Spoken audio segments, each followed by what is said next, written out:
The Project Gutenberg ebook of books and authors. This ebook is for the use of anyone anywhere in the United States and most other parts of the world at no cost and with almost no restrictions whatsoever. You may copy it, give it away or reuse it under the terms of the Project Gutenberg license included with this ebook or online at www.gutenberg.org. If you are not located in the United States, you will have to check the laws of the country where you are located before using this ebook. Title: Books and Authors. Author: Robert Lynd. Release date: March 11, 2024. Ebook number 73139. Language: English. Credits: Charlene Taylor and the online distributed proofreading team at https://www.pgdp.net. This file was produced from images generously made available by the Internet Archive. Start of the Project Gutenberg ebook. Books and Authors. Books and Authors. Books and Authors by Robert Lynd. Delight, the parent of so many virtues. Coleridge. Let us enjoy, whenever we have an opportunity, the delight of admiration, and perform the duties of reverence. Landor. G. P. Putnam's Sons, New York and London: The Knickerbocker Press, 1923. Copyright, 1923 by Robert Lynd. Made in the United States of America. To H. M. Tomlinson.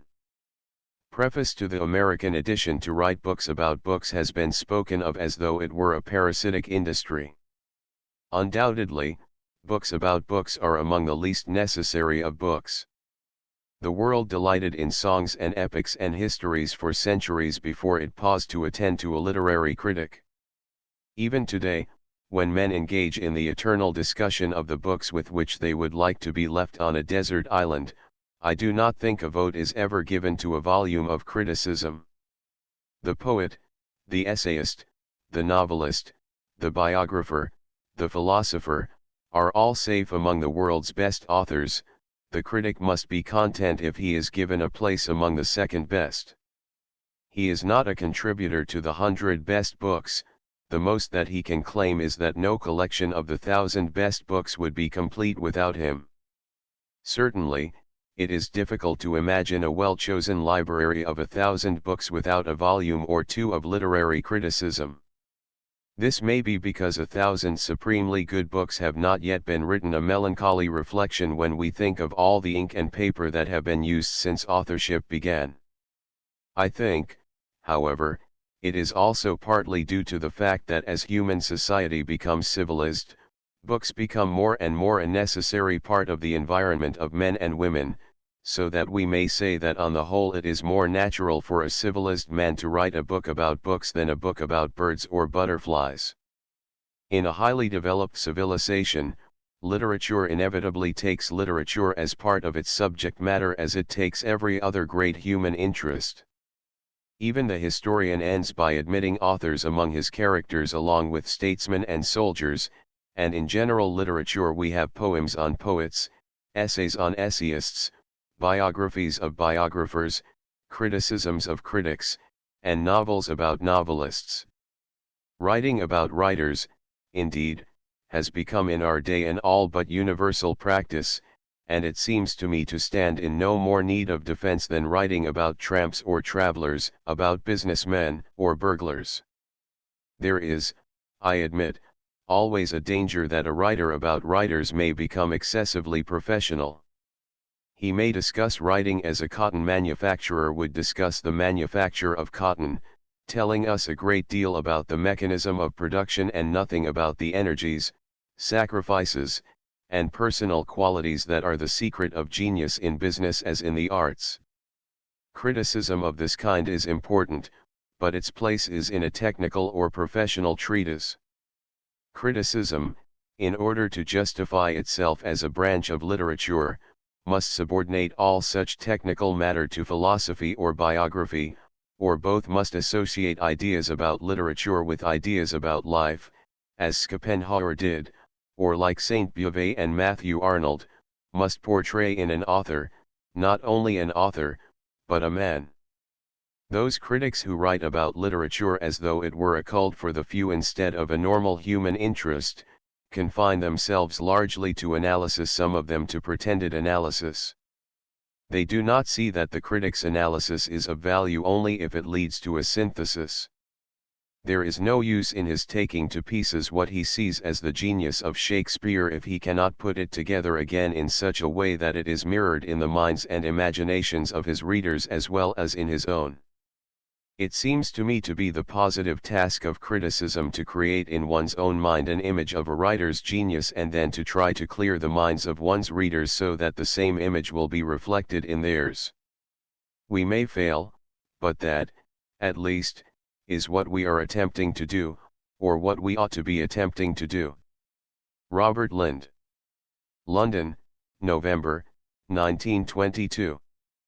Contents more or less ancient page I Herrick 3-2 Victor Hugo 12-3 Molière 22-4 Edmund Burke 30 V Keats 41-6 Charles Lamb 61-7 Byron once more 68-8 Shelley 76-9 Plutarch's Anecdotes 84-X Hans Andersen 93-11 John Clare 104-12 Historians as Entertainers 114-13 A Wordsworth Discovery 122-14 The Poetry of Poe 131-15 Hawthorne 140-16 Jonah in Lancashire 149 Interlude The Cult of Dullness 159 More or Less Modern I Mr. Max Beerbohm 171 To Mr. Arnold Bennett Confesses 188 3 Mr. Conrad at Home 196 4 Mr. Wells and the World 206 v Mr. Clutton-Brock 214 6 Henley the Vainglorious 222 7 Lord Rosebery 238 Mr. Vachel Lindsay 237 9 Mr. Punch Takes the Wrong Turning 244 X Mr. H. M. Tomlinson 252 11 The Alleged Hopelessness of Chekhov 260 12 Nietzsche,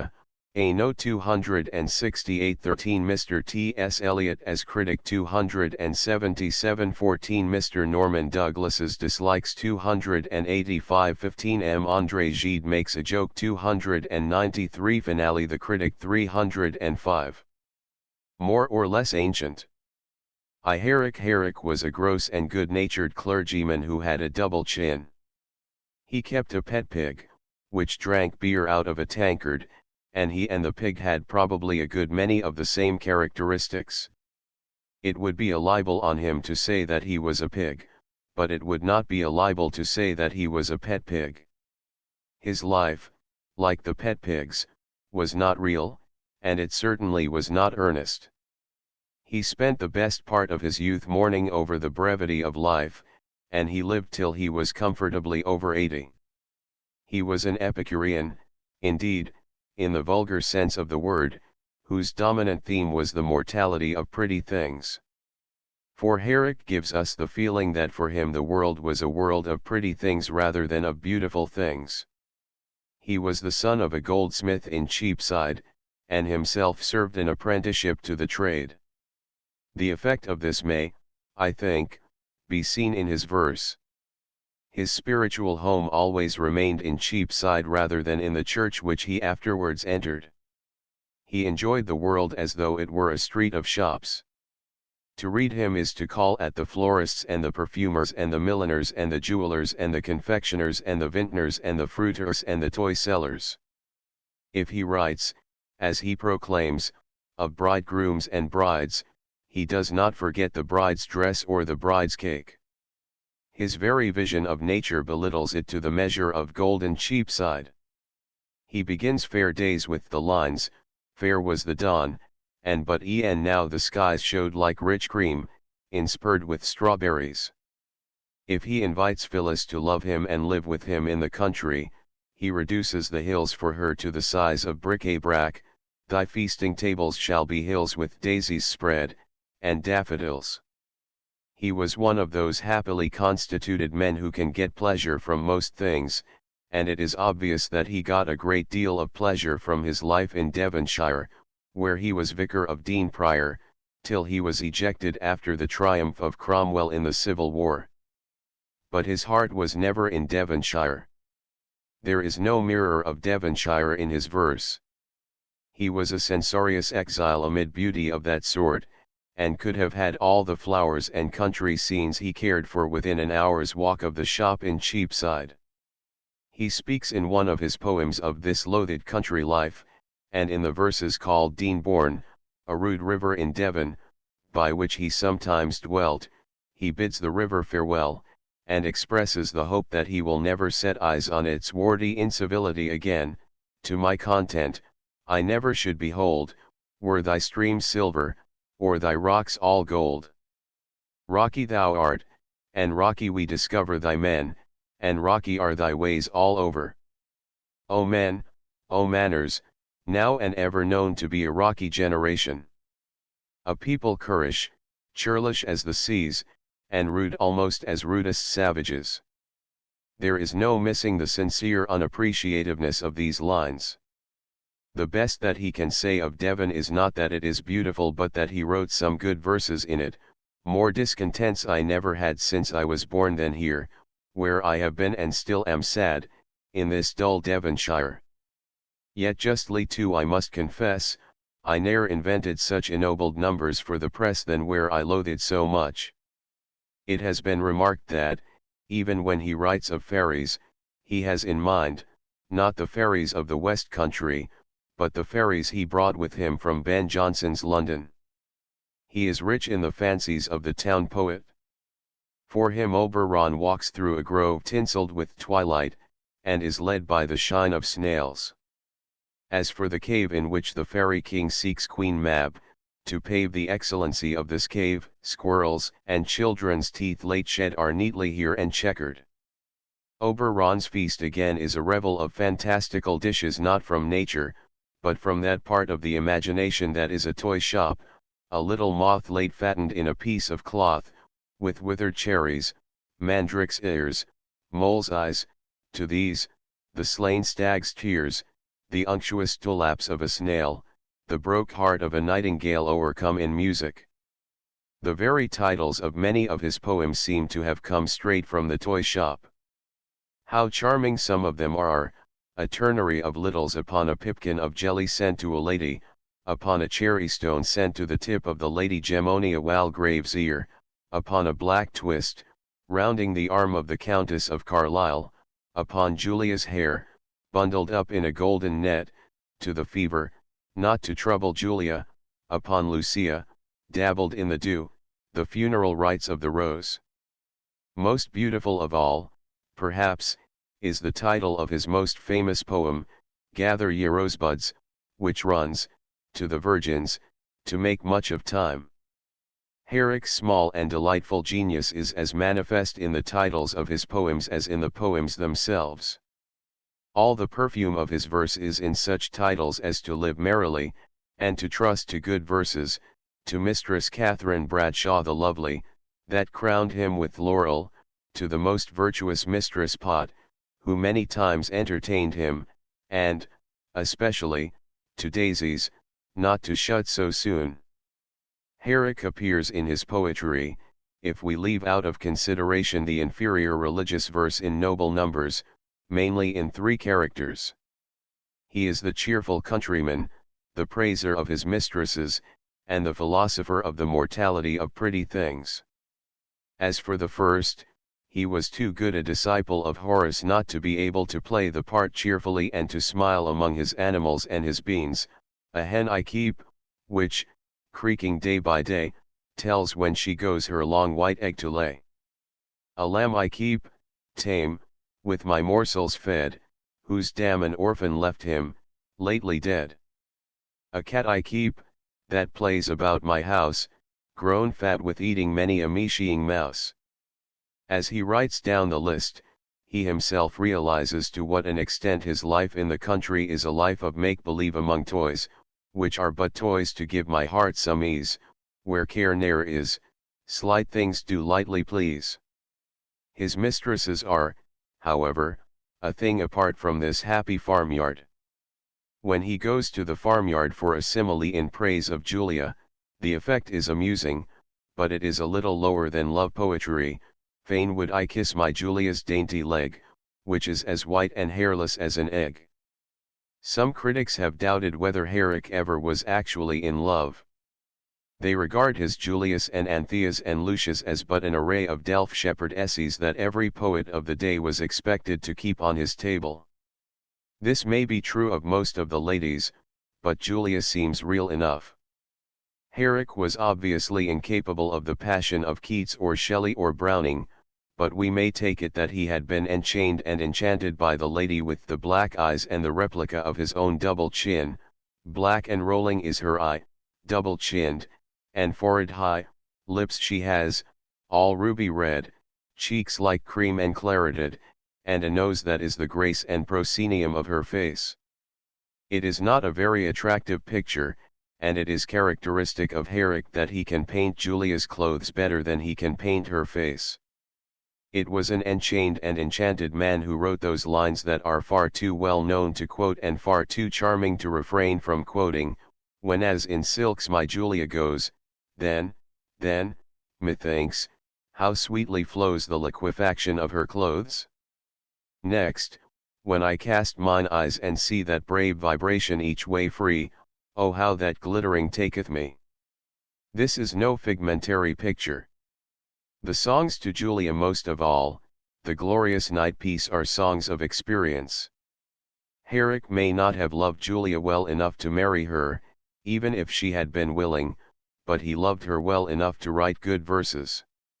He could probably have said farewell to any woman as philosophically as he said farewell to Sack. He was a cautious man, and a predestined bachelor. He was, indeed, a man of no very profound feeling. There is no deep tide of emotion making his verse musical. He knew love and he knew regret, but not tragically. If he wept to see the daffodils haste away so soon, we may be sure that he brushed away his tears at the sound of the dinner bell and forgot the premature death of the flowers in cheerful conversation with his housekeeper, Prue. This does not mean that his mood was insincere. It does not mean that in To Daffodils he did not give immortal and touching expression to one of the universal sorrows of men. He comes nearer the grave music of poetry here than in any of his other poems. But the memento mori that runs through his verses is the memento mori of a banqueter, not of a sufferer. It is the mournfulness of a heart that has no intention of breaking. Herrick proved a true prophet in regard to the immortality of his verse, though Hesperides made no great stir when it was published in 1648 and seems to have made no friends among critics till the end of the 18th century.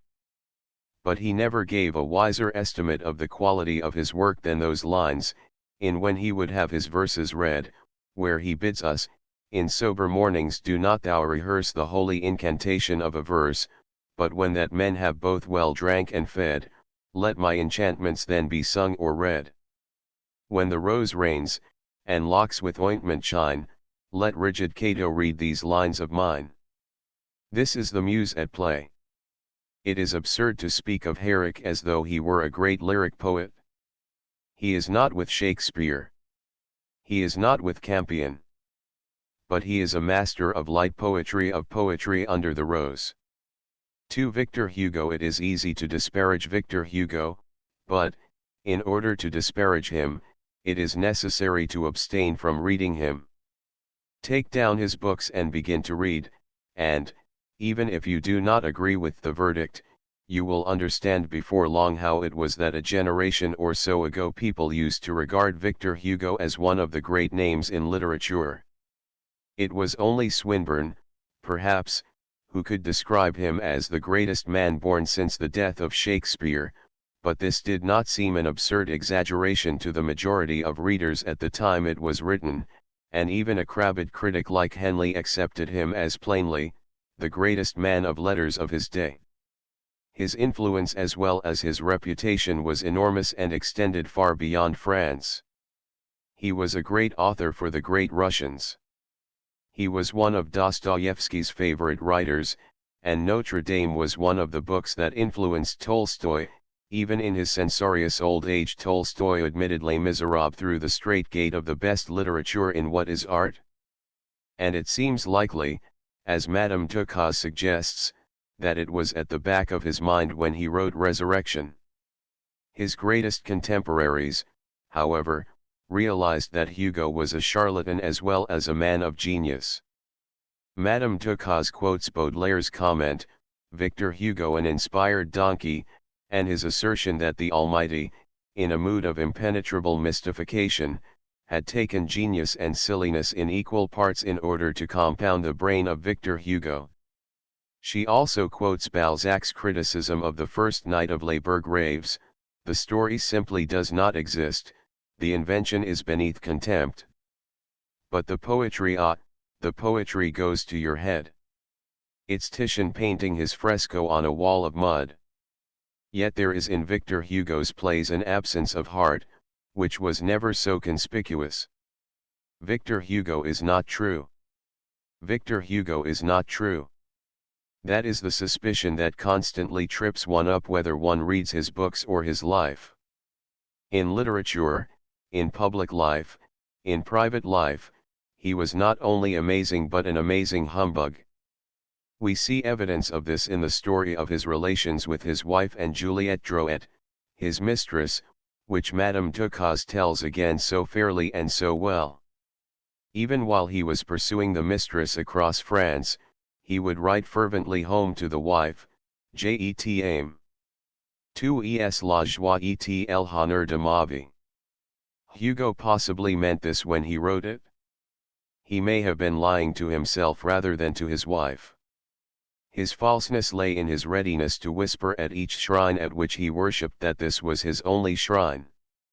At the same time, no sooner do we admit that Hugo was an impostor in love and in literature than we begin to compare him with other impostors and to note certain differences in him. His early idealism was not merely an idealism of words. He was, until his marriage, as chaste as his nature was passionate. He was after marriage a faithful husband till his wife told him that she could no longer live with him as his wife.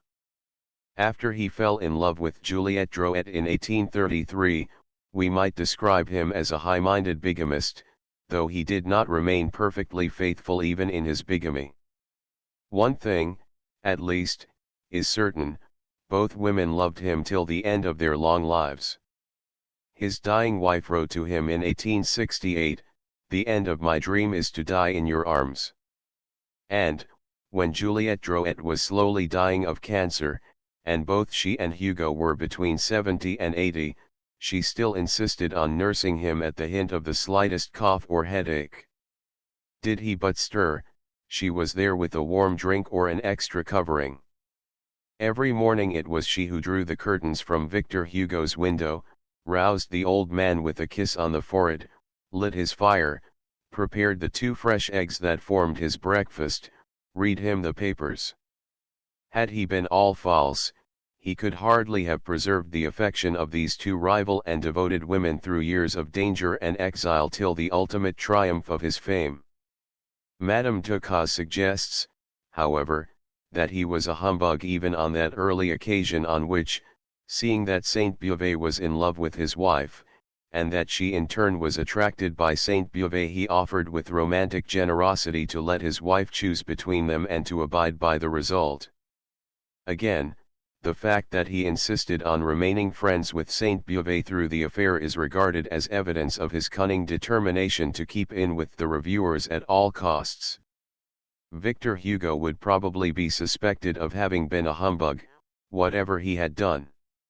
His self-importance is a continual challenge to our belief in him. Madame Ducasse quotes Heine Sneer, "Hugo is worse than an egoist, he is a Hugoist, and his device was the arrogant ego Hugo." But at least he had the courage of his self-importance. In 1851, at the time of the coup d'état of Louis Napoleon, when there was a price on his head, Hugo was driving across Paris to a meeting of the Insurrectionary Committee, and passed a group of officers on horseback. The blood rushed to his head. He flung down the window of the cab, tore his deputy's scarf out of his pocket, and waving it wildly, began to harangue the general. "You, who are there, dressed in the uniform of a general, it is to you that I speak, sir. You know who I am a representative of the nation, and I know who you are a malefactor. And now do you wish to know my name? My name is Victor Hugo. This was no doubt theatrical, and both his deeds and his words during the reign of Napoleon the Little were those of a man consciously playing the leading part. But the fact remains that at this crisis he did risk everything and faced 20 years exile for the sake of his convictions. The last stanza of Ultima Verba in Les Châtiments may be rhetoric, but it is not empty rhetoric. Sil en est plus que mille, eh bien, j'en suis. Si meme ilsne sunt plus que cent, je brave anchor scylla, sil and merdix, je serai le dixim, etsilnn rest chuan, je serai celui la.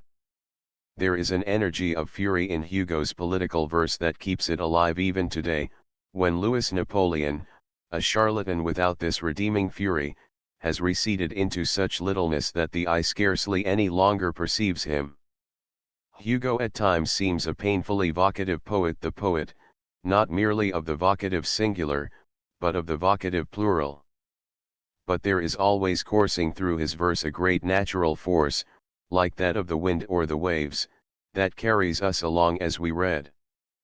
Hugo's work, like his life, indeed, was the expression of what Madame Ducas calls a powerful and a sensual nature, a prodigious temperament. His barber complained that Hugo's beard took the edge off any razor. At 40 he cracked the kernels of peaches with his teeth.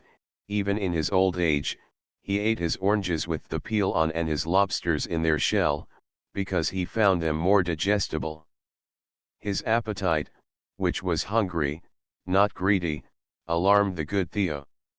You should see the fabulous medley he makes on his plate of all sorts and conditions of viands, cutlets, a salad of white beans, stewed beef, and tomato sauce, and watch him devour them, very fast, and during a long time. Hugo is one of the forces of nature, cried Flaubert, and there circulates in his veins the sap of trees. This gargantuan appetite expresses itself everywhere in his writings. He was a gargantua in regard to life as well as food. He devoured the past like the present. He devoured politics, religion, the stage, poetry, fiction, nature, grandchildren. If he was a giant who devoured, however, he was also a giant who created. He may not have the accurate gift of observation on which we set so much store nowadays, and he may depart so far from reality as to call an English sailor in Lhom Ki Rit Tom Jim Jack.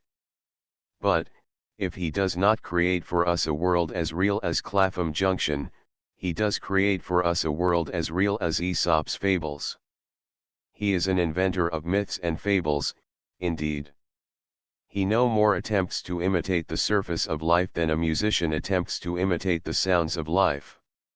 Like Dickens, he is a great Gothic writer, who demands the right to people the work of his hands with devil or imp or angel, with figures of pity or horror, of laughter or tears. He does not possess Dickens's comic imagination. The fantastic and the ironic take the place of humor in his books. But his work, like that of Dickens, is a gigantically grotesque pile built on the ancient Christian affirmation of love. Literature in our time may observe or ask questions, it seldom affirms.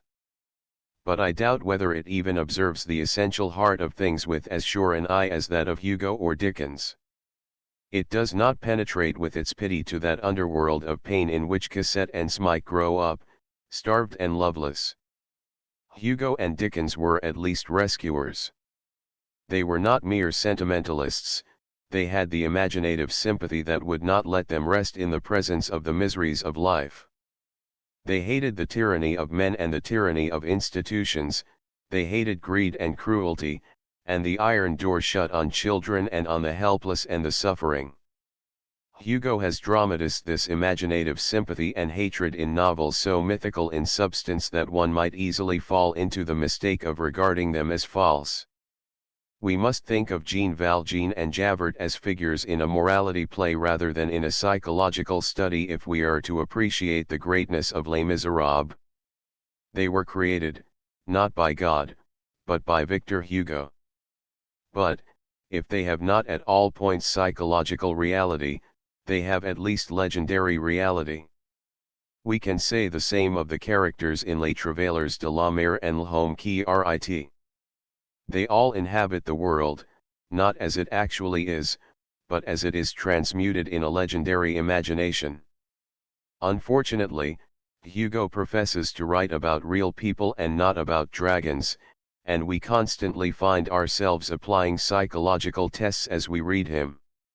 When Gilliatt drowns himself in Les Travailleurs de la Mer, we complain not only of the dubious psychology but of the mechanical theatrical effect. Victor Hugo, we feel at such moments, was a great producer rather than a great artist. He would, undoubtedly, had he lived, have taken full advantage of the overemphasis of the cinema. On the other hand, the overemphasis of which his critics complain is not the overemphasis of weakness straining after strength. It is rather an overflow of the Gothic imagination. His flat foot, he tells us, of a certain character, was a vulture's claw. His skull was low at the top and large about the temples. His ugly ears bristled with hair, and seemed to say, "Beware of speaking to the animal in this cave." His style is essentially the exaggerated style. His genius is the genius of exaggeration. Luckily, he exaggerates, not wholly in clouds, but in carved gnomes and all manner of fantastic detail. He omits not a comma from his dreams and nightmares. That is why his short sentences and paragraphs still startle us into attention when we open one of his novels. His imagination at least teems on every page, teems with absurdities, perhaps, as well as with truth and beauty, but teems always with interest. Madame Ducasse's excellent biography should send many readers back to the work of this magnificent and preposterous legend maker and lover of his fellow men. 3. Molière. The way of entertainers is hard. It is a good enough world for those who entertain us no higher than the ribs, but to attempt to entertain the mind is another matter. Comedy shows men and women, among other things, what humbugs they are, and, as the greatest humbugs are often persons of influence, the comic writer is naturally hated and disparaged during his lifetime in some of the most powerful circles. That Molière's body was at first refused Christian burial may have been due to the fact that he was an actor in theory. An actor was not allowed even to receive the sacrament in those days unless he had renounced his profession, but his profession of comic writer had during the latter part of his life brought him into far worse disrepute than his profession of comic actor. He was the greatest portrayer of those companion figures, the impostor and the dupe, who ever lived, and, as a result, every kind of impostor and dupe, whether religious, literary, or fashionable, was enraged against him. That Molière was a successful author is not disputed, but he never enjoyed a calm and unchallenged success. He had the support of Louis XIV and the public, but the orthodox, the professional, and the highbrow lost no opportunity of doing him an injury. Molière was nearly 42 when he produced L'École de Femmes. He had already, as Mr. Tilly tells us, in his solidly instructive study, become an assured favorite with the public, though Les Précieuses ridicules had given offense in the salons, and performances were suspended for a time. With the appearance of L'École de Femmes he at length stood forth a great writer, and the critics began to take counsel together. A 10 months' war followed, in the course of which he delivered 2 smashing blows against his enemies, first in La Critique de l'École de Femmes and L'Impromptu de Versailles. Then on May 12, 1664, he presented at Versailles the first 3 acts of Tartuffe. This began a new war which lasted, not merely 10 months, but 5 years. It was not until 1669 that Molière received permission to produce in public the 5-act play that we now know. The violence of the storm the play raised may be gauged from the quotation Mr. Tilly makes from Pierre Roule's pamphlet, in which Roule called Molière un démon vite de chair et habile en homme, un libertin, un impie digne d'un supplice exemplaire. Mr. Shaw himself never made people angrier than Molière. Having held a religious hypocrite up to ridicule, Molière went on to paint a comic portrait of a freethinker. He gave the world Dom Juan, which was a great success for a week or two. Suddenly, it was withdrawn, and Molière never produced it again. Nor did he publish it. It had apparently offended not only the clergy but the great nobles, who disliked the exposure of a gentleman on his way to hell. It was, we may presume, these cumulative misfortunes that drove him into the pessimistic mood out of which Le Misanthrope was born.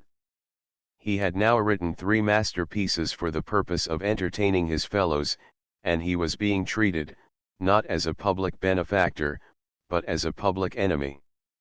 One of the 3 had been calumniated, one was prohibited, the third had to be withdrawn. And, in addition to being at odds with the world, he was at odds with his wife. He had married her, a girl under 20, when he himself was 40, and she apparently remained a coquette after marriage. One could not ask for clearer evidence of the sanity of Molière's genius than the fact that he was able to make of his bitter private and public quarrels one of the most delightful comedies in literature. Alceste, it is true, with his desire to quit the insincere and fashionable world and to retire into the simple and secluded life, is said to be a study, not of Molière himself, but of a misanthropic nobleman. But, though Molière may have borrowed a few features of the nobleman's story, he undoubtedly lent the nobleman the soul of Molière. He had the comic vision of himself as well as of the rest of humanity. He might mock the vices of the world, but he could also mock himself for hating the world, in the spirit of a superior person, on account of its vices. He could even, as a poet, see his wife's point of view, though he might quarrel with her as a husband. Célimène, that witty and beautiful lady who refuses to retire with Alceste into his misanthropic solitude, has had all the world in love with her ever since. Molière, we may be sure, sympathized with her when she protested, La solitude offrait un âme devint answer. Molière himself played the part of Alceste, and his wife played Célimène. The play, we are told, was not one of his greatest popular successes. As one reads it, indeed, one is puzzled at times as to why it should be giving one such exquisite enjoyment. There is less action in it than in any other great play. The plot never thickens, and the fall of the curtain leaves us with nothing settled as to Alceste's and Célimène's future. To write a comedy which is not very comic and a drama which is not very dramatic, and to make of this a masterpiece of comic drama, is surely one of the most remarkable of achievements. It can only be explained by the fact that Molière was a great creator and not a great mechanician. He gives the secret of life to his people. His success in doing this is shown by the way in which men have argued about them ever since, as we argue about real men and women. There are even critics who are unable to laugh at Molière, so overwhelming is the reality of his characters. Mr. Tilly quotes M. Donnelly as saying, "Aujourd'hui we nous en riens pas de Tartuffe en I d'Argonne," and even Mr. Tilly himself, discussing Le Malade Imaginaire, says that we realize that Argon of the Enemas is at bottom a tragic figure. Again, he sees a tragic element in the characterization of Harpagon in L'Avare, and, speaking of Alceste in Le Misanthrope, he observes that, though we may be sure that Molière fully realized the tragic side of his character, it was not this aspect that he wished to present to the public. It seems to me that there is a good deal of unreality in all this. It is as though the errors of men were too serious things to laugh at, as though comedy had not its own terrible wisdom and must not venture into the depths of reality. Molière would probably have had a short way with those who cannot laugh at Tartuffe, as Cervantes would have had a short way with those who cannot laugh at Don Quixote. There is as much imagination as much sympathy, even, perhaps in the laughter of the great comic writers as in the tears of the sentimentalist. And Molière's aim was laughter achieved through an exaggerated imitation of reality. He was the poet of good sense, and he felt that he had but to hold up the mirror of good sense in order that we might see how absurd is every form of egotism and pretentiousness. He took the side of the simple dignity of human nature against all the narrowing vices, the antisocial vices, whether of avarice, licentiousness, self-righteousness, or preciosity. He has written the smiling poetry of our sins. Not that he is indulgent to them, like Anatole France, whose view of life is sentimental. Molière's work was a declaration of war against all those human beings who are more pleased with themselves than they ought to be, down to that amazing coterie of literary ladies in Les Femmes Savantes, concerning whose projected Academy of Taste one of them announces in almost modern accents, Nous serons parnos lois les juxta ouvrages, parnos lois, pros et vers, tout nous serons null en hors de l'esprit or nous et nos amis, nous chercherons partout à trouver à redire, et verrons que nous qui sach bien écrire. Molière has been accused of writing an attack on the higher education of women in Les Femmes Savantes. What we see in it today is an immortal picture of those intellectual impostors of the drawing room, the not very intelligentsia, as they have been wittily called, who exist in every civilized capital and in every generation. The vanities of the rival poets, it is true, are caricatured rather extravagantly, but the caricature is essentially true to life. This is what men and women are like. At least, this is what they are like when they are most exclusive and most satisfied with themselves. Molière knew human nature.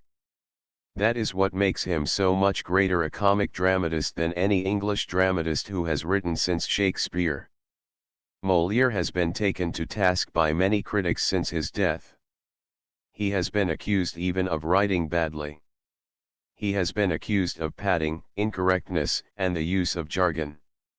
He has been told that he should have written none of his plays in verse, but all of them, as he wrote El Avare, in prose.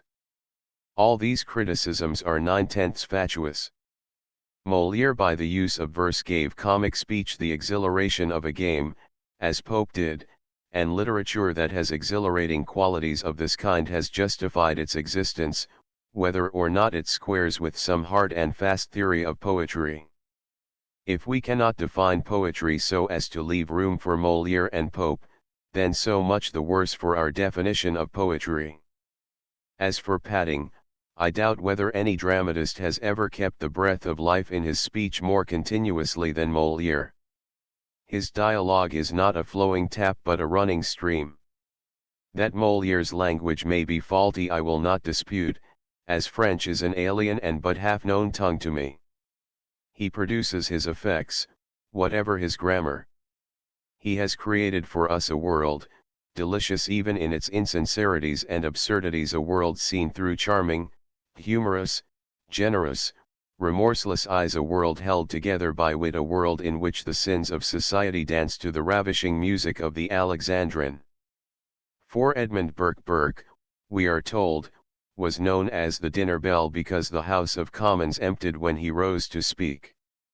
This is usually put down to the uncouthness of his delivery. But, after all, there was nothing in his delivery to prevent his indictment of Warren Hastings from so affecting his hearers in places that, as Lord Morley writes, every listener, including the great criminal, held his breath in an agony of horror, and women were carried out fainting. I fancy Burke's virtues rather than his vices were at the bottom of his failure in the House of Commons. He took the imagination of an artist into politics, and he soared high above the questions of the hour among eternal principles of human nature in which country gentlemen had only a very faint interest. Not that he was a theoretical speaker in the sense of being a doctrinaire. He had no belief in paper utopias. His object in politics was not to construct an ideal society out of his head but to construct an acceptable society out of human beings as their traditions, their environment, and their needs have molded them. He never forgot that actual human beings are the material in which the politician must work. His constant and passionate sense of human nature is what puts his speeches far above any others that have been delivered in English. Even when he spoke or wrote on the wrong side, he was often right about human nature. Page after page of his reflections on the French Revolution is as right about human nature as it is wrong about its ostensible subject. One might say with truth that, whatever his ostensible subject may be, Burke's real subject is always human nature. If he was indignant against wrong in America or India or Ireland, it was not with the indignation of a sentimentalist so much as of a moralist outraged by the degradation of human nature. He loved disinterestedness and wisdom in public affairs, and he mourned over the absence of them as a Shakespeare might have mourned over the absence of noble characters about whom to write plays. In his great speech at Bristol he pilloried that narrow and selfish conception of freedom according to which freedom consists in the right to dominate over others. Burke demanded of human nature not an impossible perfection but at least the first beginnings of magnanimity. Thus he loathed every form of mean domination, whether it revealed itself as religious persecution or political repression. He attacked both the anti-Catholic and the anti-American would-be despots in the speech at Bristol, and his comment may serve for almost any anti in any age. It is but too true that the love, and even the very idea, of genuine liberty is extremely rare. It is but too true that there are many whose whole scheme of freedom is made up of pride, perverseness, and insolence. They feel themselves in a state of thraldom, they imagine that their souls are cooped and cabined in, unless they have some man, or some body of men, dependent on their mercy. This desire of having someone below them descends to those who are the very lowest of all, and a Protestant cobbler, debased by his poverty, but exalted by his share of the ruling church, feels a pride in knowing it is by his generosity alone that the peer, whose footman's instep he measures, is able to keep his chaplain from a jail. This disposition is the true source of the passion which many men in very humble life have taken to the American war. Our subjects in America, our colonies, our dependents. This lust of party power is the liberty they hunger and thirst for, and this siren song of ambition has charmed ears that one would have thought were never organized to that sort of music. All through his life Burke set his face against what may be called the lusts of human nature.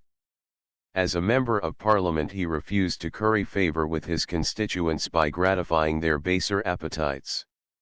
In the farewell speech from which I have quoted, he has left us an impassioned statement of his position: "No man carries farther than I do the policy of making government pleasing to the people." But the widest range of this politic complaisance is confined within the limits of justice. I would not only consult the interest of the people, but I would cheerfully gratify their humors. We are all a sort of children that must be soothed and managed. I think I am not austere or formal in my nature. I would bear, I would even myself play part in, any innocent buffooneries to divert them. But I will never act the tyrant for their amusement. If they will mix malice in their sports, I shall never consent to throw them any living, sentient creature whatsoever, no, not so much as a kitling to torment. Burke spent the greater part of his life summoning men to the discipline of duty and away from anarchic graspings after rights. George II's war against America, as well as the French Revolution, is the assertion of a right, and Burke's hatred of the war, as of the Revolution, arose from his belief that the assertion of rights, not for great public ends, but from ill-tempered obstinacy in clinging to a theory, was no likely means of increasing the happiness and liberties of human beings. He once received a letter from a gentleman who declared that, Even if the assertion of her right to tax America meant the ruin of England, he would nevertheless say let her perish. All through the American War Burke saw that what prevented peace was the sort of doctrinaire theory of the rights of England. In 1775 the American Congress appointed a deputation to lay a petition before the House of Commons. The cabinet refused to receive an illegal body. Penn brought over an olive branch of peace from Congress in the same year, and again, holding fast to their theory of the rights of empire, ministers replied that Congress was an illegal body. Burke saw the vital thing to decide between England and America was not some metaphysical point in the disputed question of rights, but the means by which two groups of human beings could learn to live in peace and charity in the same world. I do not wish to suggest that he cared nothing for the rights or wrongs of the quarrel. He was the impassioned champion of right, in the noble sense of the word, beyond any other statesman of his time. On the other hand, he detested the assertion of a right for its own sake, the politics born of the theory that one has the right, whether one is a man or a nation, to do what one likes with one's own. Burke saw that this is the humor of children quarreling in the nursery. The question with me is, he said, not whether you have a right to render your people miserable, but whether it is not your interest to make them happy. He regarded peace as almost an end in itself, and he besought his fellow countrymen not to stand upon their rights at the cost of making peace impossible. Whether liberty be advantageous or not, he told them during the war, for I know it is a fashion to decry the very principle, none will dispute that peace is a blessing, and peace must in the course of human affairs be frequently bought by some indulgence of liberty. Thus we find him all through the war reminding his fellow countrymen that the Americans were human beings, a fact of a kind that is always forgotten in time of war, and that the Anglo-American problem was chiefly a problem in human nature. Nobody shall persuade me, he declared, drawing on his knowledge of human nature, when a whole people are concerned, that acts of lenity are not means of conciliation. Again, when he was told that America was worth fighting for, his reply was, certainly it is, if fighting a people be the best way of gaining them. Though opposed to the separation of America, he was in the end convinced that, if the alternatives were separation and coercion, England was more likely to gain a separate America than a bludgeoned America as a friend. Addressing his former constituents, he said, I parted with it as with a limb, but as a limb to save the body, and I would have parted with more if more had been necessary, anything rather than a fruitless, hopeless, unnatural civil war. This mode of yielding would, it is said, give way to independency without a war. I am persuaded from the nature of things, and from every information, that it would have had a directly contrary effect. But if it had this effect, I confess that I should prefer independency without war to independency with it, and I have so much trust in the inclinations and prejudices of mankind, and so little in anything else, that I should expect 10 times more benefit to this kingdom from the affection of America, though under a separate establishment, than from her perfect submission to the Crown and Parliament, accompanied with her terror, disgust, and abhorrence. Bodies tied together by so unnatural a bond of union as mutual hatred are only converted to their ruin. There, again, you see the appeal to the nature of things, the use of the imagination instead of blind partisan passion. He himself might have called this distinguishing quality not imagination so much as a capacity to take long views.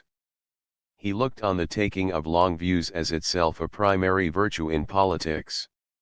He praised Cromwell and other statesmen whom he regarded as great bad men because they had long views, and sanctified their ambition by aiming at the orderly rule, and not the destruction of their country. Who, reading today his speeches on America and India, can question that Burke himself possessed the genius of the long view, which is only another name for imagination in politics? Mr. Murison's admirable student's edition of some of the writings of Burke gives us examples of Burke not only during the American but during the French period. He has called his book, indeed, not after the letter to the sheriffs of Bristol or the speech at Bristol, but after the letter to a noble lord, in which Burke defends himself in the French period against the Duke of Bedford. Here, as during the American War, we find him protesting against the introduction of metaphysical disputes about rights into politics.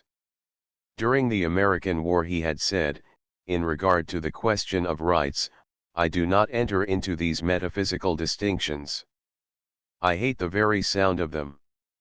Now, during the Revolution, he declared, nothing can be conceived more hard than the heart of a thoroughbred metaphysician.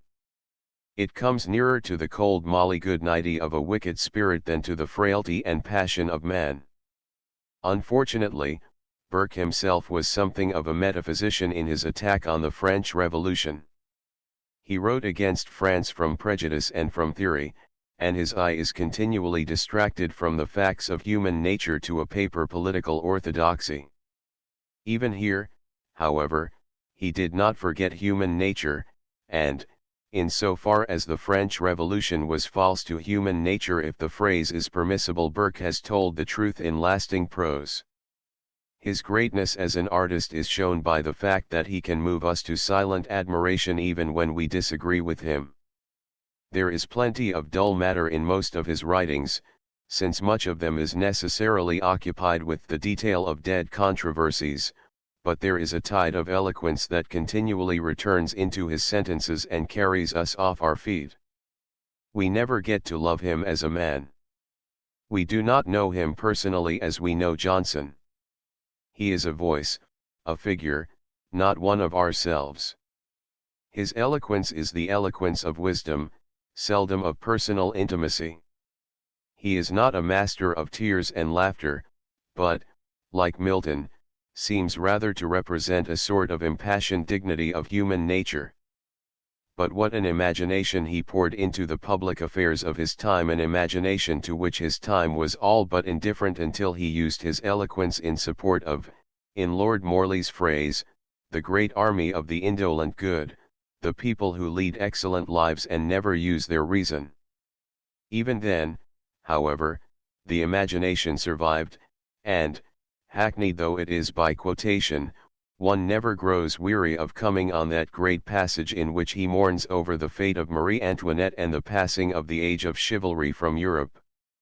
It is now 16 or 17 years since I saw the Queen of France, then the Dauphiness, at Versailles, and surely never lighted on this orb, which she hardly seemed to touch, a more delightful vision. I saw her just above the horizon, decorating and cheering the elevated sphere she just began to move in, glittering like the morning star, full of life, and splendor, and joy. Oh, what a revolution! And what a heart must I have to contemplate without emotion that elevation and that fall!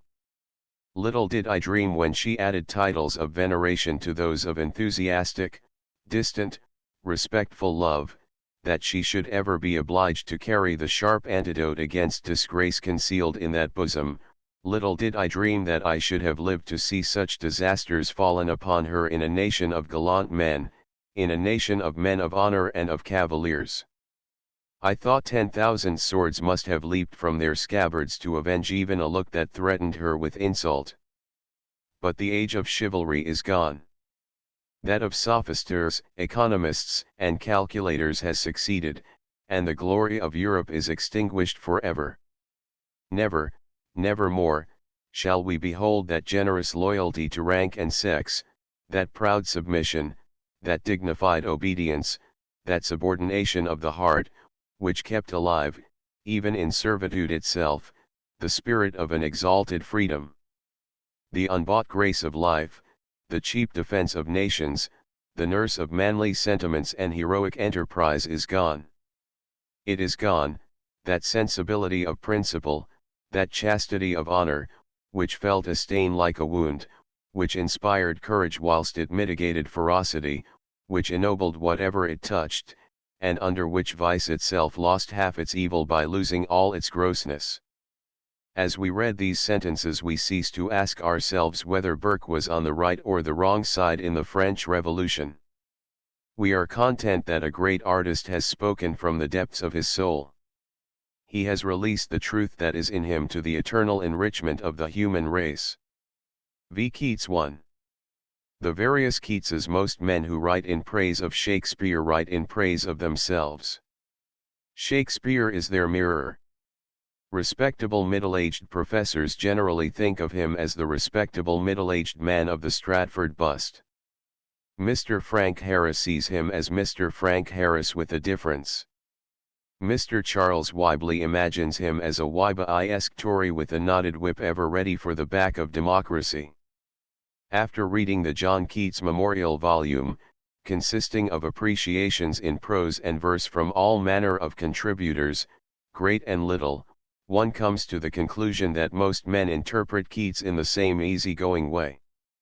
Thus, Mr. Bernard Shaw notes that the poet of the Ode to a Nightingale and the Ode on Melancholy was a merry soul, a jolly fellow, who could not only carry his splendid burthen of genius, but swing it round, toss it up and catch it again, and whistle a tune as he strode along, and he discovers in 3 verses of the Pot of Basil the immense indictment of the profiteers and exploiters with which Marx has shaken capitalistic civilization to its foundations, even to its overthrow in Russia.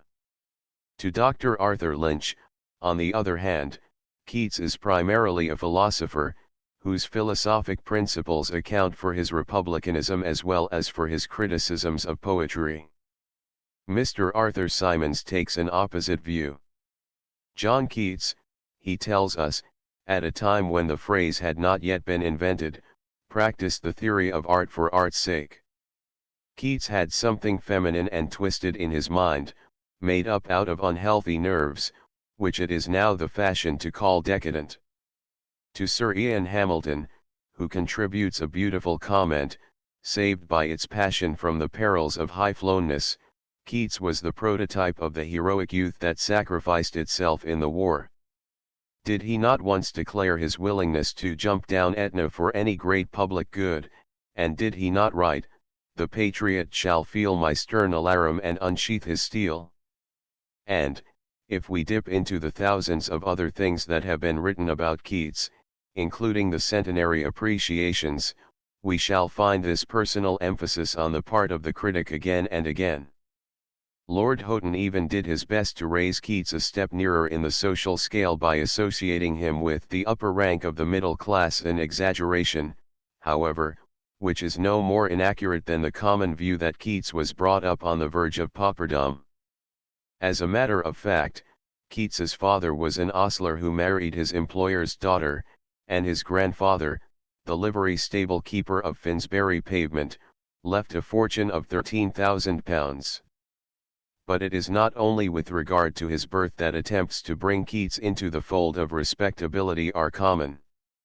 His character, and the character of his genius, are unconsciously doctored to suit the tastes of those who do not apparently care for Keats as he actually was. The Keats who thrashed the butcher is more important for them than the Keats who fell in love with Fanny Brawne. They prefer canonizing Keats to knowing him, and the logical consequence of their attitude is that the Keats who might have been means more to them than the Keats who was. I do not deny that a great deal that is said about Keats on all sides is true, possibly most of it is true. But much of it is true only as an argument. The manly Keats is the true answer to the effeminate Keats, as the effeminate Keats is the true answer to the manly Keats. The Keats who said, "I think I shall be among the English poets after my death," and the Keats who was snuffed out by an article similarly answer one another, and the Keats of the Fall of Hyperion is the perfect critic of the Keats of the Ode on Indolence, and vice versa. Keats was a score of Keatses. He was luxurious and ascetic, heroic and self-indulgent, ambitious and diffident, an artist and a thinker, vulgar and an aesthete, perfect in phrase and gauche in phrase, melancholy and merry, sensual and spiritual, a cynic about women and one of the great lovers, a teller of heart-easing tales and a would-be redeemer. The perfect portrait of Keats will reveal him in all these contradictory lights, and we shall never understand Keats if we merely isolate one group of facts, such as the thrashing of the butcher, or another group, such as that he thought for a moment of abandoning Hyperion as a result of the hostile reviews of Endymion. Keats's life was not that of a planet beautifully poised as it wheels on its lonely errand. He was a man torn by conflicting demons, a martyr to poetry and love and, ultimately, to ideals of truth and goodness. He bowed before altars that, even when he bowed, he seems to have known were altars of the lesser gods. Not that he blasphemed the greater gods in doing so. He believed that the altar at the foot of the hill was a stage in the poet's progress to the altar at the summit. As he grew older, however, his vision of the summit became more intense, and a greater muse announced to him, "None can usurp this height but those to whom the miseries of the world are miseries and will not let them rest." He was exchanging the worship of Apollo for the worship of Zeus and, like Tolstoy, he seemed to condemn his own past work as a denial of the genius of true art. Even here, however, Keats was still tortured by conflicting allegiances, and it is on Apollo, not on Zeus, he calls in his condemnation of Byron in The Fall of Hyperion, "Apollo, fated! O far-flown Apollo! Where is thy misty pestilence to creep into the dwellings, through the door crannies of all mock lyrists, large self-worshippers and careless hectorous in proud bad verse? Though I breathe death with them, it will be life to see them sprawl before me into graves." But he was Zeus's child, as he lay dying, and the very epitaph he left for himself, remembering a phrase in the Maid's Tragedy of Beaumont and Fletcher, "Here lies one whose name is writ in water," was a last farewell to an Apollo who seemed to have failed him. The Keats who achieved perfection in literature, however, was Apollo's Keats, Apollo's and Aphrodite's.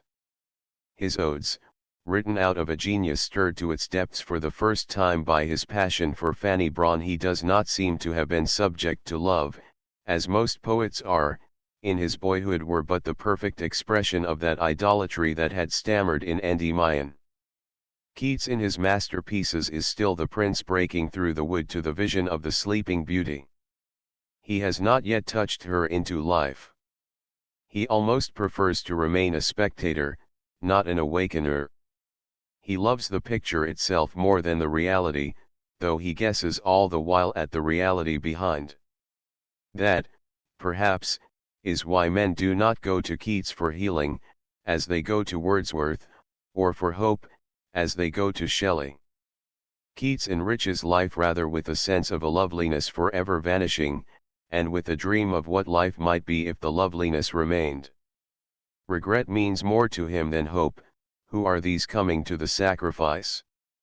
To what green altar, O mysterious priest, leadest thou that heifer lowing at the skies, and all her silken flanks with garlands drayest? What little town by river or seashore, or mountain built with peaceful citadel, is emptied of its folk, this pious morn? And, little town, thy streets for evermore will silent be, and not a soul to tell why thou art desolate, can our return. The world at its most beautiful is for Keats a series of dissolving pictures of fair attitudes that only the artist can make immortal. His indolence is the indolence of a man under the spell of beautiful shapes. His energy is the energy of a man who would drain the whole cup of worship in a beautiful phrase. His aesthetic attitude to life, as aesthetic in its way as the early pater's, appears in that letter in which he writes, "I go among the fields and catch a glimpse of a stoat or a field mouse peeping out of the withered grass. The creature hath a purpose, and its eyes are bright with it. I go amongst the buildings of a city, and I see a man hurrying along to what? The creature has a purpose, and his eyes are bright with it."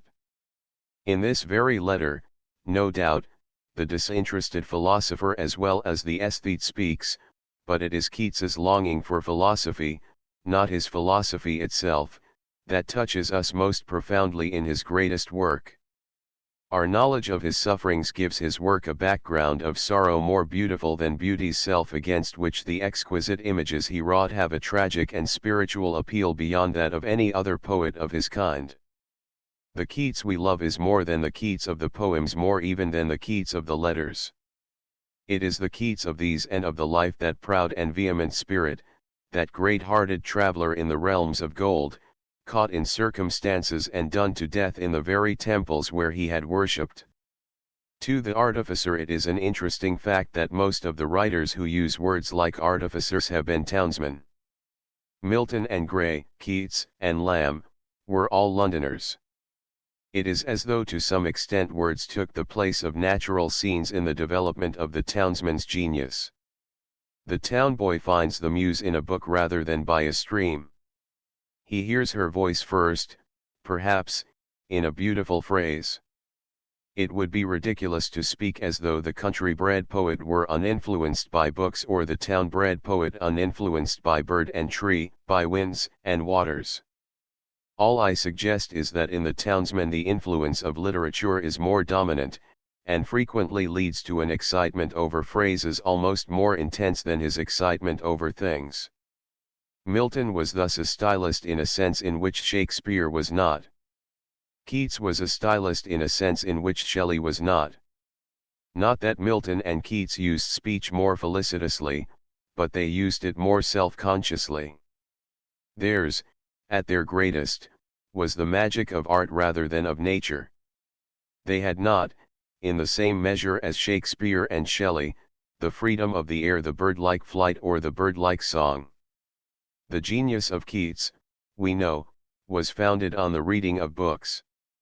He did not even begin writing till he was nearly 18, when Cowden Clarke lent him the treasures of his library, including the Faerie Queene.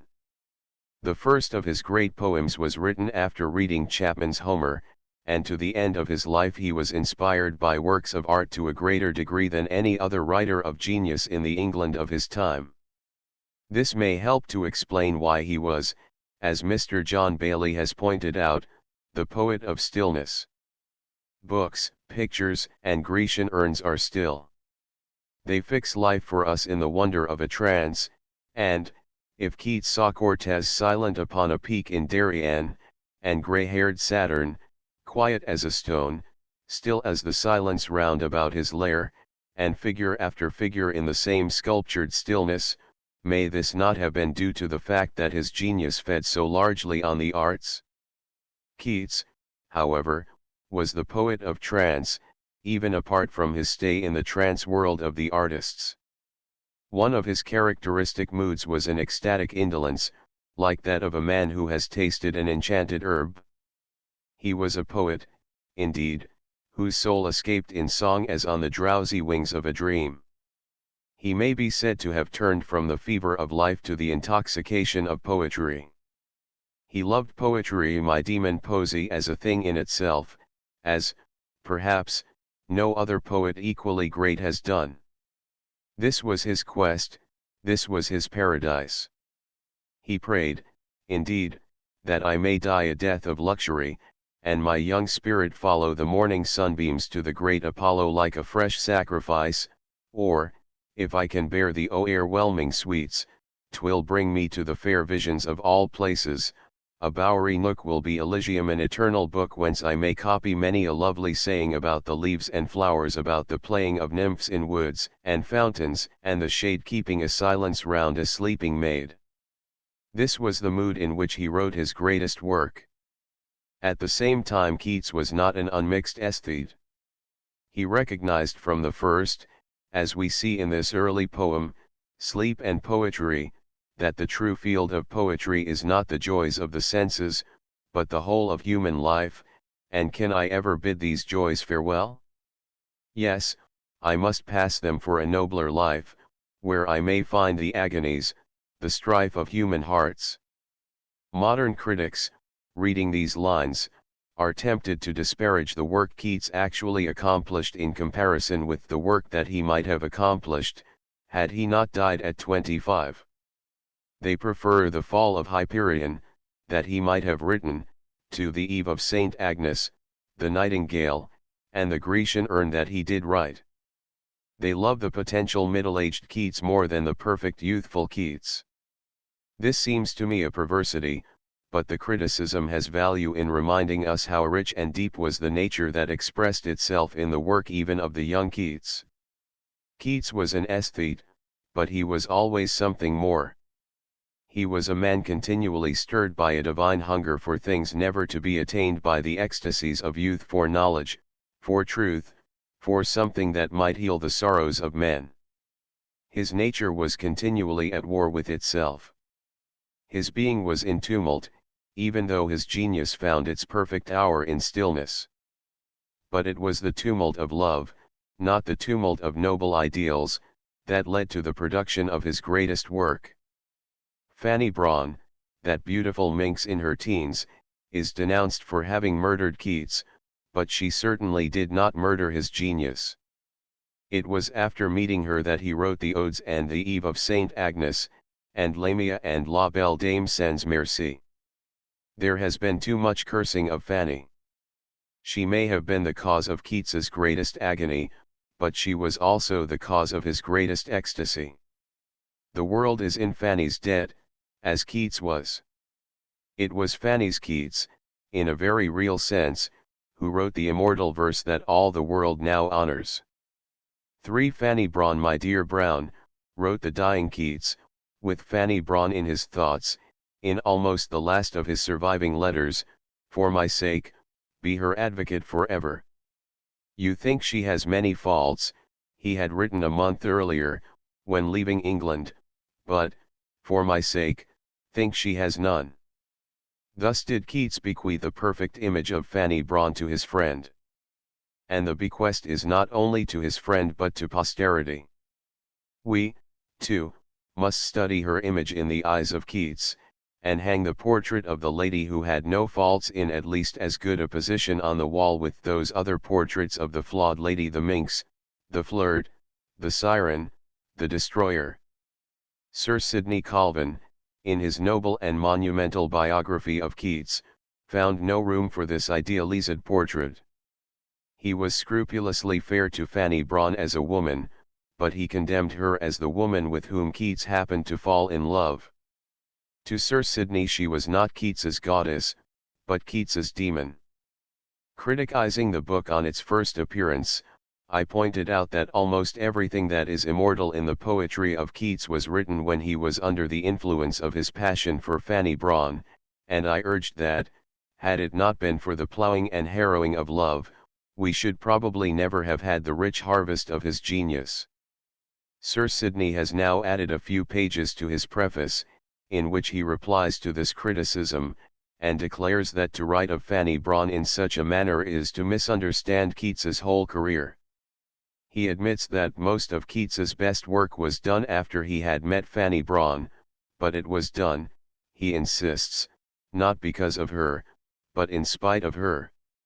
At the hour when his genius was naturally and splendidly ripening of itself, he writes, she brought into his life an element of distracting unrest, of mingled pleasure and torment, to use his own words, but of torment far more than of pleasure.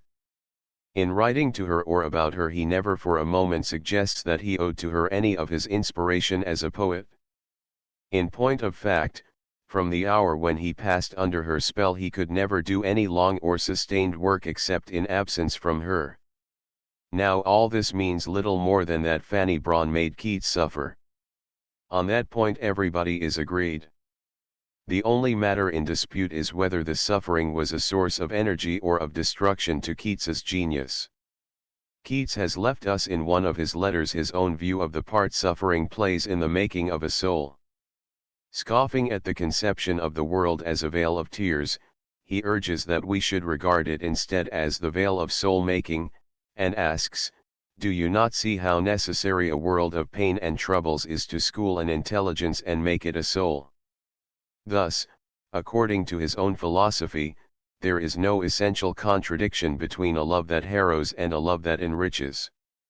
As for his never having suggested that he owed any of his inspiration to his love for Fanny, he may not have done this in so many words, but he makes it clear enough that she stirred his nature to the depths for the first time and awakened in him that fiery energy which is one of the first conditions of genius in poetry. "I cannot think of you," he wrote, "without some sort of energy though mal à propos. Even as I leave off, it seems to me that a few more moments' thought of you would uncrystallize and dissolve me. I must not give way to it but turn to my writing again. If I fail I shall die hard. Oh my love, your lips are growing sweet again to my fancy, I must forget them." Sir Sidney would read this letter as a confession that love and genius were at enmity in Keats.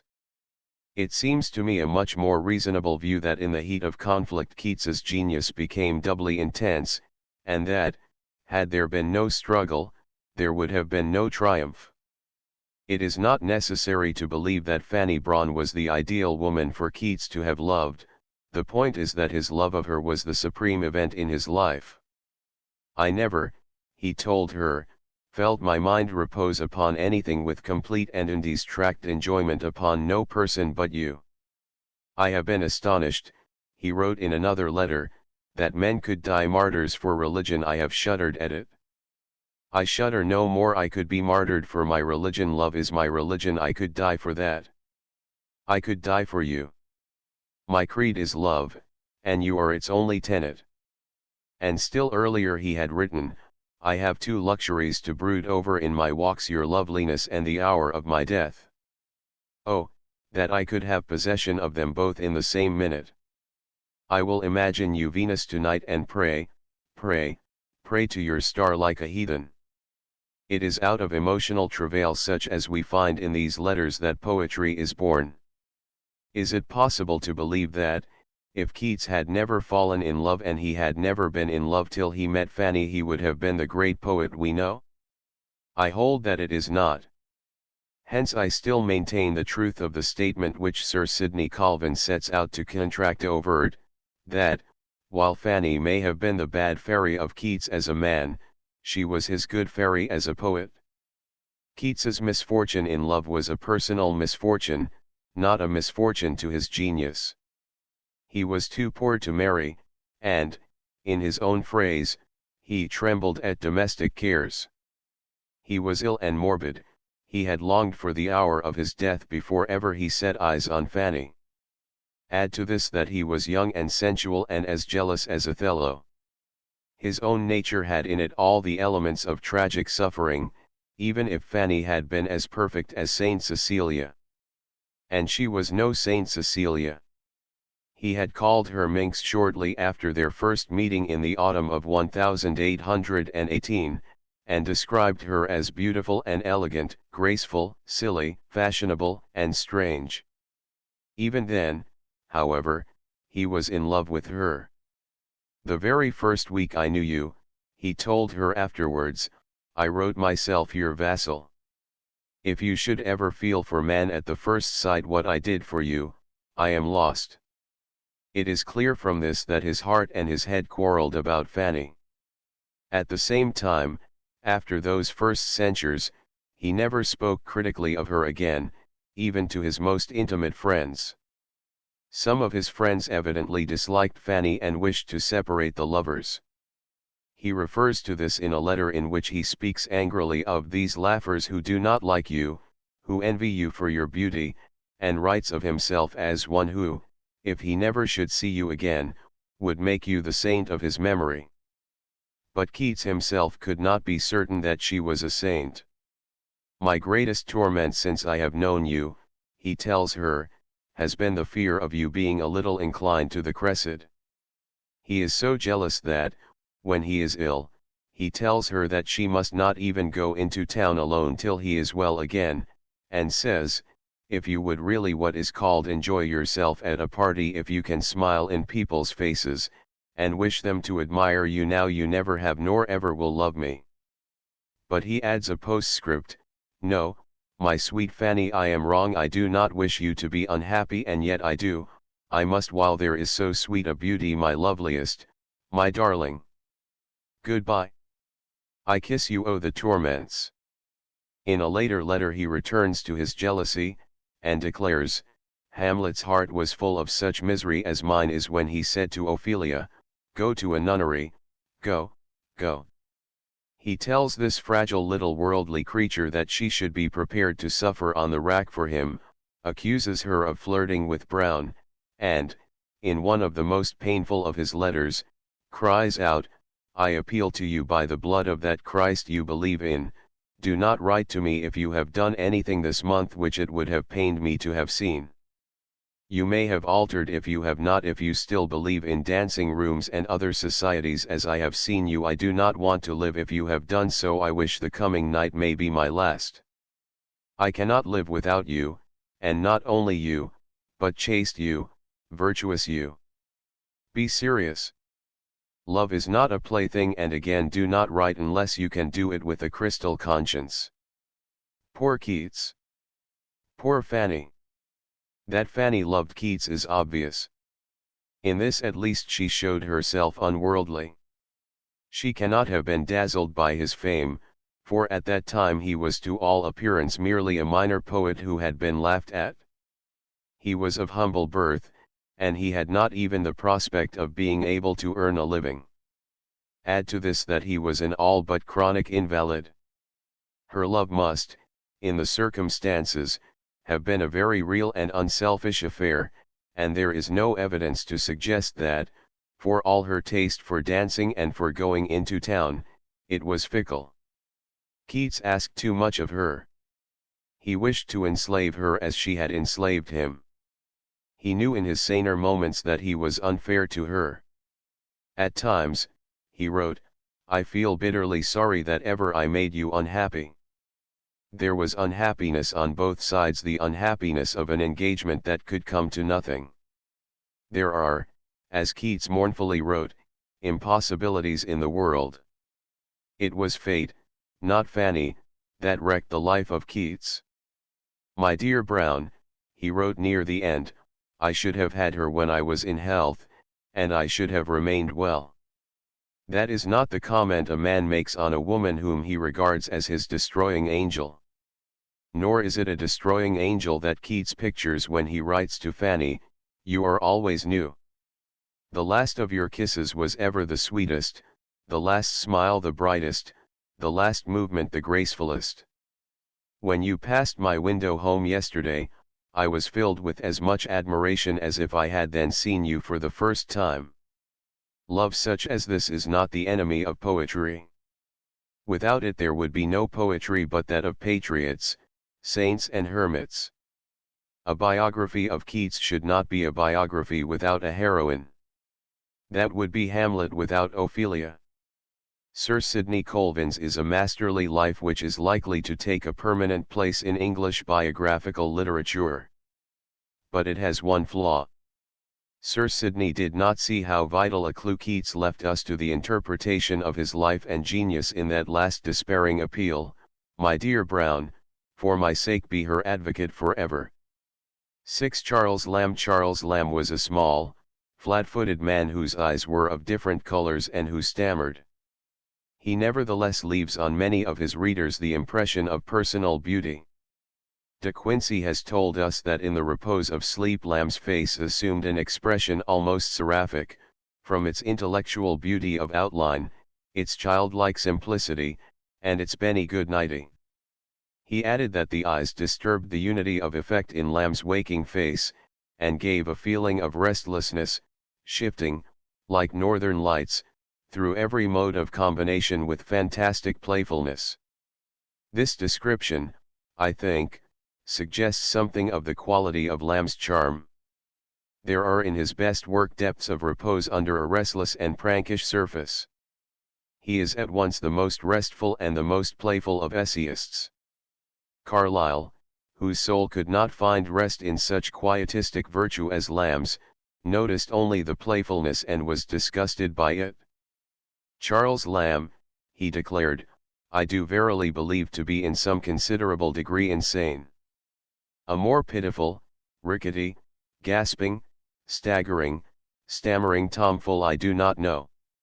He is witty by denying truisms and abjuring good manners. He wrote this in his diary in 1831 after paying a visit to Lamb at Enfield. "Poor Lamb," he concluded. "Poor England, when such a despicable abortion is named genius." He said, "There are just two things I regret in England's history. First, that Guy Fawkes plot did not take effect, there would have been so glorious an explosion. Second, that the Royalists did not hang Milton, then we might have laughed at them, etc., etc. Armer Teufel." Carlyle would have been astonished if he had foreseen that it would be he and not Lamb who would be the poor devil in the eyes of posterity. Lamb is a tragically lovable figure, but Carlyle is a tragically pitiable figure. Lamb, indeed, is in danger of being pedestaled among the saints of literature. He had most of the virtues that a man can have without his virtue becoming a reproach to his fellows. He had most of the vices that a man can have without ceasing to be virtuous.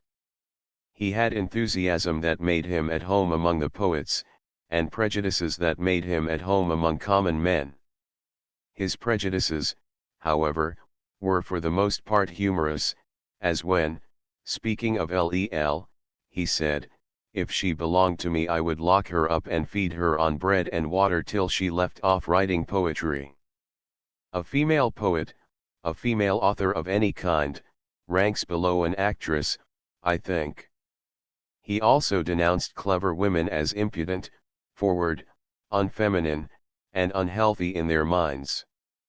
At the same time, the woman he loved most on earth and devoted his life to was the female author with whom he collaborated in the Tales from Shakespeare. But probably there did exist somewhere in his nature the seeds of most of those prejudices dear to the common Englishman, prejudices against Scotsmen, Jews, and clever women, against such writers as Voltaire and Shelley, and in favor of eating, drinking, and tobacco. He held some of his prejudices comically, and some in sober earnest, but at least he had enough of them mixed up in his composition to keep him in touch with ordinary people. That is one of the first necessities of a writer, especially of a dramatist, novelist, or essayist, whose subject matter is human nature. A great writer may be indifferent to the philosophy of the hour or even to some extent to the politics of the hour, but he cannot safely be indifferent to such matters as his neighbor's love of boiled ham or his fondness for a game of cards.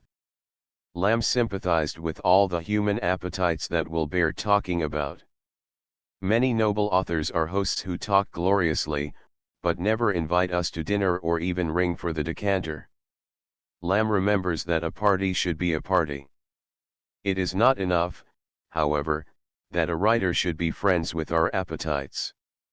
Lamb would never have become the most beloved of English essayists if he had told us only such things as that Coleridge holds that a man cannot have a pure mind who refuses apple dumplings, or that he himself, though having lost his taste for the whole vegetable tribe, sticks, nevertheless, to asparagus, which still seems to inspire gentle thoughts. He was human elsewhere than at the table or beside a bottle. His kindness was higher than gastric. His indulgences seem but a modest disguise for his virtues. His life was a life of industrious self-sacrifice. "I am wedded, Coleridge," he cried, after the murder of his mother, "to the fortunes of my sister and my poor old father," and his life with his sister affords one of the supreme examples of fidelity in literary biography.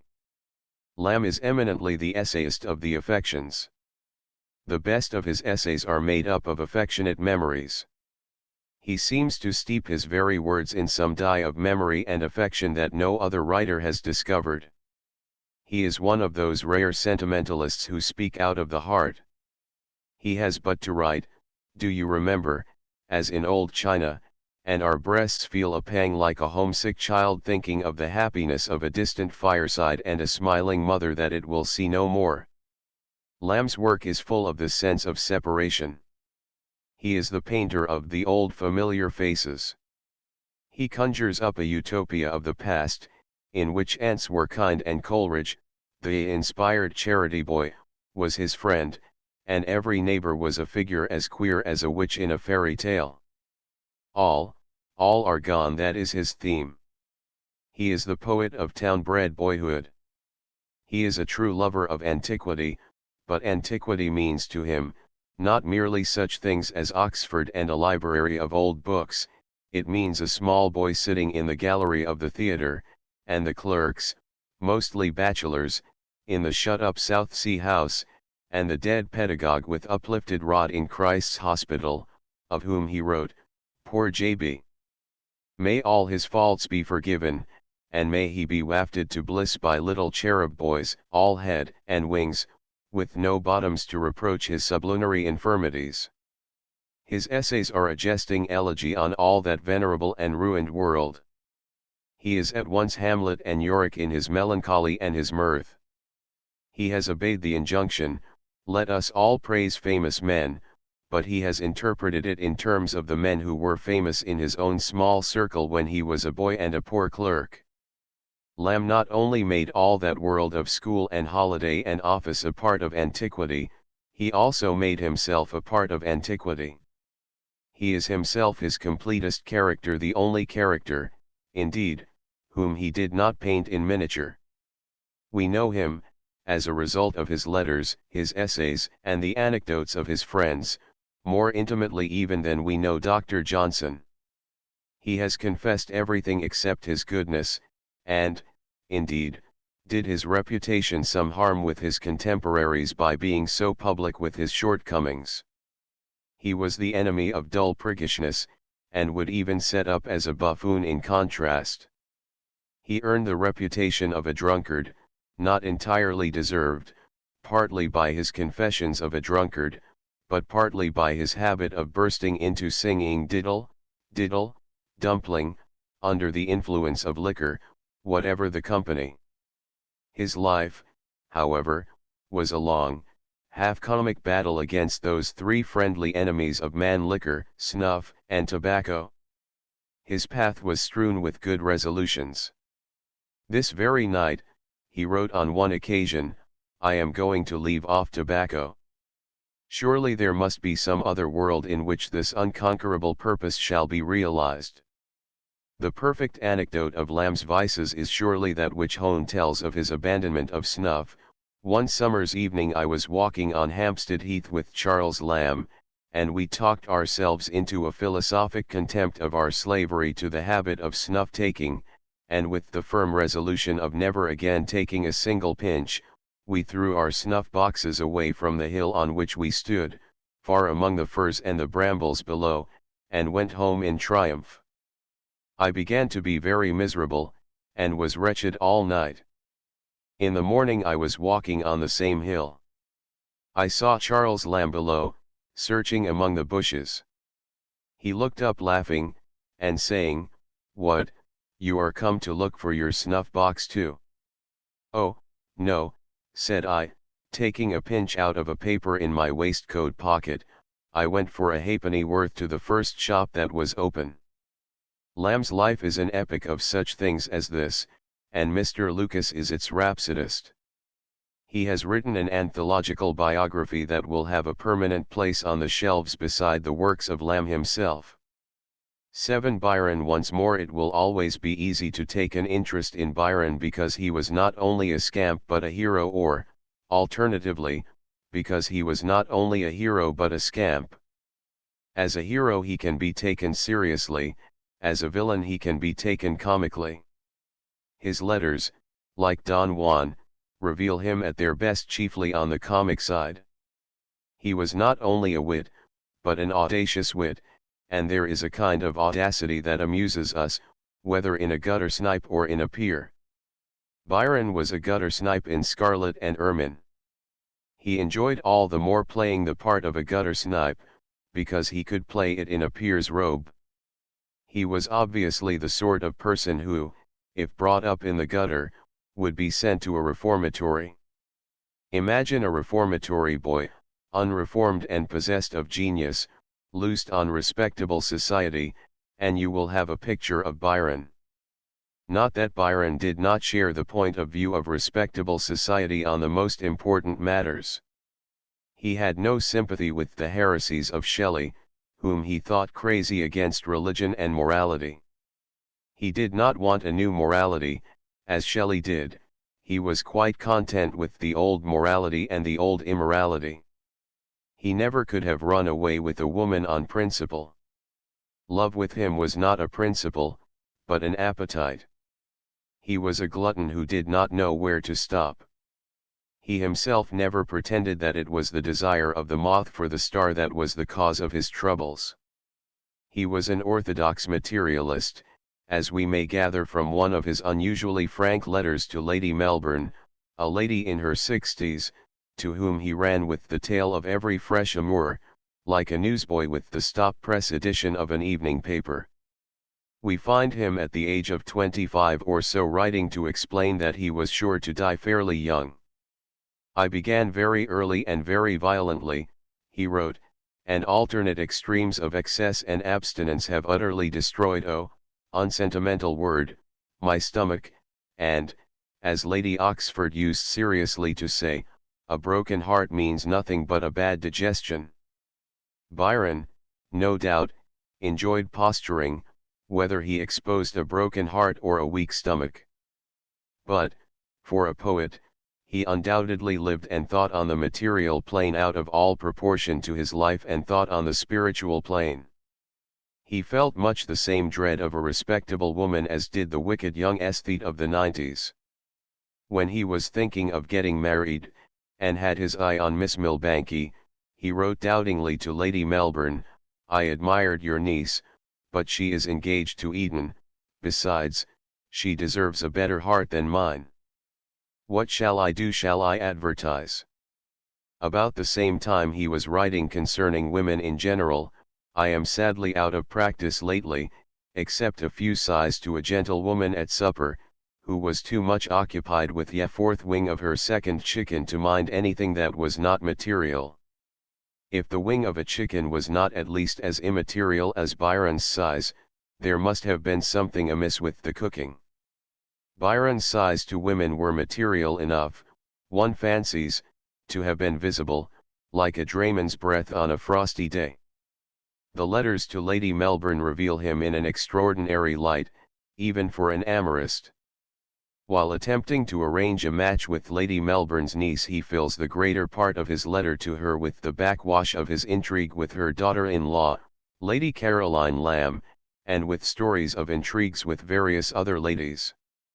Byron, like many amorists, seems never to have realized that adventures are to the adventurous in love as in other matters, but to have looked on himself as a man pestered by women when he was only a man pestered by ordinary greed and extraordinary opportunity. If he could not shift the blame for his sins onto the woman, he would even shift it onto her husband. He literally provoked and goaded me into it, he wrote to Lady Melbourne, about the husband of Lady Frances Webster, at a time when he seemed to be falling almost seriously in love with Lady Frances. No one who cares for scandalous literature should miss these letters in which Byron writes off to Lady Melbourne rapturous accounts of every step in the wooing of the wife of his host. I am glad they amaze you, he wrote to Lady Melbourne concerning the Websters, anything that confirms and extends one's observations on life and character delights me. It does not appear to have occurred to him that, amazing though the Websters were, they were but as copper to gold compared to his own amazing self. Lady Frances, at least, would have been considerably amazed if she had known that, every time she sighed, the fat young poet who adored her heliographed the fact from Yorkshire to London. In one of his letters he tells of a game of billiards with his hostess, in the course of which he slipped a love letter to her. Just at that moment, who should enter the room but the person who ought at the moment to have been in the Red Sea, if Satan had any civility, in other words, Webster, his host, and her husband. Even as he is writing the description of the incident to Lady Melbourne, Byron makes a parenthesis to tell her that Webster has again come into the room. I am this moment interrupted by the Marito, and write this before him. He has brought me a political pamphlet in Ms. to decipher and applaud. I shall content myself with the last. Oh, he is gone again. Ultimately, However, Byron spared Lady Frances at least, that is how he put it. He protested to Lady Melbourne that he loved the lady and would have sacrificed everything for her, and that Lady Melbourne wronged him to think otherwise.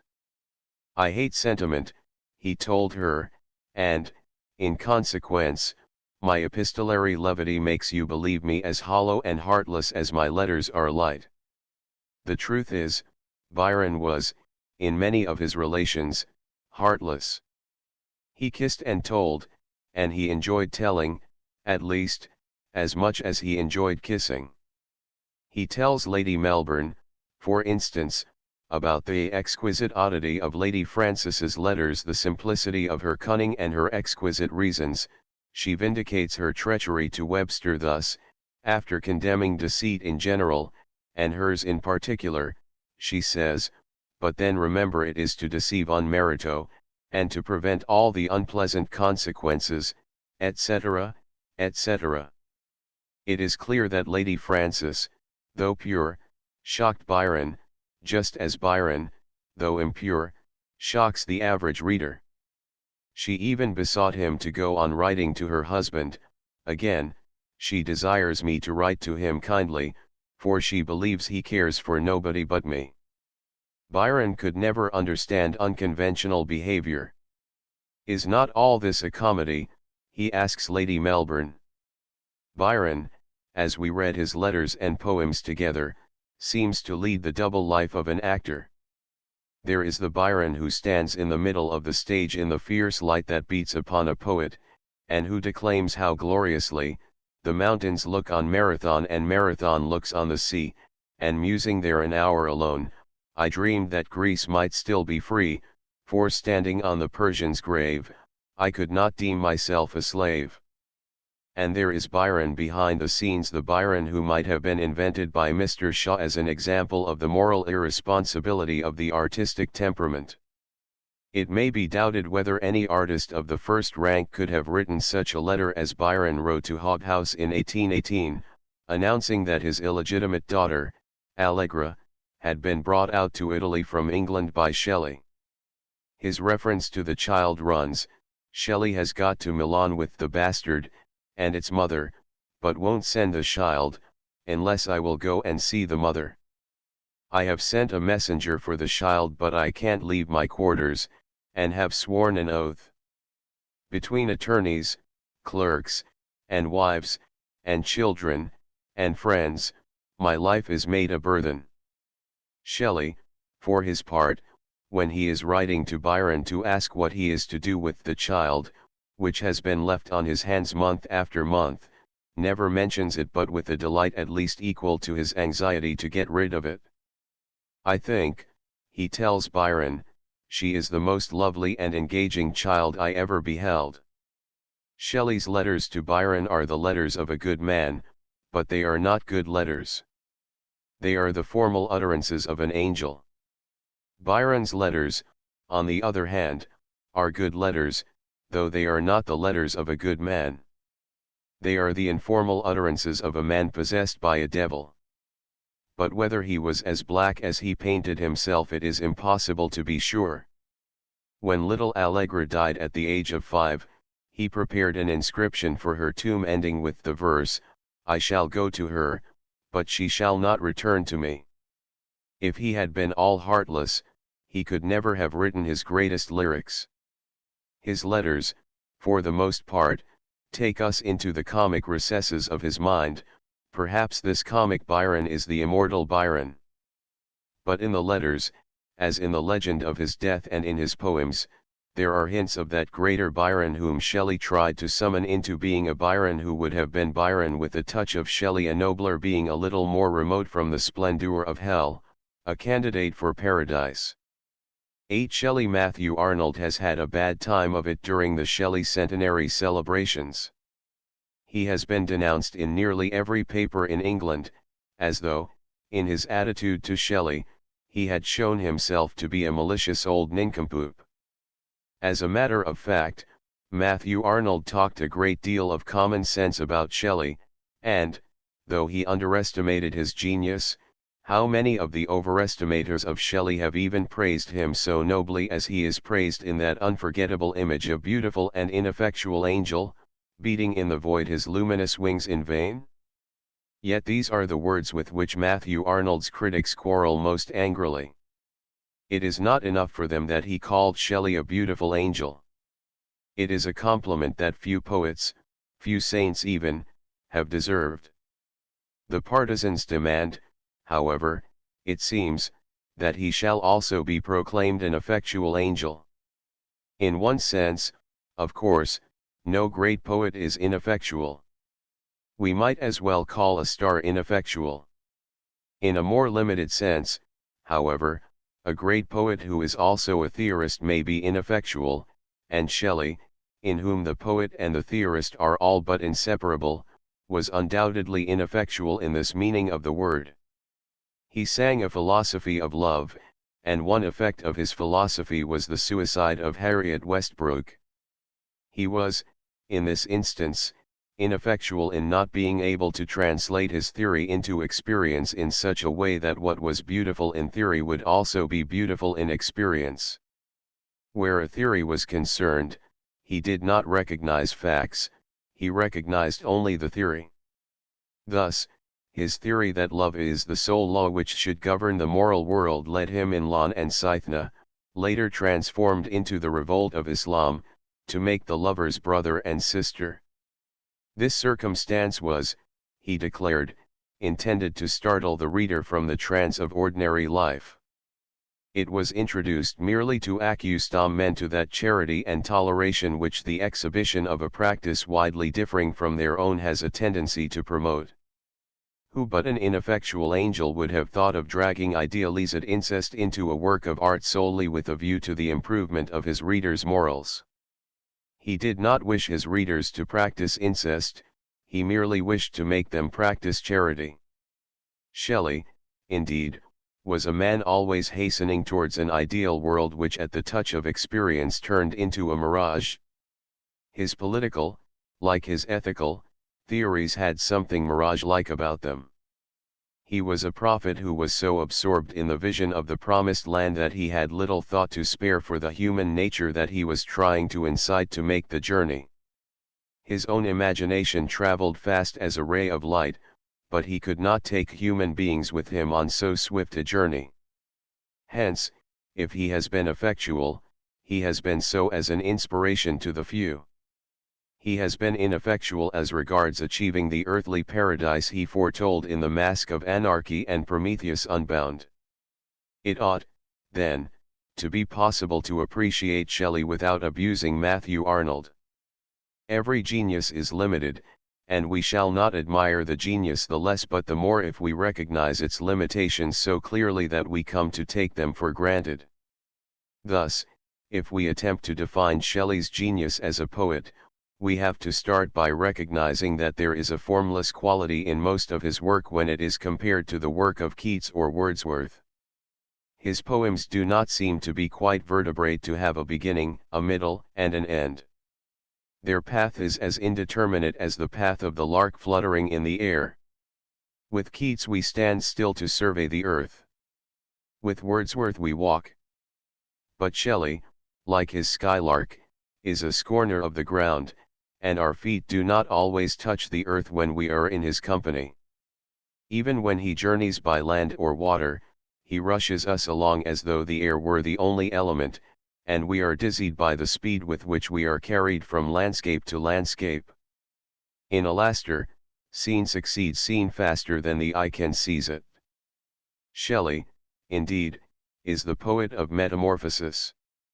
He loves the miraculous change from shape to shape almost more than he loves any settled shape.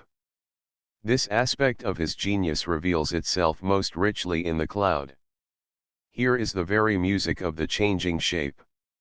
I change, but I cannot die, is the cloud's boast, for after the rain, when with never a stain, the pavilion of heaven is bare, and the winds and sunbeams with their convex gleams, build up the blue dome of air, I silently laugh at my own cenotaph, and out of the caverns of rain, like a child from the womb, like a ghost from the tomb, I arise and unbuild it again.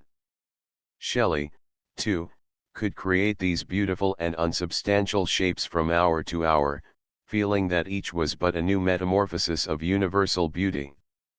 The cloud is the divine comedy of metamorphosis. The hymn of Pan is its tragedy. I sang of the dancing stars, I sang of the diddle earth, and of heaven and the giant wars, and love, and death, and birth, and then I changed my piping, singing how down the vale of Manalis I pursued a maiden and clasped a reed. Gods and men, we are all deluded thus. It breaks in our bosom and then we bleed, all wept, as I think both ye now would, if envy or age had not frozen your blood, at the sorrow of my sweet pipings. Here Shelley is aware of the human dissatisfaction, a dissatisfaction that many people feel when reading his poetry with a life that is too full of mirages and metamorphoses. I pursued a maiden and clasped a reed. Gods and men, we are all deluded thus. It is the confession of the ineffectual angel, who had sung, poets are on this cold earth, as chameleons might be, hidden from their early birth in a cave beneath the sea. Where light is, chameleons change. Where love is not, poets do. Fame is love disguised. If few find either, never think it strange that poets range. For this, too, had been a song of metamorphosis. This love of metamorphosis may, from one point of view, be thought to have limited Shelley's genius, but it limited only to intensify. It was this that enabled him to pass from wonderful image to wonderful image without a pause in that immortal procession of similes in the skylark. Every poet has this gift to some extent, the gift by which the metamorphosis of the thing into the image takes place, but Shelley had it in disproportionate abundance because the world of images meant so much more to him than did the world of experience. Not that he was blind to the real world, as we see from his observation of rooks in the morning sun in the Euganean hills, so their plumes of purple grain, starred with drops of golden rain, gleam above the sunlight woods, as in silent multitudes on the morning's fitful gale through the broken mist they sail. No naturalist could have been more accurate in his description than this. Shelley, indeed, claimed for himself in the preface to Lon and Scythna that, in his imagery, he was essentially and supremely a poet of experience. I have been familiar from boyhood with mountains and lakes and the sea, and the solitude of forests.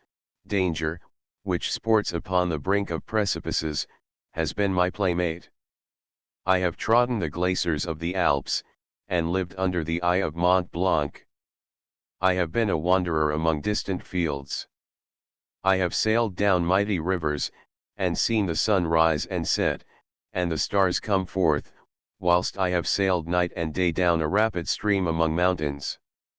I have seen populous cities, and have watched the passions which rise and spread, and sink and change, amongst assembled multitudes of men. I have seen the theatre of the more visible ravages of tyranny and war, and cities and villages reduced to scattered groups of black and roofless houses, and the naked inhabitants sitting famished upon their desolate thresholds. I have conversed with living men of genius. The poetry of ancient Greece and Rome, and modern Italy, and our own country, has been to me like external nature, a passion and an enjoyment. Such are the sources from which the materials for the imagery of my poem have been drawn. All this was true, but Shelley was too impatient of experience to rely on it when there was a richer world of images at hand. Images passing into each other meant more to him than experience, as he wrote such lines as "My soul is an enchanted boat which, like a sleeping swan, doth float upon the silver waves of thy sweet singing." He said himself of the poet that nor seeks nor finds he mortal blisses, but feeds on the aerial kisses of shapes that haunt thought's wildernesses. There was never another poet of whom this was so true as of himself. Even when he writes "A light of laughing flowers along the grass is spread," or, "I see the waves upon the shore, like light dissolved in star showers, thrown," he seems to shed upon things a light brought from that haunted world. There is more color in Keats than in Shelley, but there is more light in Shelley than in Keats. Did he not speak of the poet as hidden in the light of thought? His radiance is different in kind from that of any other poet. For it is the radiance of a world in which things are not made of substances but of dreams, a world in which we walk over rainbows instead of bridges and ride not upon horses but upon clouds. 9. Plutarch's Anecdotes. Anecdotes, like most other forms of literary entertainment, have been spoken ill of by grave persons, but seldom by the wise. How superficial, wrote Isaac Disraeli, is that cry of some impertinent pretended geniuses of these times who affect to exclaim, "Give me no anecdotes of an author, but give me his works." I have often found the anecdotes more interesting than the works. And he pointed out that Dr. Johnson devoted one of his periodical papers to a defense of anecdotes. The defense was hardly needed. The imagination of mankind has by universal consent paid honor to the anecdote, and Montaigne is supreme among essayists, and Plutarch among biographers, by virtue of anecdotes as well as of wisdom. Plutarch himself has given the anecdote its just praise in the opening paragraph of his Life of Alexander, when he explains, "It is not histories I am writing, but lives, and in the most illustrious deeds there is not always a manifestation of virtue or vice, nay, a slight thing like a phrase or a jest often makes a greater revelation of character than battles where thousands fell, or the greatest armaments, or sieges of cities." Hence the general appetite for trifling facts about great men is not a mere vice of gossips. It may help to preserve a detail which will give a later man of genius a clue to a character, the character of a man or the character of a book. The theory that we can criticize a poet more profoundly by leaving aside the ordinary facts of his life as though he had never existed in the flesh is an absurd piece of pedantry. The Life of Shelley throws a flood of light on the poetry of Shelley. It contains in itself a profound criticism of the genius of Shelley, a genius that was of the air rather than of the earth, a genius at once noble and incongruous with the world in which men live. Writers, however, may make a dozen different uses of anecdotes. The anecdote may be anything from a jest to an awakening touch of portraiture, and from that to a fable that reveals a piece of new or old truth to the imagination. It is not open to dispute that the great writers of anecdotes are not those who believe in anecdotes for anecdotes' sake. They are those who everywhere see signs and connections, and for whom an anecdote is a pattern in little, suggesting a pattern of life itself. Plutarch speaks of himself as looking for the signs of the soul in men, and the phrase gives some notion of the moral and spiritual pattern into which his anecdotes are woven. I doubt if a more virtuous imagination ever applied itself to literature. Plutarch's unending quest was virtue, and no illustrious man ever sat to him for a portrait without discovering to him virtues that he would never have revealed to a scandalmonger such as Suetonius. It was as though moral dignity were the chief of the colors on Plutarch's palette. He was fond of contrasting his heroes with one another, but, even when he took for heroes men who were mortal enemies, he would penetrate deep into the heart of each in search of some hidden or imprisoned nobleness. He cannot paint an Alcibiades or a Sulla as a model for children, but even in them he seems to perceive and reverence a greatness of spirit in ruins, some brightness of charm or courage beyond the scope of little men. No other writer except Shakespeare has had the same power of setting before the imagination characters that remain noble though undone by great vices. To do this is, to some extent, in the common tradition of tragedy, but there is in Shakespeare and Plutarch a certain sweetness and warmth of understanding, something even more than an enthusiasm for the best in full view and admission of the worst, unlike anything else in literature. It was not an accident that Shakespeare drew so freely and so confidently on Plutarch. The geniuses of the two men were akin. Plutarch, no doubt, was more consciously ethical than Shakespeare, but he was ethical not after the manner of the narrow propagandist, but after the manner of the imaginative artist. He does not write of model characters. He knows that there are no perfect human beings. He recognizes the goodness in bad men, and the badness in good men. No biographer has been more keenly aware of the corruptibility of human nature. Hence the characters in his lives are real men, with not a fault, and hardly the rumor of a fault, hidden. He will not bear false witness for the sake of making great men appear better than they are. He achieves the difficult feat of praising virtue without either conteing or lying. He is not afraid to hold the mirror up to nature and to show us virtue fighting a doubtful battle in a corrupt and tragic scene. He does not believe that the virtuous man is necessarily secure either from corruption or defeat, but he believes that virtue itself is secure from defeat. His recurrent theme is the Christian theme, fear not them that kill the body. He is the painter, not only of illustrious lives, but of illustrious deaths. He feels a spectator's elation as he watches a noble fifth act. He obtains from the spectacle of virtue impavid amid the ruins an aesthetic as well as an ethical pleasure. If any man wishes to make a study of the aesthetics of virtue, he will find abundant material in Plutarch. Plutarch writes of the tragic hero as of a man playing a fine part finely. He delights in the moving speeches, in the very gestures. He makes us conscious of a rhythm of nobleness running through human life, as when he describes the conduct of the Spartan women who fled with Cleomenes, the quasi-socialist king, to Egypt, and who were murdered by their cruel hosts. He first wins our sympathies for the wife of Panthus, most noble and beautiful to look upon, and tells us how she was but lately married to Panthus, so that their misfortunes came to them in the heyday of their love. He then describes how this great lady behaved when she was overtaken by death in company with the mother and children of the king. She it was who now took the hand of Cratesicalia as she was led forth by the soldiers, held up her robe for her, and bade her be of good courage. And Cratesicalia herself was not one whit dismayed at death, but asked one favor only, that she might die before the children died.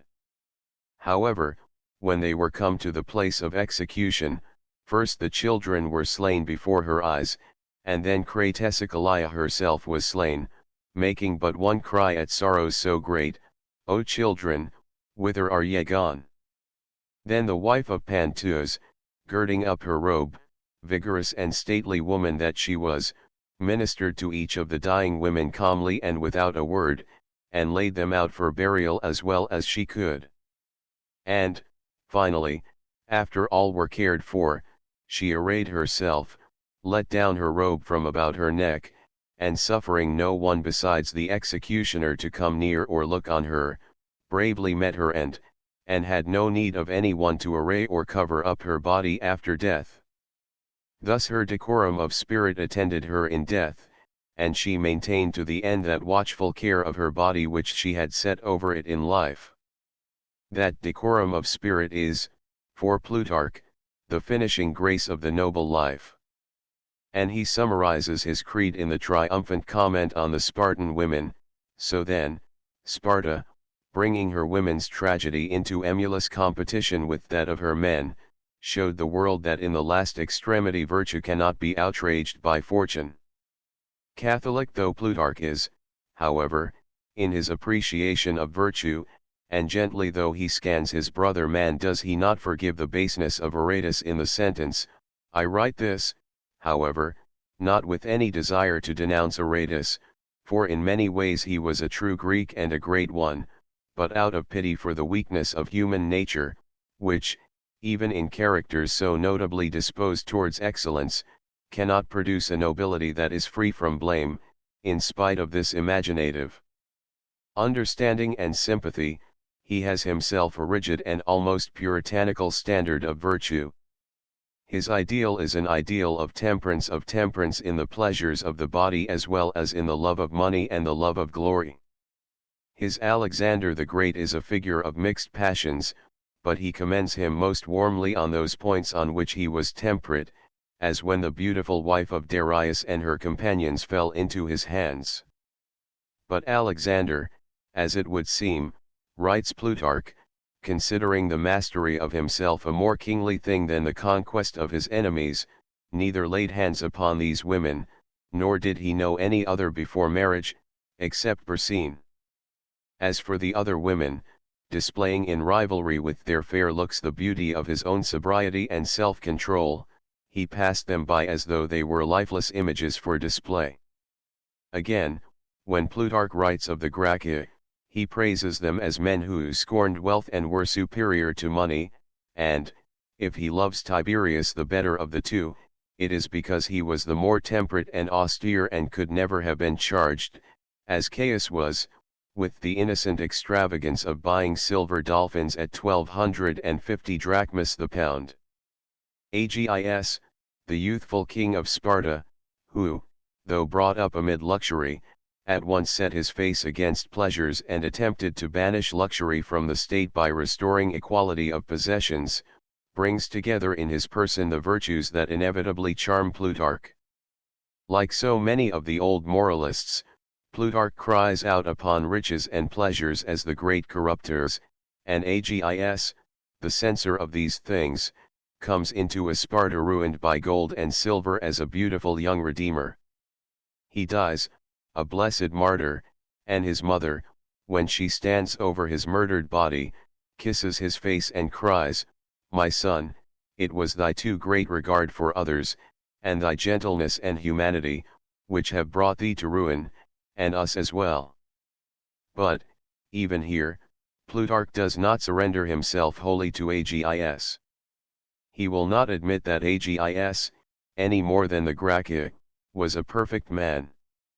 Agis, he says, would seem to have taken hold of things with too little spirit.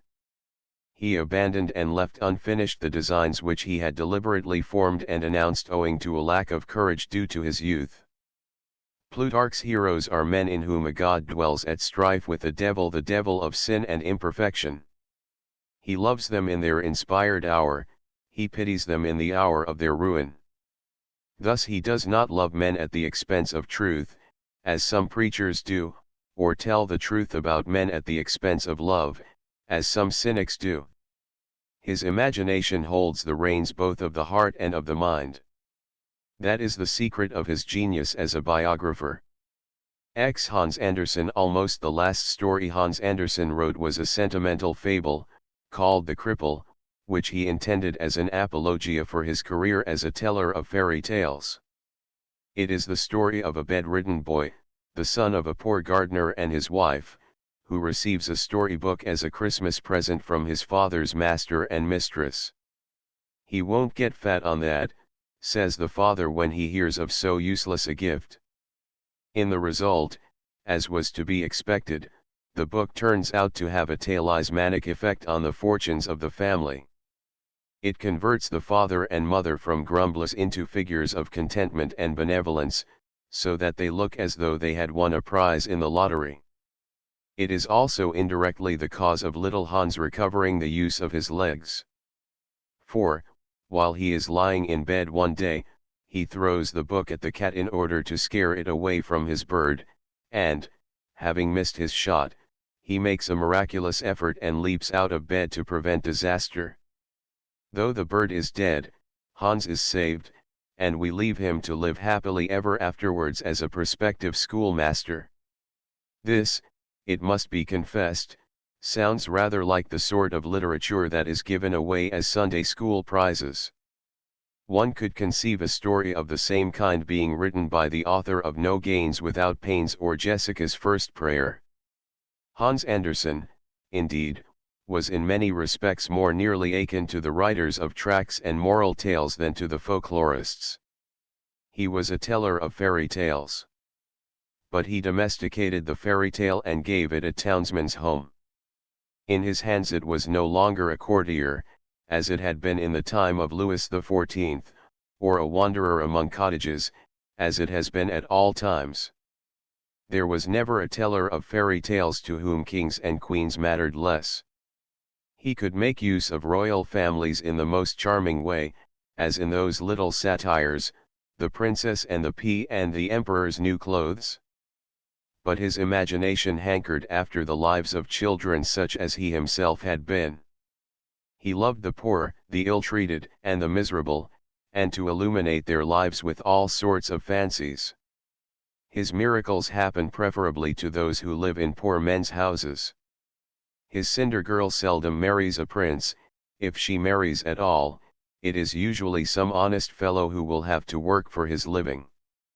In Hans Andersen, however, it is the exception rather than the rule to marry and live happily ever afterwards. The best that even Hans the cripple has to look forward to is being a schoolmaster. There was never an author who took fewer pains to give happy endings to his stories. His own life was a mixture of sadness and the vanity of success. The Ugly Duckling is manifestly the fable of his autobiography. Born into the house of a poor cobbler, he was at once shy and ugly, and he appears to have been treated by other children like the duckling which was bitten and pushed and jeered at in the farmyard, and upon which the turkey cock, who had been born with spurs, and therefore thought himself an emperor, blew himself up like a ship in full sail and bore straight down. His father died early, and at the age of 11 Hans ceased to go to school and was allowed to run wild.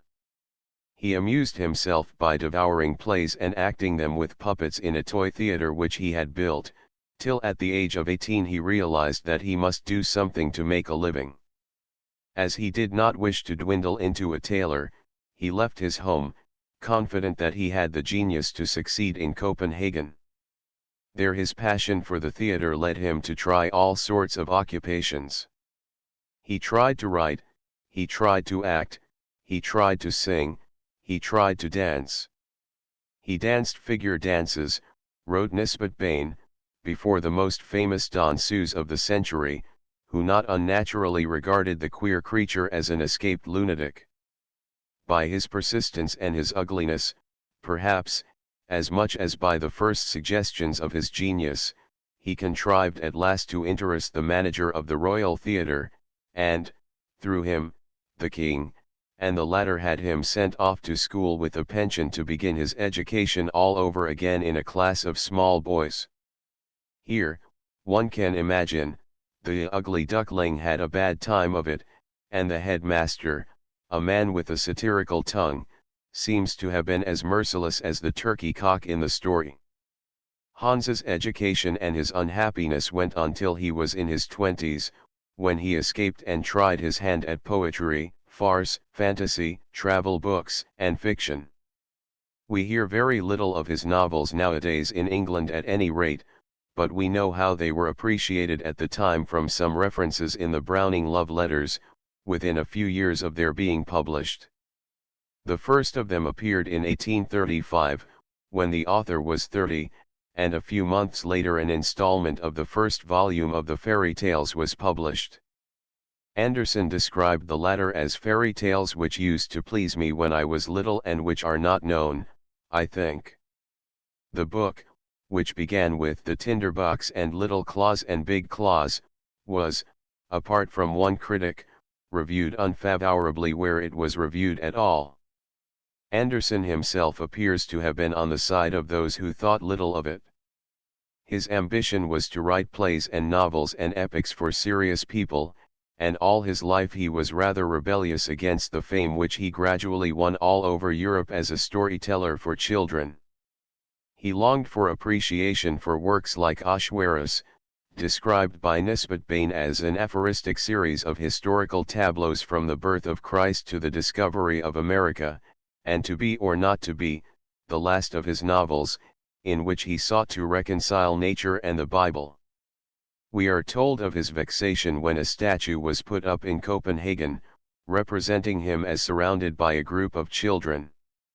Not one of the sculptors, he declared, seems to know that I never could tell tales whenever anyone is sitting behind me, or close up to me, still less when I have children in my lap, or on my back, or young Copenhageners leaning right against me.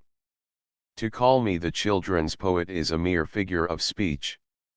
My aim has always been to be the poet of older people of all sorts, children alone cannot represent me. It is possible, however, that Andersen rather enjoyed taking up a grumpy pose in regard to his stories for children. In any case, he continued to publish fresh series of them until 1872, 3 years before his death. He also enjoyed the enthusiastic reception their popularity brought him during his frequent travels in most of the countries of Europe between England and Turkey. Nor did he object to turning himself into a storyteller at a children's party. There is a description in one of Henry James's books of such a party at Rome, at which Hans Andersen read The Ugly Duckling and Browning the Pied Piper of Hamelin, followed by a grand march through the spacious Barberini apartment, with W.W. Story doing his best on a flute in default of bagpipes. Nor does Andersen seem to have thought too disrespectfully of his fairy tales when he wrote The Cripple. Probably, however, even in his fairy tales Hans Andersen has always appealed to men and women as strongly as to children. We hear occasionally of children who cannot be reconciled to him because of his incurable habit of pathos. A child can read a fairy tale like The Sleeping Beauty as if it were playing among toys, but it cannot read The Marsh King's Daughter without enacting in its own soul the pathetic adventures of the Frog Girl. It cannot read The Snow Queen without enduring all the sorrows of Gerda as she travels in search of her lost friend.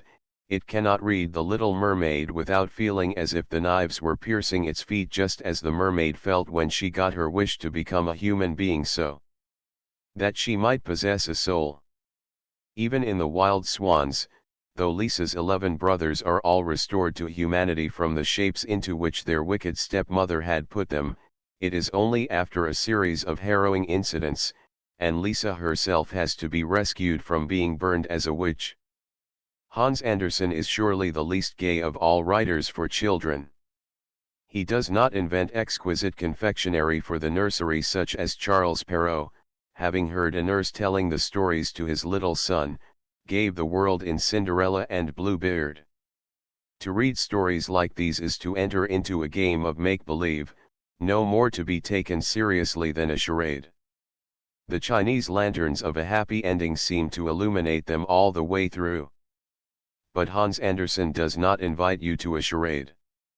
He invites you to put yourself in the place of the little match girl who is frozen to death in the snow on New Year's Eve after burning her matches and pretending that she is enjoying all the delights of Christmas. He is more like a child's Dickens than a successor of the ladies and gentlemen who wrote fairy tales in the age of Louis XIV and Louis XV. He is like Dickens, indeed, not only in his genius for compassion, but in his abounding inventiveness, his grotesque detail, and his humor. He is never so recklessly cheerful as Dickens, with the cheerfulness that suggests eating and drinking. He makes us smile rather than laugh aloud with his comedy. But how delightful is the fun at the end of Soup on a Sausage Peg when the Mouse King learns that the only way in which the soup can be made is by stirring a pot of boiling water with his own tail. And what child does not love in all its bones the cunning in Little Claus and Big Claus, when Big Claus is tricked into killing his horses, murdering his grandmother, and finally allowing himself to be tied in a sack and thrown into the river? But Hans Andersen was too urgent a moralist to be content to write stories so immorally amusing as this. He was as anxious as a preacher or a parent or Dickens to see children Christians of sorts, and he used the fairy tale continually as a means of teaching and warning them. In one story he makes the storks decide to punish an ugly boy who had been cruel to them. There is a little dead child in the pond, one that has dreamed itself to death, we will bring that for him. Then he will cry because we have brought him a little dead brother. That is certainly rather harsh. The girl who trod on the loaf is equally severe. As a result of her cruelty in tearing flies' wings off and her wastefulness in using a good loaf as a stepping stone, she sinks down through the mud into hell, where she is tormented with flies that crawl over her eyes, and having had their wings pulled out, cannot fly away.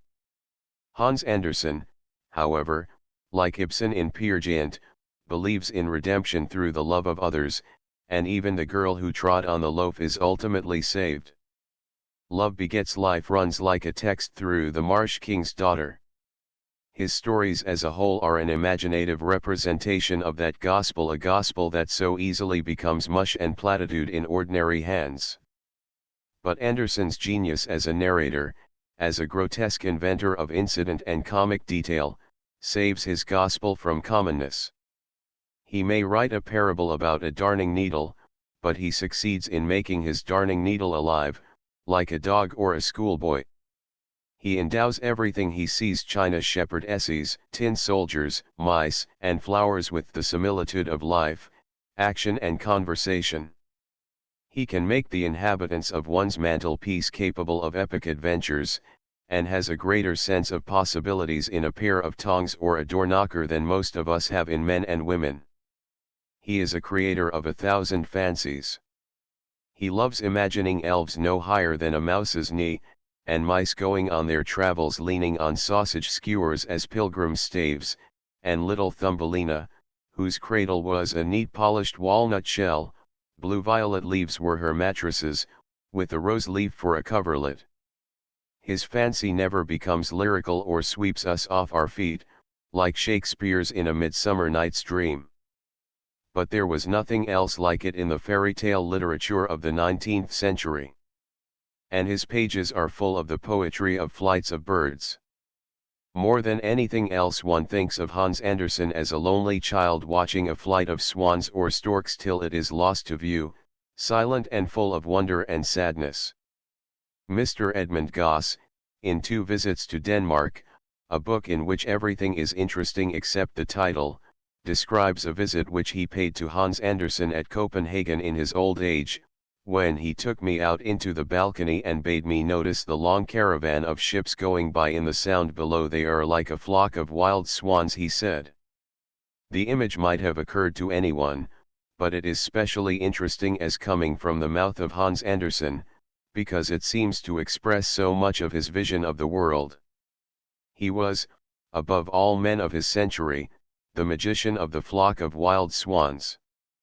11 John Clare. Mr. Arthur Symons edited a good selection of the poems of John Clare a few years ago, and Edward Thomas was always faithful in his praise. Yet Messrs. Blunden and Porter's new edition of Clare's work has meant for most of its readers the rediscovery of a lost man of genius. For Clare, though he enjoyed a boom in London almost exactly 100 years ago, has never been fully appreciated. He has never even been fully printed. In 1820 he was more famous than Keats, who had the same publisher. Keats's 1820 volume was one of the great books of English literature, but the public prefer John Clare, and 3 editions of poems descriptive of rural life and scenery were sold between January 16 and the end of March. It was not that the public had discovered a poet, it was merely that they had discovered an agricultural laborer who was a poet. At the same time, to have been overboomed was bound to do Clare's reputation harm. It raised hopes that his verse did not satisfy, and readers who come to an author expecting too much are apt in their disappointment to blame him for even more faults than he possesses. It is obvious that if we are asked to appreciate Clare as a poet of the same company as Keats and Shelley, our minds will be preoccupied with the feeling that he is an intruder, and we shall be able to listen to him with all our attention only when he has ceased to challenge such ruinous comparisons. I do not know whether the critics of 1820 gave more praise to Clare than to Keats. But the public did. The public blew a bubble, and the bubble burst.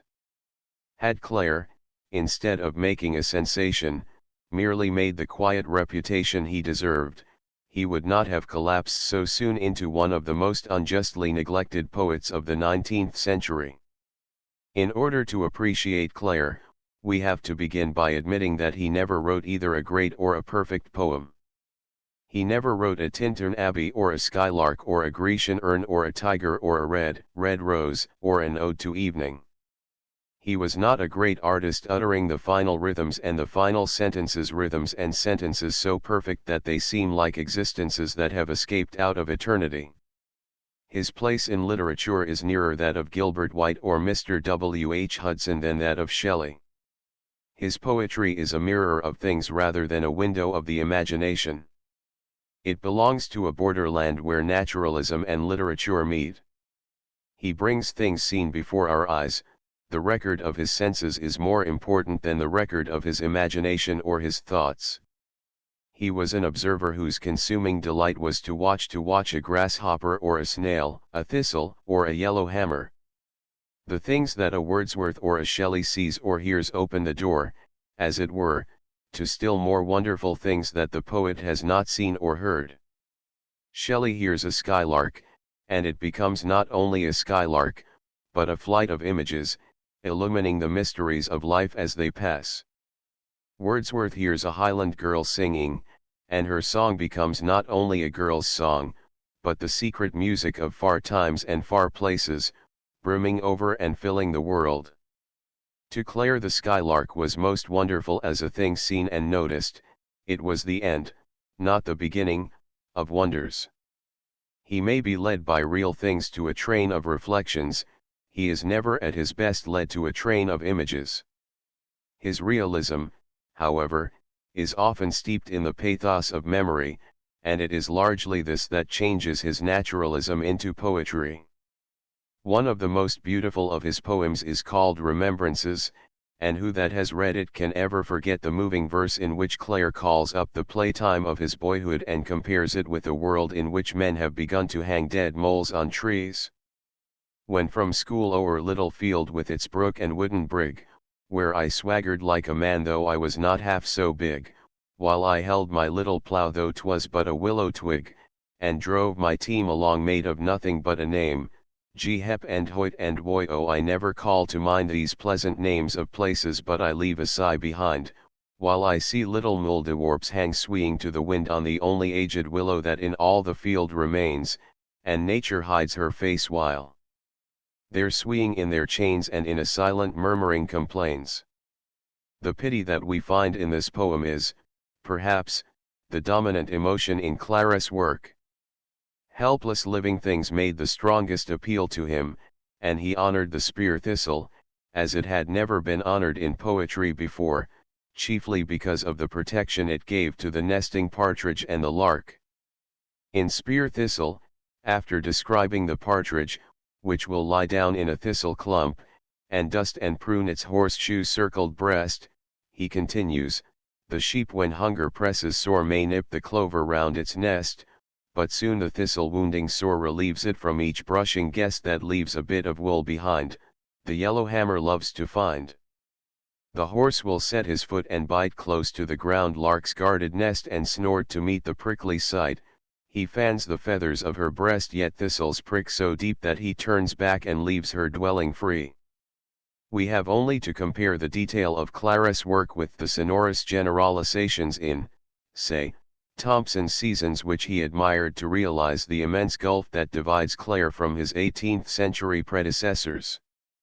Clare, indeed, is more like a 20th century than an 18th-century poet. He is almost more like a 20th century than a 19th-century poet. He is Neo-Georgian in his preference for the fact in itself above the image or the phrase. The thing itself is all the image he asks, and Mr. W. H. Davies in his simplest mood might have made the same confession of faith as Clare, I love the verse that mild and bland breathes of green fields and open sky, I love the muse that in her hand bears flowers of native poesy, who walks nor skips the pasture brook in scorn, but by the drinking horse leans o'er its little brig to look how far the sallows lean across. There is no poet, I fancy, in whose work the phrase, I love, recurs oftener. His poetry is largely a list of the things he loves. I love at early morn, from new mown swath to see the startled frog his route pursue, to mark while, leaping o'er the dripping path, his bright sides scatter dew, the early lark that from its bustle flies to hail his matin new, and watch him to the skies, to note on hedgerow box, in moisture sprent, the jetty snail creep from the mossy thorn, with earnest heed and tremulous intent, frail brother of the morn, that from the tiny bent's end Misted leaves withdraws his timid horn, and fearful visions weaves? As we read Clare we discover that it is almost always the little things that catch his eye. Grasshoppers go in many a thrumming spring, and now to stalks of tasseled so grass cling, that shakes and swees a while, but still keeps straight, while arching ox-eye doubles with his weight. Next on the cattail grass with farther bound he springs, that bends until they touch the ground. He is never weary of describing the bees. He praises the ants. Of the birds, he seems to love the small ones best. How beautifully he writes of the hedge sparrow's little song, while in a quiet mood hedge sparrows try an inward stir of shadowed melody. There is the genius of a lover in this description. Here is something finally said. Clare continually labors to make the report of his eye and ear accurate. He even begins one of his asylum poems with the line, "Sweet chestnuts brown like soling leather turn," and, in another, pursues realism in describing an April evening to the point of writing, "Sheep ointment seems to dog the dead-hued sky." His attempt at giving an exact echo of the Blue Tit song, his very feeble attempt, makes the success of one of his good poems tremble for a moment in the balance. Dreamers, mark the honey bee, mark the tree where the blue-capped Toodle-Tee sings a glee, sung to Adam and to Eve, here they be. When floods covered every bough, Noah's Ark heard that ballad singing now, hark, hark. Tootle, tootle, Toodle-Tee, can it be pride and fame must shadows be? Come and see, every season owns her own, bird and bee sing creation's music on, nature's glee is in every mood and tone eternity. Clare comes nearer an imaginative vision of life in this than in most of his poems. But, where Shelley would have given us an image, Clare is content to set down tootle, tootle, Toodle-Tee. His poems of human life are of less account than his poems of bird and insect life, but one of the most beautiful of all his poems, "The Dying Child," introduces a human figure among the bees and flowers. How moving are the first three verses: "He could not die when trees were green, for he loved the time too well. His little hands, when flowers were seen, were held for the bluebell, as he was carried o'er the green. His eye glanced at the white-nosed bee, he knew those children of the spring, when he was well and on the lea, he held one in his hands to sing, which filled his heart with glee. Infants, the children of the spring. How can an infant die when butterflies are on the wing, green grass, and such a sky? How can they die at spring?" The writer of these lines was a poet worth rediscovering, and Messrs. Blunden and Porter have given us a book in which we can wander at will, peering into hedges and at the traffic of the grass, as in few even of the great poets. Mr. Blunden has also written an admirable, though needlessly pugnacious account of the life of the Green Man, as Clare was called in Lamb's circle because of his clothes. It is a story of struggle, poverty, drink, a moment's fame without money to correspond, a long family, and the madness of a man who, escaping from the asylum, ate the grass on the roadside which seemed to taste something like bread. Knowing the events of his life, we read Clare's poetry with all the more intense curiosity. And, if we do not expect to find a Blake or a Wordsworth, we shall not be disappointed. Certainly this is a book that must go on the shelf near the works of Mr. Hudson. 12 Historians as Entertainers. Herodotus is one of the oldest illustrations of the fact that a test of good literature is its capacity to entertain us. There are two sorts of writing, the entertaining and the dull is outside literature. This is a fact which, though it is perfectly obvious, tends to be forgotten by many writers, even by many able writers, in every century. Authors fall in love with their own ponderosity, forgetting that a huge tome is too often a huge tomb. That is the explanation of the long lives and the still longer histories that the publishers and the authors of the 19th century loved. Biographies became life-size, and histories rivaled in length the wars they chronicled. A Victorian biographer appeared to think that he was performing more ambitious work in writing a life of Milton in 6 volumes than if he were to write it in one. Similarly, a historian, instead of giving us a Cromwell that the eye could take in as one absorbing figure, would devote one volume to this bit of him and another to that, and would leave us with a mass of information about his disjecta membra, which we might or might not piece together, just as we pleased. This was called scientific history. Its disciples forgot that history is an art and that, like all other arts, whatever its ultimate object, it should be subject to the law of entertainment. Nothing else will keep history alive, except as a school book or a source book. An inaccurate history that entertains will outlive an accurate history that wearies.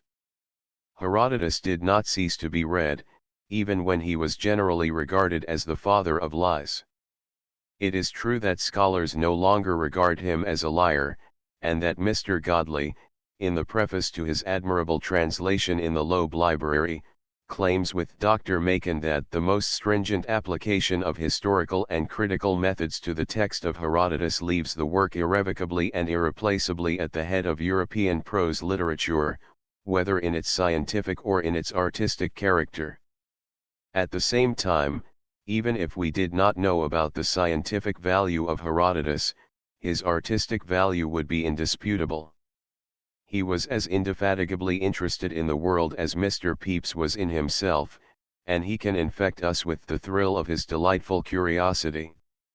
Curiosity, on the other hand, implies interest in some sort of truth, and the pursuit of some sort of truth seems to be an essential in a book that is to entertain us permanently. The artist is moralist as well as entertainer, and the truth that lies in him shapes his work, whether he is Aeschylus or Plato, Herodotus or Sallust.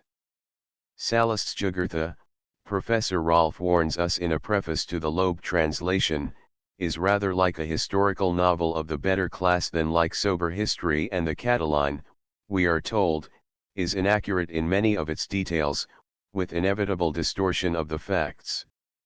Even so, both works are entertaining statements of a great moral idea, the idea of the corruption of human nature by success.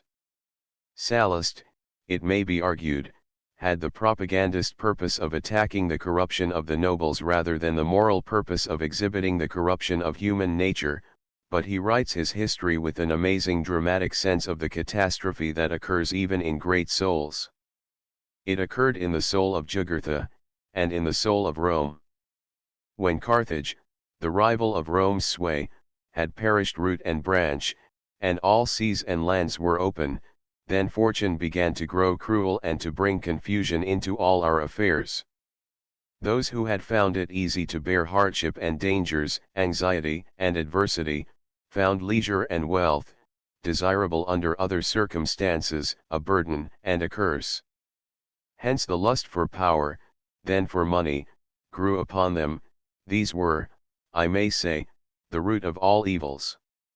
What is all literature but the fable of such things? It may be an inspiring fable or a derisive fable, a tragic fable or a comic fable, but in any event it cannot be good literature unless it is an entertaining fable. Herodotus, certainly, never forgets for long that history is a fable. That wonderful anecdote of Gyges and the infatuated king who compelled him to hide behind the door and to look on the queen when she was naked, with the result that the queen, on discovering him, ordered him to kill the king and marry her or die himself, is not a mere unrelated scene as from a ballet, but has its tragic signature 5 generations later, when the power of Croesus, the descendant of Gyges, is destroyed and he is a prisoner in the camp of Cyrus. Croesus, being unable to understand how the disaster had happened, obtained permission from Cyrus to send messengers to Delphi to inquire of the oracle why it had deceived him. And the priestess replied, "None may escape his destined lot, not even a god. Croesus hath paid for the sin of his ancestor of the 5th generation, who, being of the guard of the Heraclidae, was led by the guile of a woman to slay his master, and took to himself the royal state of that master, whereto he had no right. We find in pagan literature a sense of the divine government of the world that is missing from the greater part of modern Christian literature. The pagan historians, I think, have a profounder sense of sin and of the sufferings that result from sin than most of the Christian historians. Nowadays, we hesitate before allowing even Richard III or Judge Jeffreys to have been a sinner. And, as we have found no substitute for those ancient colors of vice and virtue, much of our history is colorless and uninteresting. The sense of sin is of infinite value to an artist, if only because it enables him to see how striking are the contrasts that exist in every human being. He sees the great man as a miserable sinner, and he sees him all the more truthfully for this. He sees the beautiful woman as a miserable sinner, and he sees her all the more truthfully for this. Aristotle, indeed, thought that it was impossible to write great tragic literature except about a noble character who was seen to be a sinner. It was probably never done till the appearance of the Gospels, and I am not sure whether it has been done since. Shakespeare had as compassionate a sense of the flaw in human nature even at its greatest as the Greek dramatists and the supreme Greek biographer. There is, no doubt, a school of writers who have so keen a sense of the flaws that they can see scarcely anything else. This is inimical to art. Suetonius provides us with a feast of flaws, from which we rise with the feeling that we have been dining on spiced and putrid dishes. His was not a disinterested observation of human character. He was a specialist in the vices. It is appalling to think what he would have made of Sempronia, one of the many Roman ladies whom Catiline enticed into his conspiracy. Sallust's portrait of her is a masterpiece. Now among these women was Sempronia, who had often committed many crimes of masculine daring. In birth and beauty, in her husband and children, she was abundantly favored by fortune, well read in the literature of Greece and Rome, able to play the lyre and dance more skillfully than an honest woman need, and having many other accomplishments which minister to voluptuousness. But there was nothing which she held so cheap as modesty and chastity. You could not easily say whether she was less sparing of her money or her honor. Her desires were so ardent that she sought men more often than she was sought by them. Even before the time of the conspiracy, she had often broken her word, repudiated her debts, been privy to murder. Poverty and extravagance combined had driven her headlong. Nevertheless, she was a woman of no mean endowments. She could write verses, bandy jests, and use language which was modest, or tender, or wanton. In fine, she possessed a high degree of wit and charm. A miserable sinner, undoubtedly. How odious and how interesting. But, even as gossips, how these ancient historians still keep their hold on us. Herodotus is the father of nursery tales as well as of moral tales. His account of Egypt in the second book of his history may appeal to the anthropologist in some of us. It also appeals to the child in all of us. He must have omitted thousands of the stories that he heard on his travels, but he had a genius for finding room for the interesting story. His pages are rich in attractive stories like that which tells how Samodicius decided whether the Egyptians or the Phrygians were the oldest nation. Now before Samodicius became king of Egypt, the Egyptians deemed themselves to be the oldest nation on earth. Samodicius, being nowise able to discover by inquiry what men had first come into being, devised a plan whereby he took 2 newborn children of common men and gave them to a shepherd to bring up among his flock. He gave charge that none should speak any word in their hearing. They were to lie by themselves in a lonely hut, and in due season the shepherd was to bring goats and give the children their milk and do all else needful. Samodicius did this, and gave this charge, because he desired to hear what speech would first break from the children, when they were past the age of indistinct babbling. And he had his wish, for, when the shepherd had done as he was bidden for 2 years, one day as he opened the door and entered, both the children ran to him, stretching out their hands and calling Beccos. When he first heard this he said nothing of it, but coming often and taking careful note, he was ever hearing this same word, till at last he told the matter to his master, and on command brought the children into the king's presence. Samodicius heard them himself, and inquired to what language this word Beccos might belong. He found it to be a Phrygian word signifying bread. Reasoning from this fact, the Egyptians confessed that the Phrygians were older than they. Scientific?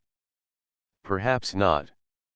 And yet science and art may embrace in the recording of such stories as this. But it is in the Museum of the Arts, not in that of the Sciences, that Herodotus holds his immortal place. He may not be the first of the scientific historians, he is certainly the first of the European masters of the art of entertaining prose. 13. Wordsworth discovery. A good many people were pleased not without malice when Professor Harper discovered a few years ago that Wordsworth had an illegitimate daughter. It was like hearing a piece of scandal about an archbishop. As a matter of fact, the story, as Professor Harper tells it, is not a scandal, it is merely a puzzle. The figures in the episode are names and shadows. We know almost nothing as regards their feelings for each other or what it was that prevented the lovers from marrying. Professor Harper believes that Wordsworth has left a disguised version of the story in Vaudreuil and Julia. Wordsworth himself says of Vaudreuil and Julia that the facts are true, and the main facts in the poem are that the lovers wish to marry, cannot gain their parents' consent, and give way to passion, and that after this their parents, instead of softening in their attitude, insist more harshly than ever on keeping them apart. Wordsworth is vehement in his contention that Vaudreuil was no common seducer yielding to the lusts of the flesh, and the suggestion is fairly clear that the youth thought he was taking the only way to make marriage inevitable.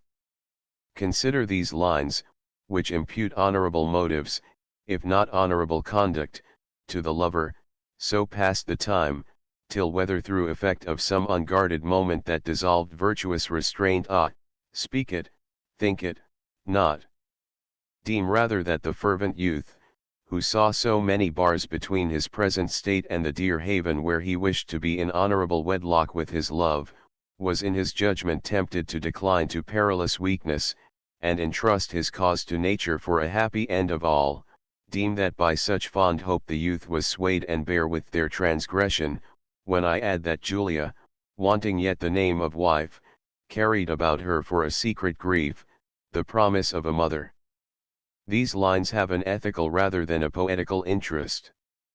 Whether Wordsworth, in writing them, was consciously or subconsciously attempting his own moral justification, we do not know. But Professor Harper has collected a number of facts that make it appear likely that he was. Certainly, the story of Wordsworth and Marianne Vallon at Orleans in 1792, so far as we know it, might without violence be dramatized as the story of Vaudreuil and Julia. Bear in mind, for example, the many bars that stood in the way of Wordsworth's marriage to Marianne, or Annette, Vallon. They were not, as in the poem, barriers of class, but they were the equally insurmountable barriers of creed, both political and religious. Wordsworth was a young Englishman, full of the ardour of the Revolution, and a Protestant of so sceptical a cast that Coleridge described him as a semi-atheist. Annette, for her part, was the child of parents who were zealots in the cause of Royalism and Catholicism. They must have regarded the coming of such a suitor as Wordsworth with the same horror with which a reader of the Morning Post would learn that his daughter had fallen in love with a Catholic Sinn Féiner or a Jewish Bolshevist. The position was even more bitter than this suggests. The sectarian and political passions that raged in France were more comparable to the passions of Orange Belfast than to any that can be imagined in the atmosphere of modern England. Wordsworth may well have appeared to these orthodox parents a representative of Satan. He was the murder gang personified. Nor, to make up for this, was he even a good match. he was an exceedingly poor young man who had just come of age. Add to this the fact that it was almost impossible at the time for an Orthodox Catholic and Royalist to marry a revolutionary septic. Marriage had become a state affair under the Revolution, and no Catholic could permit his daughter to go through a marriage ceremony that seemed to deny that marriage was a sacrament. It is true that marriages could still be performed by the clergy, but only by such clergy as accepted their position under the new constitution as functionaries of the state. Republican clergy of this kind would be regarded by the Valin family as traitors and scarcely better than atheists. Marriages celebrated by them would be looked on as invalid as mere licenses to live in sin. Had Wordsworth become a Catholic, or had he been of a compromising disposition, it would have been easy enough to find a non-juring priest to perform the ceremony. But it is unlikely that a priest, who was zealous enough to face persecution rather than recognize the Republic, would have been willing to marry one of his flock to a free-thinking revolutionary. Respectability might urge that, when the lovers had already gone so far, nothing remained but to make the best of it and permit them to marry. Fanaticism, however, might well regard such a marriage as but the adding of one sin to another. The Church itself, by marrying the sinners, would make itself a partner in the sin. We have to reflect how adamantine is the faith of the Orthodox in order to understand the many bars that hindered the marriage of Wordsworth and Annette. Remembering this, we cannot dismiss as improbable Professor Harper's theory that Wordsworth abandoned Marianne reluctantly, and that when he settled in Blois, he did so because he had been driven away by her relatives and yet desired to remain near her. All we know of Wordsworth, and all the facts in Professor Harper's story, make it impossible to believe that he would willingly have deserted Marianne and his daughter.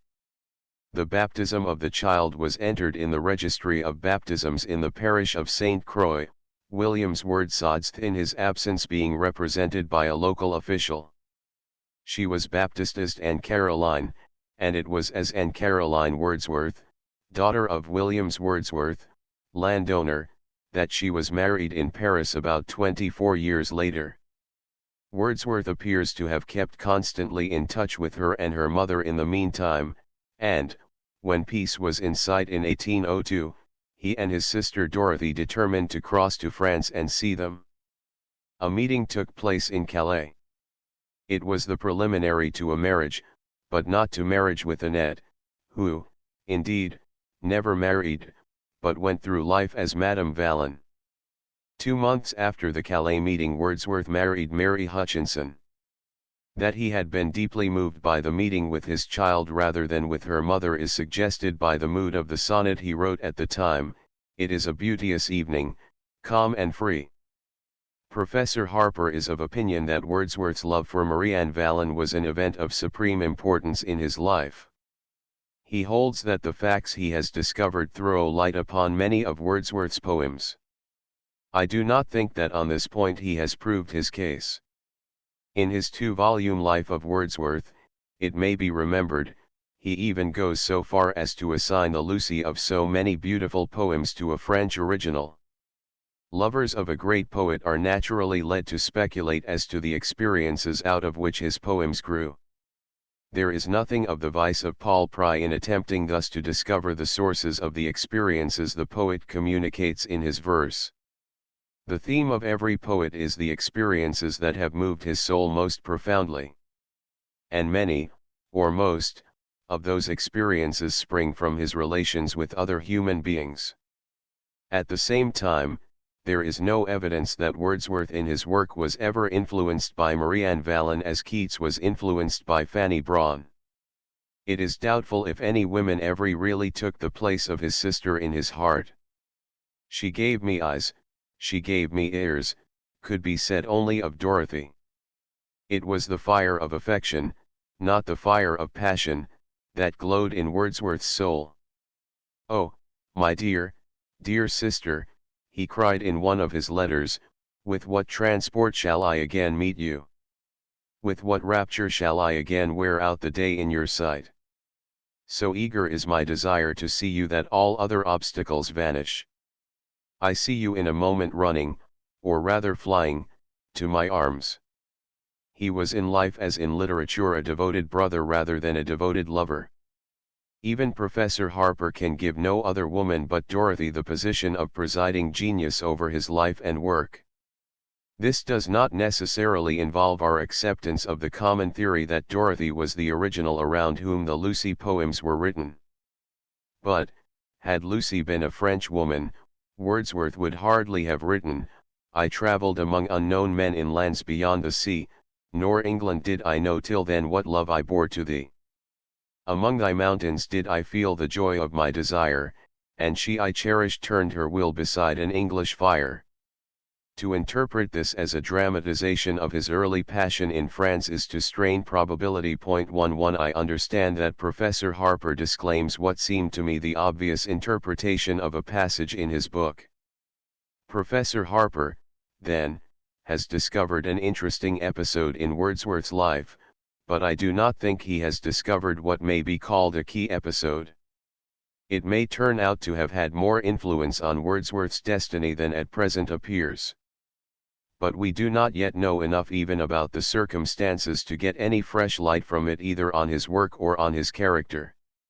As regards Annette, we learn from a letter of Dorothy's, written in 1815, that she shared, and continued to share, the royalist convictions of her people. She often, Dorothy affirms, risked her life in defense of adherence to that cause, and she despised and detested Bonaparte. In 1820, Wordsworth, his wife, and Dorothy visited Paris and lived on intimate terms with Annette, Caroline, and Caroline's husband. They even went to lodge in the same street.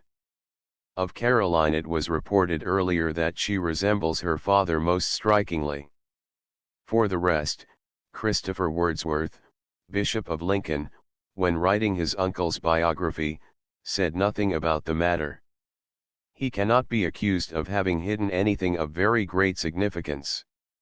The truth is now out, and we know little more about Wordsworth than we knew before.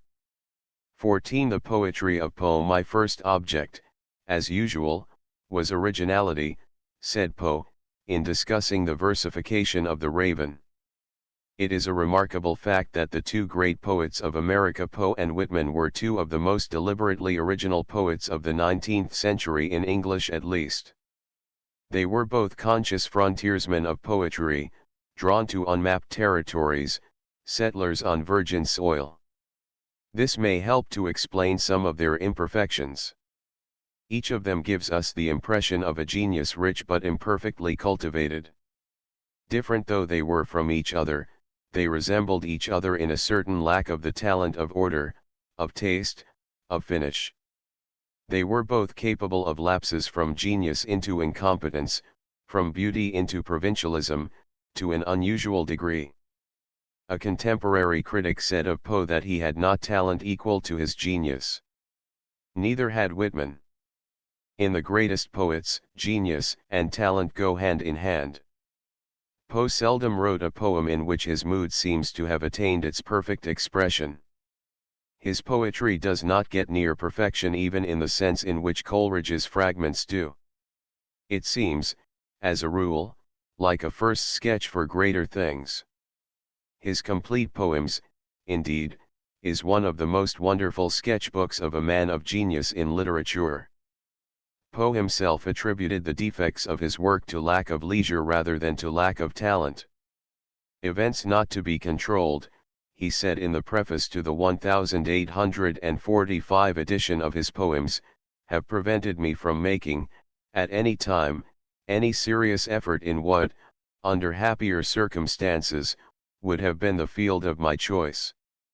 With me poetry has been not a purpose but a passion, and the passions should be held in reverence, they must not, they cannot at will be excited, with an eye to the petty compensations, or the more petty commendations, of mankind." Other poets, however, who have lived in as bitter circumstances as Poe, have written an incomparably greater body of good poetry. There was in him some flaw that kept him, as a rule, from being more than a great beginner. It may have been partly due to theatrical qualities that he inherited from his actress mother. Again and again he mingles the landscape of dreamland with the tawdry grandeur of the stage. He takes a footlight's view of romance when, having begun Lenore with the lines "Ah, broken is the golden bowl, the spirit flown forever, let the bell toll, a saintly soul floats on the Stygian river," he continues, and, "Guy de Vere, hast thou no tear, weep now, or never more." This, no doubt, was in tune with the fashionable romance of the day, but Poe's romantic conceptions at times were those of one who was especially entranced by stage trappings. He made his heroines rich and highborn as well as beautiful. In Lenore he cries, "Wretches, ye loved her for her wealth, and hated her for her pride." In The Sleeper he speaks of the crested palls of her grand family funerals. In Annabel Lee he made the very angels heroes of the green room, "Her high-born kinsmen came and bore her away from me." On the other hand, Poe's theatricalism, though it explains some of the faults of his poetry, leaves unexplained the fact that he has cast a greater spell on succeeding poets than has even so great a theatrical genius as Byron. Poe is one of those poets who are sources of poetry. He discovered, though not without forerunners such as Coleridge, a new borderland for the imagination, where death and despair had a new strangeness. He seems to have reached it, not through mere fancy, as his imitators do, but through experience. When he was a youth he worshipped Mrs. Helen Stannard, the mother of one of his friends. She went mad and died, and for some time after her death Poe used to haunt her tomb by night, and when the autumnal rains fell and the winds wailed mournfully over the graves, he lingered longest, and came away most regretfully. J. H. Ingram and other writers have found in these solitary churchyard vigils the clue to much that seems strange and abnormal in the poet's afterlife. Love overshadowed by death, beauty overshadowed by death, remain the recurrent theme of his verse. It is the theme of his supreme poem, Annabel Lee, with its haunting close, in the sepulchre there by the sea, in her tomb by the sounding sea. Poe was a poet for whom life was darkened by experience and illuminated only by visions. In the beginning, romance loves to nod and sing with drowsy head and painted wing, among the green leaves as they shake far down within some shadowy lake. In time, however, this born daydreamer can find no comfort in daydreaming. Of late, eternal condor years so shake the very heaven on high with tumult as they thunder by, I have no time for idle cares through gazing on the unquiet sky. And when an hour with calmer wings its down upon my spirit flings that little time with lyre and rhyme to while away forbidden things, my heart would feel to be a crime unless it trembled with the strings. There is a terrible sincerity in Poe's sense of the presence of death. His vision of mortal men, at least, was not theatrical in its gloom.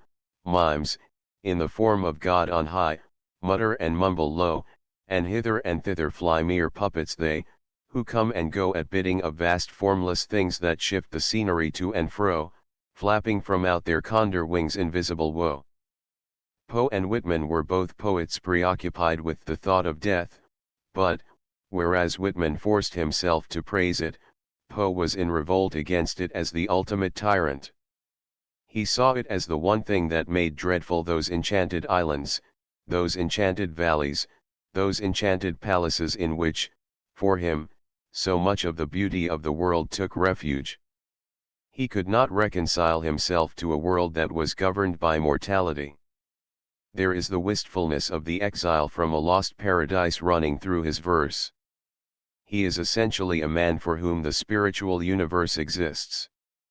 His angels and demons may not resemble the angels and demons of the churches may, indeed, be little more than formulae in his dreamland. But they are at least the formulae of a poet into whose dreams has come the rumor of immortality. He cannot believe that the city of death, with its awful stillness, can last forever, that city where shrines and palaces and towers, time-eaten towers that tremble not, resemble nothing that is ours. Around, by lifting winds forgot, resignedly beneath the sky the melancholy waters lie. He feels that somewhere El Dorado is to be found, as it is by the knight who sought it, and as his strength failed him at length he met a pilgrim shadow. Shadow, said he, where can it be this land of El Dorado?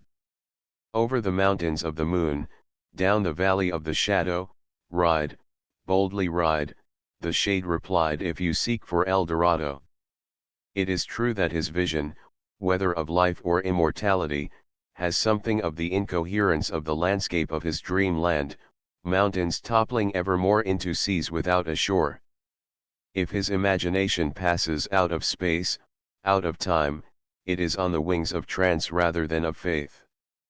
At the same time, his dreams would not have made so strong an appeal to generations of readers if they had been mere sensational fancies, and had not seemed to wander in a wider universe than we are conscious of in our everyday life. They cannot be dismissed as the visions of a drugged man. They are the questionings of a spirit. It may be that, like some of the decadents of Europe, Poe was preyed upon by a demon, that he was an outcast poet in whose sky was the cloud that took the form, when the rest of heaven was blue, of a demon in my view. But in the best of the decadents the soul survived, and if they have a place in literature it is because they have left a record of the travels of the prodigal soul in a far country. Poe, though not sharing their decadence, is also the poet of a far country. That loveliest of his poems, if we accept Annabel Lee, to Helen, what is it but a triumphant cry of return? Unlike The Raven, it is a poem that never loses its beauty with repetition. Annabel Lee may be the fullest expression of his genius, but To Helen is the most exquisite. Even to write it down, hackneyed though it is, renews one's delight. Helen, thy beauty is to me like those Nicean barks of yore, that gently, o'er the perfumed sea, the weary, wayborne wanderer bore to his own native shore.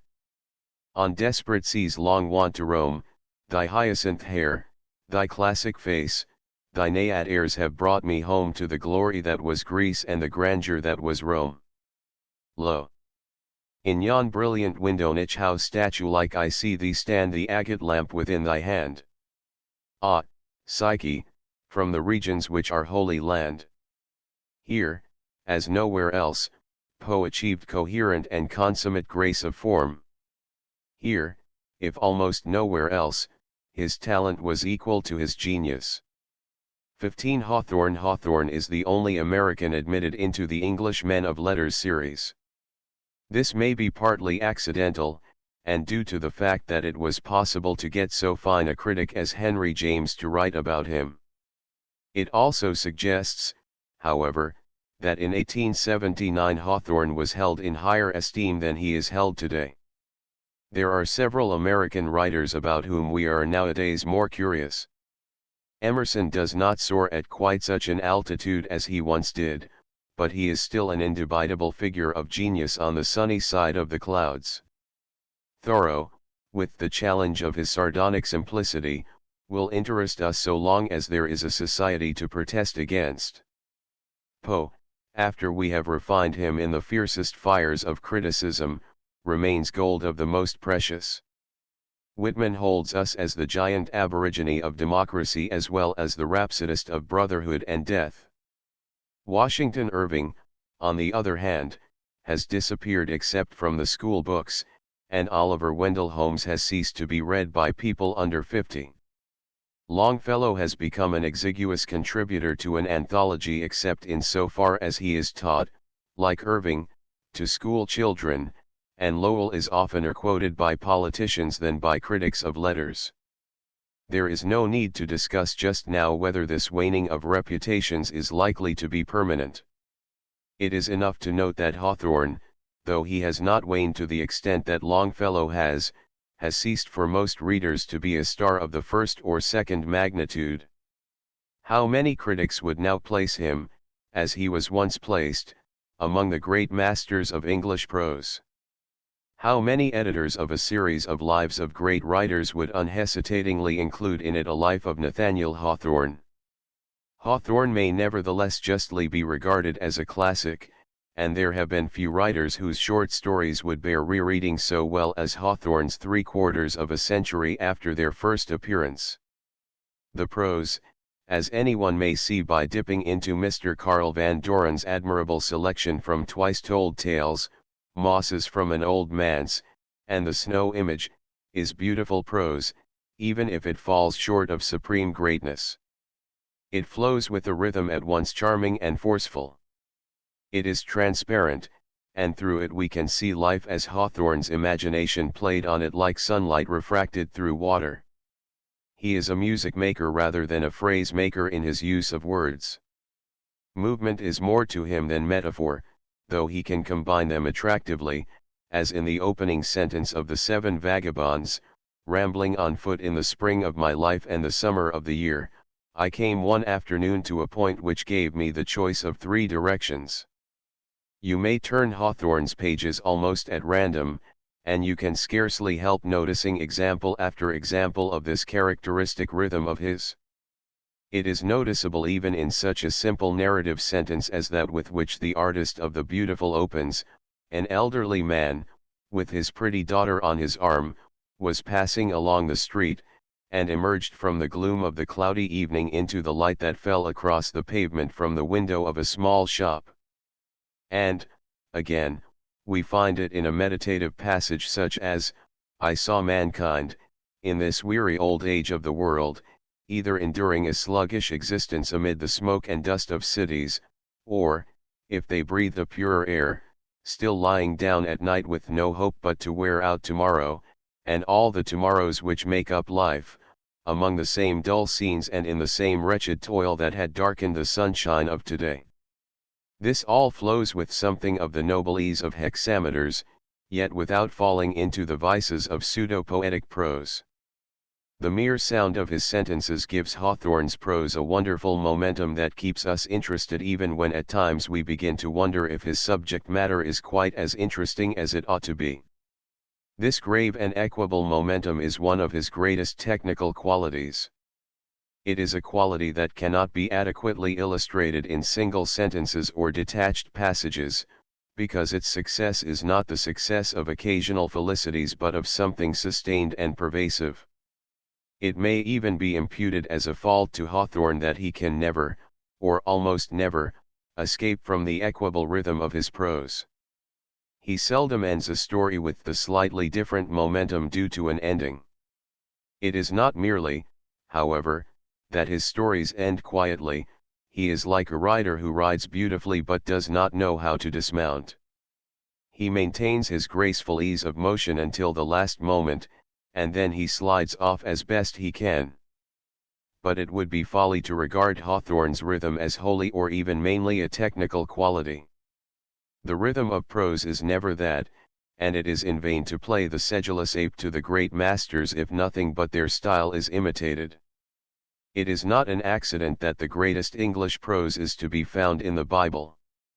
The rhythm of the greatest prose seems at times the rhythm of the spirit of man as it contemplates the life of men in the light of eternity. The rhythm to a Plato, a Milton, a Sir Thomas Browne, is inevitably of a kind that a Jane Austen or a Thackeray, with all their genius, could never achieve. It is the echo of the emotion felt by men to whom time and place are fables with another meaning besides that which appears on the surface. The realists can never write the greatest prose, because to them the world they see is not fabulous but a hard fact. The greatest writers all see the world as fabulous. Their men and women are inhabited by angels or devils, or, on a lower plane, have something of the nature of ghosts or fairies or goblins. If Othello were not a fable as well as a man, he would be no better than a criminal lunatic. If King Lear were not a fable as well as man, he would be a subject for the psychoanalyst. Imagine either of them as a modern Englishman, putting his case before a judge and jury, and you will see how the artist, even though his characters as a rule are characters such as may be found in reality, must remove them out of and above reality into the region of fables in order to make them permanently real to the imagination. Dickens turned Victorian England into a myth peopled by goblins. Dostoevsky turned Russia into a myth peopled by goblins and demons. It is not that they denied the reality of the world before their eyes, but that they saw within it and about it another world apart from which it had very little meaning. Hawthorne was a writer extremely conscious of this second world within and about the world. He had abandoned the puritanical orthodoxy of his people, but nonetheless he was haunted like them by a sense of a second meaning in life beyond the surface meaning of the day's work and the day's play. Many of his stories are stories in which, as in Young Goodman Brown, everyday reality passes into fable and back again as swiftly as though the two worlds were but different stages in a transformation scene. His genius turned more naturally to allegory than any other writer's since Bunyan. This is generally counted a defect, and, indeed, if, instead of alternating the everyday world with the fabulous world, he had interwoven them in such a way that the world never became less real on account of the fable it bore within it like an inner light, Hawthorne would have been a greater writer. At the same time, it is better that he should have sacrificed observation than that he should have sacrificed imagination. He lived in an atmosphere in which it must have been extraordinarily difficult to stand sufficiently remote from everyday life to see it not merely with the eye but with the imagination. To the eye, there must have been little enough of fantasy in the narrow lives of the men and women about him. Never comes any bird of paradise into that dismal region, he wrote of the custom house in which he passed so many years and that made such havoc of his wits. He had to transform his surroundings into a strange land into which a bird of paradise might enter. He did this by the invention of a sort of moral fairyland, into which he could project his vision of the mystery of human life. He often offends our sense of reality, but he never leaves us in doubt of the reality of this moral fairyland as the image of all he knew and felt about human life.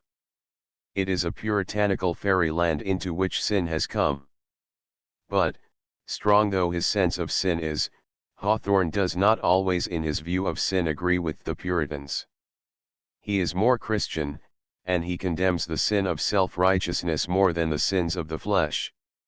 Even so, his imagination is very close to that of the Puritans, who believed in witches and in men possessed by the devil. The difference is that Hawthorne was inclined to believe that the good church-going people were also witches and men possessed by the devil. Unless I misunderstand Young Goodman Brown, Hawthorne is here telling us how he was tempted to believe this, and reproaching himself for having given way to temptation. In The Scarlet Letter, the egoism of the vengeful husband, not the adultery of the wife or the cowardice of the minister who sins with her, is the unpardonable sin of the story. That Hawthorne's imaginative morality had the vehemence of genius is shown by the fact that The Scarlet Letter still holds us under its spell in days in which moral values have subtly and swiftly changed. People are no longer thrilled at the thought of a scarlet A on a woman's breast, they would scarcely be thrilled by the spectacle of a whole scarlet alphabet hung round a woman's neck like a collar. Yet Hawthorne's novel survives a fable of the permanent and dubious warfare between good and evil, in which good changes its shape into that of evil, and evil is transmuted into good through suffering. His genius survives, like that of Hans Andersen, because, not only does it carry the burden of morality, but it is led on its travels by a fancy wayward and caressing as the summer wind. He is the first prose myth maker of America, and he has left no successors in his kind. 16 Jonah in Lancashire. The author of Patience, the other Patience, I mean, not the Gilbert opera, is beginning to be discovered even by the average reader. It is not long since we had modernized versions of his two most remarkable poems, Pearl and Sir Gawain and the Green Knight. Gaston Paris describes the latter as the jewel of English medieval literature, and even among those who read idly for amusement it should become a favorite book in Mr. Ernest Kirtland's easy rendering. Who the maker of these poems was we know not. Editors have invented a personal history for him, but other editors have ruthlessly pulled it to pieces. It was suggested that he wrote the romance Sir Gawain in his gaudy youth. Then, having lost a child, he composed in Pearl a passionate lament for her. Afterwards, in the evening of his life, he wrote Patience as an expression of his submission to the will of God. Mr. Bateson will have nothing to do either with this pathetic life history or with the chronology. He regards Patience as the earliest of the poems, and is of the opinion that Pearl, far from being a lament for a lost child, is largely a theological discussion in elegiac form. One would think there must be something seriously wrong in a poem about which a dispute of the kind could rage among the interpreters. But this is not necessarily so. No one denies that the Song of Solomon is a great poem, and yet men have quarreled as to whether it should be read as the holiest of symbolic poems or as an early masterpiece of the fleshly school of literature. Coming to Patience itself, I fancy that the man who could discover personal confessions in it could discover personal confessions in Euclid. I find it difficult to believe in the bereaved father who turned for a lesson in resignation to the story of Jonah. It is the homilist, not the tortured human being, who fishes in the book of Jonah for comfortable morals. Patience is a sermon addressed to other people, not to the poet's own soul. Feeling this, one may allow oneself to be amused by its quaintness as well as to admire the hue and vigor of its narrative. Patience is the story of Jonah told by an original artist. Jonah is here painted in English colors. He is the Jonah not of a tragic-hearted Hebrew but of a familiar Lancashire man who wrote in a Lancashire dialect at the time of Chaucer. Tertullian had written a Latin poem on the same theme, and Mr. Bateson gives us the text of this in an appendix, suggesting, as other scholars have done, that it is one of the sources of Patience. The Jonah of Tertullian, however, is a formal figure compared to the Jonah of the Englishman. Jonah in the old Lancashire poem is a lithe and live fellow from the moment at which he steps aboard the ship to make his escape from the perilous will of God. Was Noyer so joyful a Jew as Jonas was the nay, we are told in a lively line at this point of the narrative.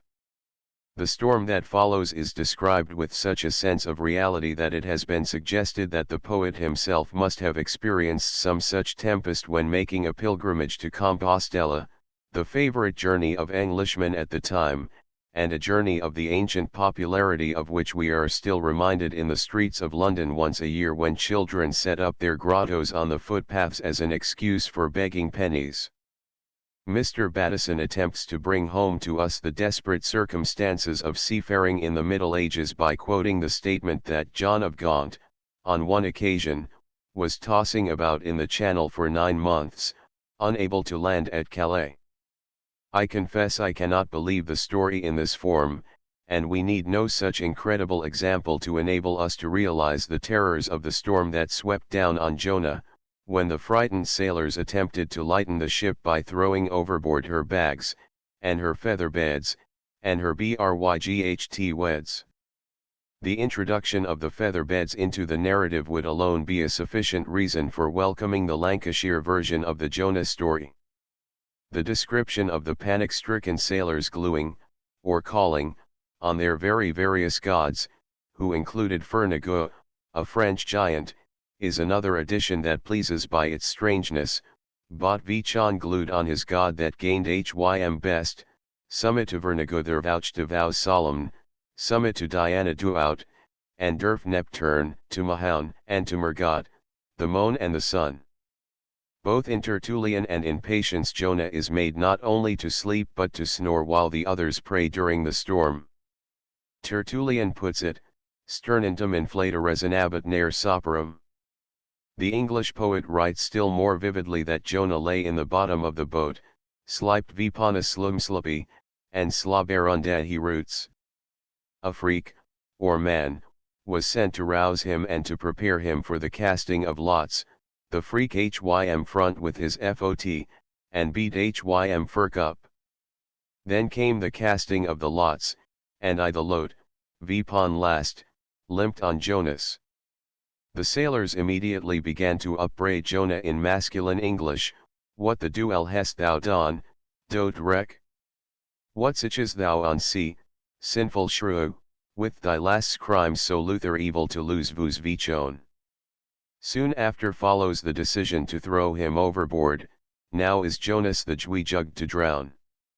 A wild walty and a whale comes up opportunely to the side of the boat, and swiftly swenched hym to swippy, and his swallow opened, withouten touch of any tooth he told in his throat. In spite of his safe passage beyond the whale's teeth, however, Jonah's plight was not an enviable one, Lord. Colda was his comfort, and his care huge. The poet describes him as passing down the throat like a mote in at a minster door. He glids in by the gills, he'll owe you ear head, our land aboot, till he blunt staggered in a block as broad as a halley, and there he festnes the fate, and fothms about, and stod up in his stomach, that stank as the duel. So realistic is the description of the whales inside that Mr. Battison thinks it likely that the poet had been listening to the stories of whalers. He also endorses the poet's view of the horrors of the situation by quoting one writer who states that the breath of the whale is frequently attended by such an insupportable smell as to bring on disorder of the brain. If the whale made Jonah feel sick, however, Jonah, according to the poet, had much the same effect on the whale. In a moving 2 lines on the whale's discomforts we are told, for that mote in his maw made hym, I trow, though hit little were hym wyth, to wamel at his hurt. These 2 lines Mr. Battison translates into colorless modern English, for the mote made him though it were little as compared with him to feel sick, and adds for our information that the reader of whaling stories will recall how frequently the whale suffers from dyspepsia. We need not follow the poet in detail through the rest of the narrative, which is full of life-giving detail till the end. After God had commanded the whale that he hym spoots backly vpon spare dry, we see Jonah washing his muddy mantle on the beach and proceeding with his message of doom to the burgesses and bachelors of Nineveh. The gourd under which he sleeps becomes a wadbinda, some kind of convolvulus, it is hedera, or ivy, in the Vulgate. Jonah's delight, as he lay under it so glad of his gay lodge, is amusingly described. He lis lol tronde there in Loconda to town. So contentedly did he loll there, indeed so blithe of his woodbine that he cared not a penny for any diet that day, and when it nighed to night and nap hym by out, he slept the sleep of the just vinder leus. In his account of Jonah's anger against God, and God's argument in favor of sparing Nineveh, the poet elaborates as ever the Bible narrative, and the appeal for the right of the inhabitants to live is tenderer than in the more concise original. God pleads, for instance, for the little bairns on barm, breast, that noyer bale wrought, and the reference to much cattle becomes, and als there ben dumb bests in the berg many. I do not suggest that Patience is better than the book of Jonah, or as good, but that it has the vitality of an original work. The poet has a personal knowledge of character, a sense of drama, and a sense of life. Mr. Battison's edition of the poem was first published 7 years ago. He has now largely recast and rewritten it. I have taken some liberties with his text in quoting it, slightly modernizing it in places. It is an edition for students of medieval literature rather than for the general reader. But with the help of its excellent glossary, others than scholars should be able to enjoy it if they are prepared to take a little pains. And it is worth taking pains to become acquainted with so vivid and robust a poet as the author of Sir Gawain and the Green Knight. Interlude. The cult of dullness. Many conflicting opinions were expressed on the occasion of the Keats centenary, but everybody appeared to be unanimous on at least one point: contempt for the critics who told Keats to go back to his gollypots. We took it for granted that they were a very unusual sort of critics, and that, if a Keats were born today, we should give him a different sort of welcome. It is as though we had forgotten the history of literary genius and of its first reception into a jealous world. Human beings have naturally a profound respect for the great man, but they respect him most when he is dead. A dead demigod is to them infinitely better than a living lion. Their self-respect suffers if they have to live in the same world with some young fellow that overtops them. They feel, unconsciously, that by bringing him down they are raising themselves up. The Greeks pretended that it was the gods, and not themselves, who were jealous of human greatness, and they called this jealousy nemesis. I suspect, however, that it was human beings who first felt this passion for equality. It is not in this form a noble passion. It is a passion for being equal to the people above us, not for being equal to the people below. This is the passion that cannot forgive wit or beauty in a contemporary. Some men the finest are entirely without it. Further, most of us yield to facts and frankly recognize genius when there is no getting away from it. But there always remains a company of the dull and the crabbed who believe till the end that to disparage a good writer is to be, at least on this point, superior to him. They are afraid that if the world welcomes this wit and beauty it will have no welcome for their own dullness. That is the secret fear that is a cause of a great deal of the worst sort of bad criticism. There is a league of dullness constantly making war on wit and beauty. Its malice is not deliberate, it is scarcely intelligent enough to be deliberate. It is founded not on reason, but on the instinct of self-defense. It is difficult, I admit, to say how far the disparagement of good writing is the result of mere stupidity and how far it is the result of molly good nighting. The longer one lives, the more one is amazed at the incredible achievements of human stupidity. Possibly, then, the critics who attempted to drag down Keats to the level of bad writers were merely ordinary stupid human beings, good men in the bosoms of their families, but fools anywhere else. They had, after all, standards to which Keats did not conform. They had either to abuse Keats or to trample on their standards, which would have been like trampling on themselves. Keats himself, by the vehemence of his attack on Pope and his followers, had provoked the controversial spirit. He was to them a blasphemer in the temple, who had to be punished at all costs. There is much the same reason, no doubt, for the virulence with which the dull have assailed the wits in all ages. Wit by its very nature is a declaration of war not only on dullness, but on the dull orthodoxies, and the dull and the orthodox return bite for blow. Molière brought great trouble on his head by being witty. He held the mirror up to fools, and in answer the fools baited him. He had not all the critics against him, but only all the stupid critics. That is a distinction that should always be remembered in any discussion on literary criticism. Many writers, wearied by the slings and arrows of outrageous critics, have settled down into the easy conviction that all criticism is a waste of words. Disraeli dismissed the whole brood of critics in the saying that critics are those who have failed in literature.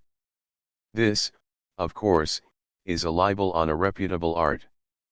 The success of such critics as Mr. Saintsbury and Mr. Gosse is literary success as desirable as that of most poets or novelists. At the same time, there is a half-truth in the saying of Disraeli. There is no critic who does more injury to the reputation of his art than the embittered failure, the man who has shouted in the world's ear and has yet not made himself heard. To speak to a deaf man makes some people angry. To speak to a deaf world has the same effect on many writers. Nature is kind, and she enables writers of this sort to deceive themselves into thinking that their ill-natured egoism is a sort of divine anger on behalf of great art. Their self-righteousness masks itself as literary piety. Coleridge 100 years ago noticed the irritability of minor poets, men of undoubted talents but not of genius, whose tempers are rendered yet more irritable by their desire to appear men of genius. That is the irritation that is the cause of so much bad criticism. The critic who feels irritated should begin to suspect himself, and ask himself whether it is the excellences or the faults of the work he is criticizing that have put him in a temper. We are often told in these days that criticism is too gentle. In a world in which such a mass of criticism is being written, it is difficult to sum up the tendencies of the whole period in a phrase. There may be an excess of unintelligent praise, but there is also, it seems to me, an excess of unintelligent carping and ill-tempered denigration. The present age, like Coleridge's, might be described as this age of personality, this age of literary and political gossiping, when the meanest insects are worshipped with a sort of Egyptian superstition, if only the brainless head be atoned for by the sting of personal Molly Goodnighty in the tail. Not that even men of genius have always been just to each other. Byron was unjust to Shakespeare and Keats was unjust to Pope. But we do not demand sound criticism as a right from a great poet, who may easily feel the partiality of a specialist. The meanness of the mean critic is of quite another sort. He is a fox without a tail, who could only feel important in a world of foxes without tails. He is always in search of a standard according to which even he will have a chance of seeming great. That is why in every generation good writers are attacked and dull writers are exalted by this sort of critic. The cult of the dull, of the mediocre, is necessary in order that he, too, may win some reverence.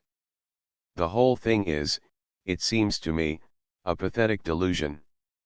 The critic may for a time organize fame for dull painters and dull writers, and he may win a year's or 10 years' praise by doing so. But all the time he is losing that generous and disinterested spirit which is one of the most precious possessions of the artist.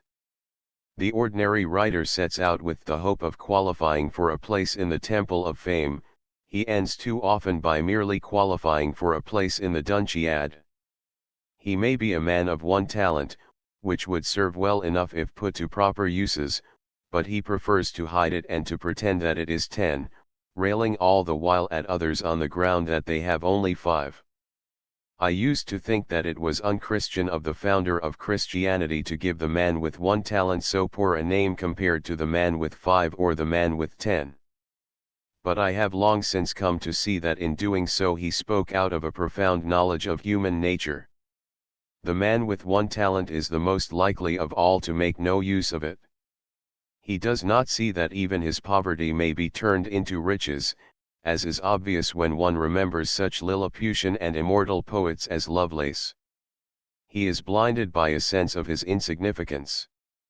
He has the false humility of the frog, which is not content to be a first-rate frog but must try to swell itself into a bull. The spectacle of the bad critic would be matter for pity were it not that he has some influence on the immediate fate of good writers. He cannot prevent the recognition of a Keats, but he can delay it. Mr. Hunt, said Blackwoods, is a small poet, but he is a clever man. Mr. Keats is a still smaller poet, and he is only a boy of pretty abilities, which he has done everything in his power to spoil. We venture to make one small prophecy, that his bookseller will not a second time venture £50 upon anything he can write. The attacks on Keats, it has been contended, were animated by political rather than literary rivalry. But, whatever their origin, they were a crime against the spirit of disinterestedness, which is the holy spirit of criticism. Niggardliness with praise is as shabby a vice as niggardliness with money, and I have often noticed that the man who is a miser with the one is a miser with the other. It is the most unattractive form of selfishness. The critics, however, did not write down Keats, they succeeded only in writing down themselves. And yet, every now and then, we find someone clamoring for a return of the good old days of Blackwood's and the Quarterly. Are our own days, then, lacking in foolish, trivial, almost ostentatiously dishonest criticism? It would be pleasant to think so. But I suspect that folly and dishonesty have not disappeared but have merely changed their style. What is needed in criticism today, as always, is the sympathetic imagination. A fool with a sledgehammer is of no service to literature. We need the comic sense to laugh at folly, the moral sense to make war on cant. There is no need for wrath in criticism except in presence of pretentiousness. The pretentious is the grand enemy of literature as of religion. But in regard to the small sins of literature, we may as well cultivate the same tolerance that a good-natured man feels towards the small sins of life. To be tolerant is not to resign either one's moral or artistic standards. The greatest moralists of the world have been the most tolerant. Intolerance, indeed, is only a part of the general cult of dullness. It would confine the arts to a coterie, and steal Shakespeare himself from the world at large, on the ground that the world cannot appreciate him. It would turn literature into a pedantic mystery, and make an end of it as a noble entertainment. But, alas, intolerance and dullness are immortal, and we shall always have a war between them, on the one hand, and the Keatses and the Molières on the other. And the Keatses and the Molières will go on writing, and it may be that they would not be so firmly rooted if it were not for the fierce wind of stupid words that so constantly assails them. All may be for the best. Without dullness to contend against, beauty and wit might succumb to Capua. More or less modern. I am R. Max Beerbohm 1. The student of perfection Mr. Max Beerbohm generally leaves us with the impression that he has written something perfect. He is, indeed, one of those writers to whom perfection is all important, not only on account of their method, but on account of their subject matter. He is not a man engaged in a lacune struggle with his imagination, a man desperately at grips with a tremendous theme. He is more comparable to a laundress than to lacune. His work has the perfection of a starched shirt front, which if it is not perfect is nothing. Mr. Beerbohm takes what may be called an evening dress view of life. One would not be surprised to learn that he writes in evening dress. He has that air of good conversation without intimacy, of deliberate charm, of cool and friendly brilliance that always shows at its best above a shining and expressionless shirt front. He belongs to the world in which it is good form to forget the passions, except for their funny side, and in which the persiflage is more indispensable than the port. Not much good literature has been written in this spirit in England. The masterpieces of persiflage in English literature are, in verse, The Rape of the Lock and, in prose, The Importance of Being Earnest. Can anybody name 3 other masterpieces in the same kind? Everyone who reads 7 Men can name one. It is called 7 Men. Mr. Beerbohm is, in the opinion of some good critics, best of all as a parodist. His Christmas Garland contains the finest prose parodies in the language. And, even outside his confessed parodies, he remains a parodist in the greater part of his work. In 7 Men he is both a parodist of Henry James and a caricaturist of men of letters. Henry James loved to take a man of letters as his hero, Mr. Beerbohm loves to take a man of letters as a figure of fun. His men of letters have none of that dignity with which they are invested in The Death of a Lion. They are simply people to tell amusing stories about, as monarchs and statesmen become at a dinner table. This does not mean that Mr. Beerbohm is not a devoted disciple of literature. There is a novelist, Maltby, in one of his stories, who lives in the suburbs and writes a successful novel about aristocratic life, and afterwards writes an unsuccessful novel about suburban life. I suppose, he says, explaining his failure, one can't really understand what one doesn't love, and one can't make good fun without real understanding. We may reasonably take this as Mr. Beerbohm's own apologia. He has a sincere tenderness for this world he derides. In A Christmas Garland he protests his admiration for the victims of his parodies. And as we read Seven Men we feel sure that it is his extreme devotion to the world of letters that leads him to choose it as the theme of his mockery. When he writes of men of letters, especially of the exquisitely minor men of letters, he is like a man speaking his own language in his own country. When he wanders outside the world of authors he writes under a sense of limitations, like a man venturing into a foreign tongue. In Seven Men the least remarkable of the 5 stories, though it, too, would seem remarkable in any less brilliant company, is James Pethel, the story of a financier, who lives for the sake of risks and who is happiest when he is risking not only himself but those he loves, his daughter, for instance, or a favorite author.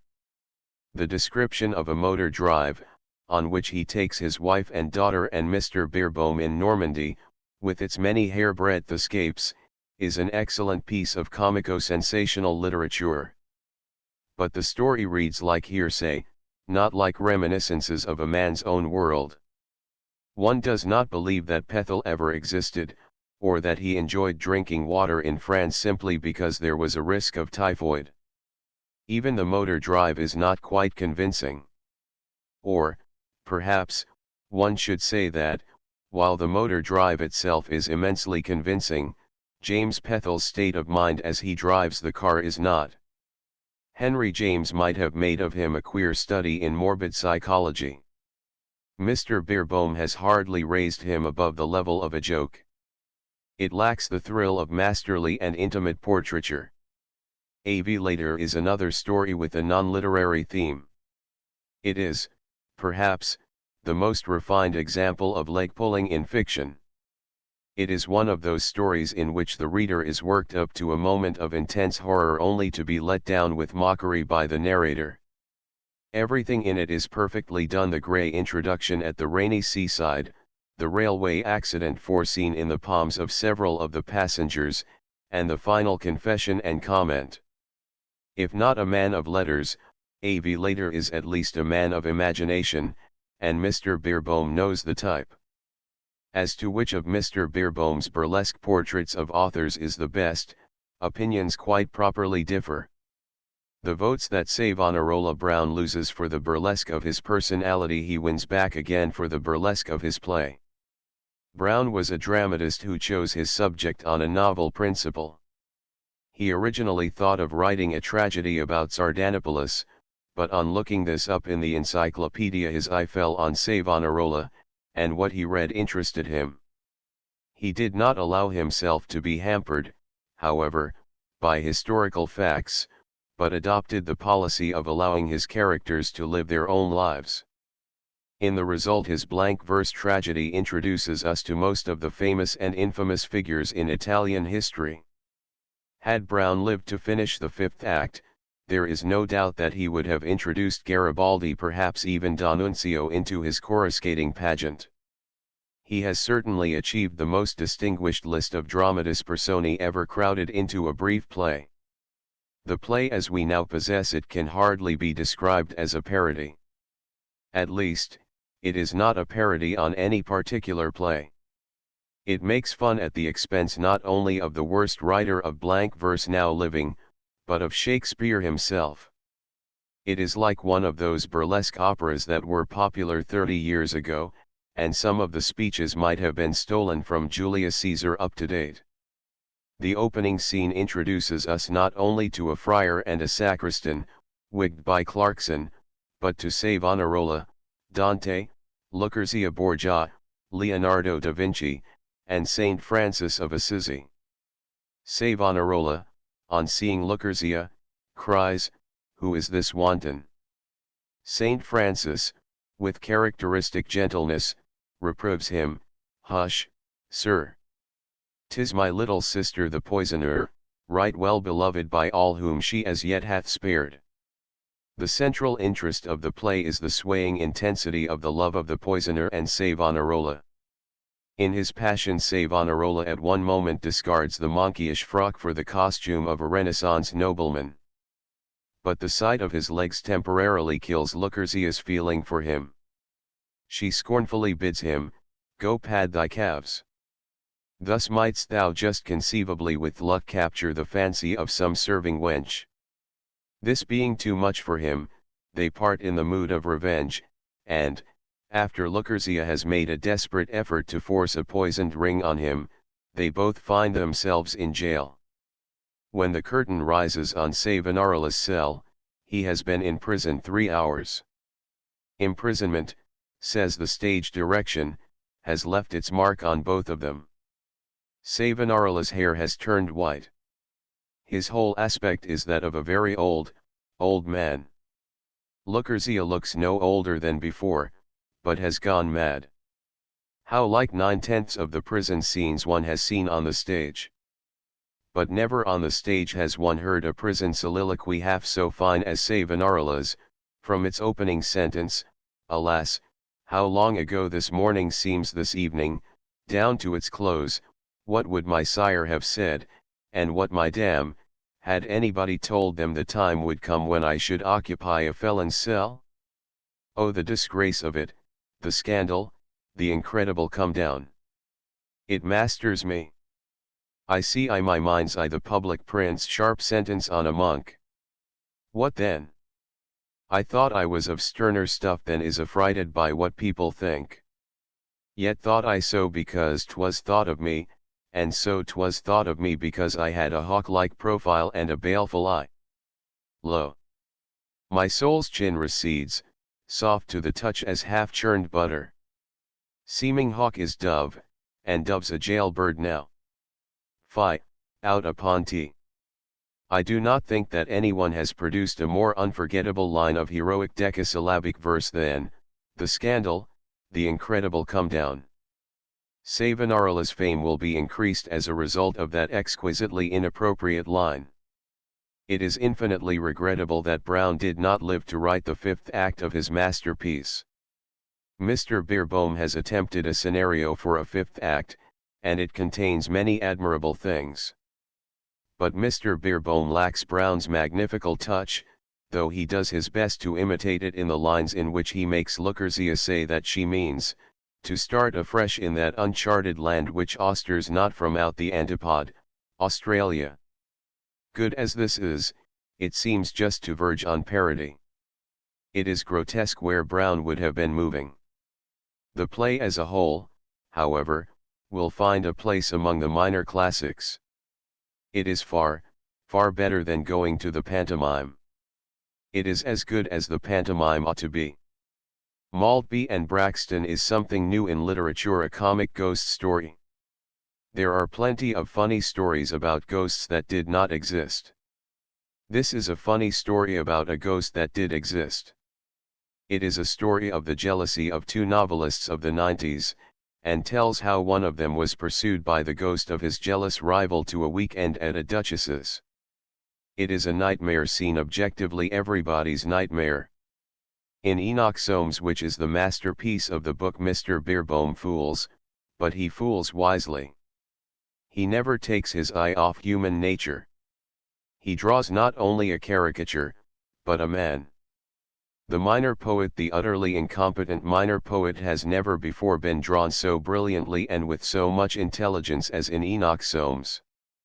The pretentiousness, the inclination to disparage, the egotism, the affected habits and beliefs bad poets, and some less bad ones, have had them in all ages, but the type has not before been collected and pinned in a glass case. Enoch Soames is a perfect fable for egotists. It might be described as a sympathetic exposure. One feels almost sorry for Soames as Mr. Beerbohm subjects him to the terrible justice of the comic imagination. Enoch Soames is a moral tale into which the devil himself enters as a character. Mr. Beerbohm made his reputation as an eccentric writer. In this story he suggests an attitude the reverse of eccentric. Perhaps it is that middle age has descended on him. He has certainly added wisdom to playfulness, and in the result has painted an imaginary portrait which is as impressively serious as it is brilliantly entertaining. To Max in danger, Mr. Beerbohm is in danger of being canonized. Critics may quarrel about him, but it is only because the wreaths get in the way of one another, and every critic thinks that his should be on top. They have even discovered that Max has a heart. Max may plead that it is only a little one, but that will not save him. Some other critic will discover that he has a message, and someone else will announce that he has a metaphysic. In order to avert this unseemly canonization, or, at least, to keep it within the bounds of reason, one would like to adopt the ungracious part of Advocatus Diaboli and state the case against Max in the strongest possible terms. But, alas, one finds that there is nothing to say against him, except that he is not Shakespeare or Dr. Johnson. One of the charms of Mr. Beerbohm is that he never pretends to be what he is not. He knows as well as anybody that he is not an oak of the forest, but a choice bloom grown from seed in a greenhouse, and even now lord of a pot rather than of a large garden. His art, at its best, is praise of art, not praise of life. Without the arts, the world would be meaningless to him. If he rewrote the plays of Shakespeare, he would make Hamlet a man who lacked the will to write the last chapter of a masterpiece, and Othello an author who murdered his wife because her books sold better than his, and King Lear a tedious old epic poet who perpetually recited his own verse till his daughters were able to endure it no longer and locked him out for the night. Cordelia, for her part, would be a sweet little creature, whose love for the old man was stronger than her literary sense, and who would slip out of a window and join him where he stamped up and down in the shrubbery, tripping over the bushes, cursing her more fastidious sisters, and booming out his bad verse to her and the rain. Mr. Beerbohm's world is exclusively populated by authors, save for a few painters, sculptors, actors, musicians, and people who do not matter. One has to include the people who do not matter, because otherwise one's generalization would not be true. Most people are agreed that Mr. Beerbohm's recent work is his best. Consider his last 3 books, then, and how little of them could have come into existence, save in a world of authors. A Christmas Garland, his masterpiece, is a book of prose parodies on authors. 7 Men Yes, that, too, is his masterpiece, is a book in which every character that one remembers is an author or, at least, a liar. There were Enoch Soames with his poems, Ladbroke Brown with the Beautiful play, as Swinburne would have said, on Savonarola, and the rival novelists of that adventurous week-end with the aristocracy. And in his last book, and even now, we find once more a variegated human comedy in which all the principal characters are authors and artists or their works, and other human beings are only allowed to walk on as supers. First of all we have a relic, in which Mr. Beerbohm sees a pretty lady in a temper, and a short, fat man waddling after her, and determines to write a story about them. He does not write it, but he writes a story about the story he did not write. Then comes How Shall I Word It? A joke about a complete letter writer bought at a railway bookstall. This is followed by Mobled King, describing a statue to King Humbert, which, though erected, has never been unveiled because the priests and the fishermen object, and concluding with a wise suggestion that there would be no disrespect, and there would be no violence, if the bad statues familiar to London were ceremoniously veiled, and their inscribed pedestals left just as they are. Fourth comes Connie Yatch's spoof account of the very latest thing in continental authors. Few of us have read Connie Yatch in the original Gibrisk, but Mr. Beerbohm's description of his work and personality makes it clear that he was an author compared with whom Dostoevsky and Strindberg were serene and saccharine, of the man himself, for on several occasions I had the privilege and the permit to visit him. I have the pleasantest, most sacred memories. His was a wonderfully vivid and intense personality. The head was beautiful, perfectly conic in form. The eyes were like 2 revolving lamps, set very close together. The smile was haunting. There was a touch of old-world courtesy in the repression of the evident impulse to spring at one's throat. After this comes No. 2, The Pines. Yes, this is Mr. Beerbohm's masterpiece, too. Everybody writes well about Swinburne, but Mr. Beerbohm writes better than anybody else, better, if possible, even than Mr. Lucas. What other writer could drive respect and mockery tandem with the same delicate skill? Mr. Beerbohm sees the famous Putney household not only with the comic sense, but through the eyes of a literary youth introduced for the first time into the presence of immortals. The Pines may be a Lewis Carroll wonderland, but it is still a wonderland, as he recalls that first meal at the end of the long table, what's Dunton between us, very low down over his plate, very cosy and hirsute, and rather like the dormouse at that long tea table which Alice found in Wonderland. I see myself sitting there wide-eyed, as Alice sat. And, had the hare been a great poet, and the hatter a great gentleman, and neither of them mad but each one only very odd and vivacious, I might see Swinburne as a glorified blend of those two. A Letter That Was Not Written, again, is a comedy of the arts, relating to the threatened destruction of the Adelphi. Books Within Books is a charming speculation on books written by characters in fiction, not the least desirable of which, surely, was Pomance, being poems of the mood and the moment, a work that made a character in a forgotten novel deservedly famous. The next essay, The Golden Drugget, may seem by its subject the beam of light that falls from an open indoor on a dark night to be outside the literary and artistic formula, but is it not essentially an argument with artists that the old themes are best, that this golden drugget of light would somehow make a better picture than Smithkin's facade of the Waldorf Hotel by night, in peacetime? Similarly, Hosts and Guests, though it takes us perilously near the borderland of lay humanity, is essentially a literary causerie. Mr. Beerbohm may write on hosts and describe the pangs of an impoverished host in one of the more distinguished restaurants as he waits and wonders what the amount of the bill will be, but the principal hosts and hostesses of whom he writes are Jael and Circe and Macbeth and Old Wardle.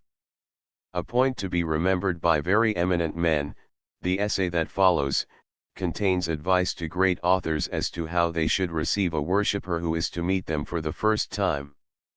The author should not, Mr. Beerbohm thinks, be in the room to receive him, but should keep him waiting a little, though not so long as Leigh Hunt kept young Coventry Patmore, who had been kicking his heels for 2 hours when his host appeared, rubbing his hands and smiling ethereally, and saying, without a word of preface or notice of my having waited so long, "This is a beautiful world, Mr. Patmore." There is no need to make the proof of the literary origins of Max more detailed. The world that he sees in the mirror of literature means more to Mr. Beerbohm than the world itself that is mirrored. The only human figure that attracts him greatly is the man who holds the mirror up. He does not look in his heart and write. He looks in the glass and writes. The parts of nature and art, as Landor gave them, will have to be reversed for Mr. Beerbohm's epitaph. For him, indeed, nature seems hardly to exist. For him no birds sing, and he probably thinks that the Scarlet Pimpernel was invented by Baroness Orczy. His talent is urban and, in a good sense, prosaic. He has never ceased to be a dramatic critic, indeed, observing the men created by men, and the creators of those men, rather than the men created by God. He is a spectator, and a spectator inside four walls. He is, indeed, the last of the aesthetes. His aestheticism, however, is comic aestheticism. If he writes an unusual word, it is not to stir our imaginations with its beauty, but as a kind of dandyism, reminding us of the care with which he dresses his wit. Within his own little world, so even the devil's advocate would have to end by admitting Mr. Beerbohm is a master. He has done a small thing perfectly, and one perfect quip will outlive 10 bad epics. It is not to be wondered at that people already see the first hint of wings sprouting from his supremely well-tailored shoulders. He is, indeed, as immortal as anybody alive. He will flit through eternity, not as an archangel, perhaps, but as a mischievous cherub in a silk hat. He is cherub enough already always to be on the side of the angels. Those who declared that he had a heart were not mistaken. There is at least one note of tenderness in the peal of his mockery. There is a spirit of courtesy and considerateness in his writing, noticeable alike in No. 2, The Pines, and in the essay on servants. Thus, though he writes mainly on the arts and artists, he sees in them, not mere figures of ornament, but figures of life, and expresses through them clearly enough, I was going to say, his attitude to life. He is no parasite at the table of the arts, indeed, but a guest with perfect manners, at once shy and brilliant, one who never echoes an opinion dully, but is always amusingly himself. That accounts for his charm. Perfect manners in literature are rare nowadays. Many authors are either pretending or condescending, either malicious or suspicious. Max has all the virtues of egotism without any of its vices. To Mr. Arnold Bennett confesses Mr. Bennett is at once a connoisseur and a card. He not only knows things but has an air of knowing things. He lets you know that he is in the know. He has a taking way of giving information as though it were inside information. He is the man of genius as tipster.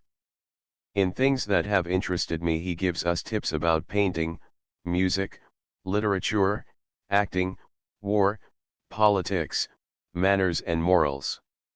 He never hesitates, even when he is hinting about the future, he seems to do it with a nod that implies, you may take my word for it. There was never a less speculative author. Mr. Wells precipitates himself into eternity or the 21st century in search of things that really matter. Mr. Bennett is equally inquisitive, but he is inquisitive in a different way and almost entirely about his own time. Where Mr. Wells speculates, Mr. Bennett finds out, and, when found, makes a note. He gives one the impression of a man with a passion for buttonholing experts. He could interest himself for a time in any expert, an expert footballer or an expert civil servant or an expert violinist or an expert washerwoman. He likes to see the wheels of contemporary life, even the smallest wheel, at work, and to learn the secrets of the machine. His attitude to life is suggested by the fact that he has written a book called The Human Machine, and that it is inconceivable that he should write a book called The Human Soul. This is not to deny Mr. Bennett's vivid imaginative interest in things. It is merely to point out that it is the interest not of a mystic but of a contemporary note-taker.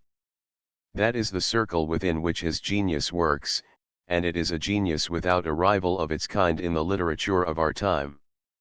He pursues his facts with something of the appetite of a Boswell, though more temperately.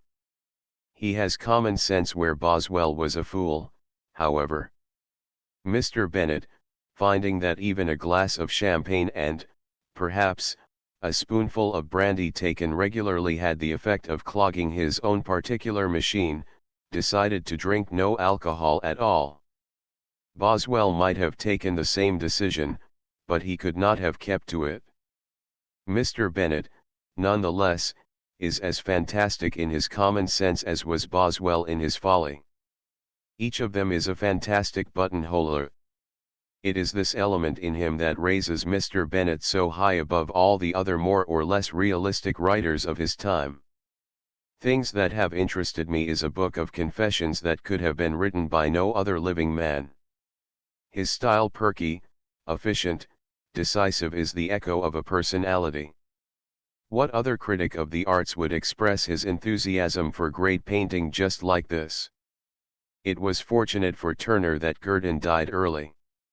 He might have knocked spots off Turner. And, while I am about the matter, I may as well say that I doubt whether Turner was well advised in having his big oil paintings hung alongside of Claude's in the National Gallery. The ordeal was the least in the world too severe for them. Still, I would not deny that Turner was a very great person. Such a paragraph, with its rapid series of terse judgments, is defiantly interesting. It is not only the "you may take it from me" attitude that fascinates us, it is the "me" from whom you may take it. It is an excited me as well as a cocksure me. Mr. Bennet is an enthusiast, as you may see when, writing of Brabazon, he affirms, "In my opinion his Taj Mahal is the finest watercolor sketch ever done." He probably did it in about a quarter of an hour. Or, turning to literature, he will tell you, similarly will a bond be created if you ask a man where is the finest modern English prose, and he replies, in the Revolution in Tanner's Lane.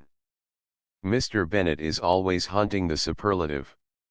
He wants the best of everything, and he won't be happy till he tells you where you can get it. It is true that he says, "Let us all thank God that there is no best short story." But that is only because there are several, and Mr. Bennet, one suspects, knows them all.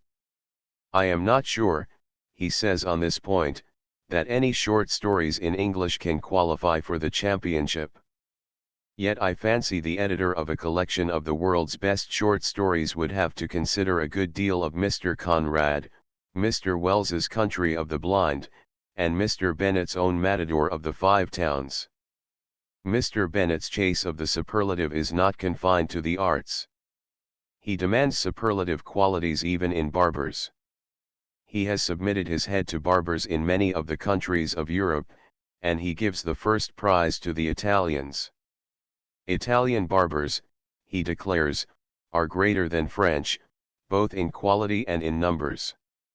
At the same time, taking barbers not in nations but as individuals, he tells us, "The finest artist I know or have known is nevertheless in Paris. His life has the austerity of a monk's." Judging them by nations, he gives Denmark a highly commended. "I like Denmark because there some of the barbers' shops have a thin ascending jet of water whose summit just caresses the bent chin, which, after shaving, is thus laved without either the repugnant British sponge or the clumsy splashing practiced in France and Italy." He knows about it all, he knows. And, knowing so much, he is in all the better position to censure a certain British barber who parted his hair on the wrong side. "When he came back he parted my hair on the wrong side, sure sign of an inefficient barber." He had been barbering for probably 20 years and had not learnt that a barber ought to notice the disposition of a customer's hair before touching it. He was incapable, but not a bad sort.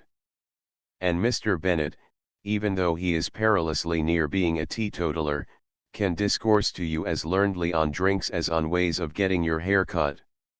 "Not many men," he says, "can talk intelligently about drink, but far more can talk intelligently about drink than about food." He himself is one of the number, as witness, "There was only one wine at that dinner, Ballinger, 1911, a wine that will soon be extinct. It was perfect, as perfect as the cigars. We decided that no champagne could beat it, even if any could equal it, and I once again abandoned the belief, put into me by certain experts, that the finest 1911 champagnes were Krug and Duke de Montebello."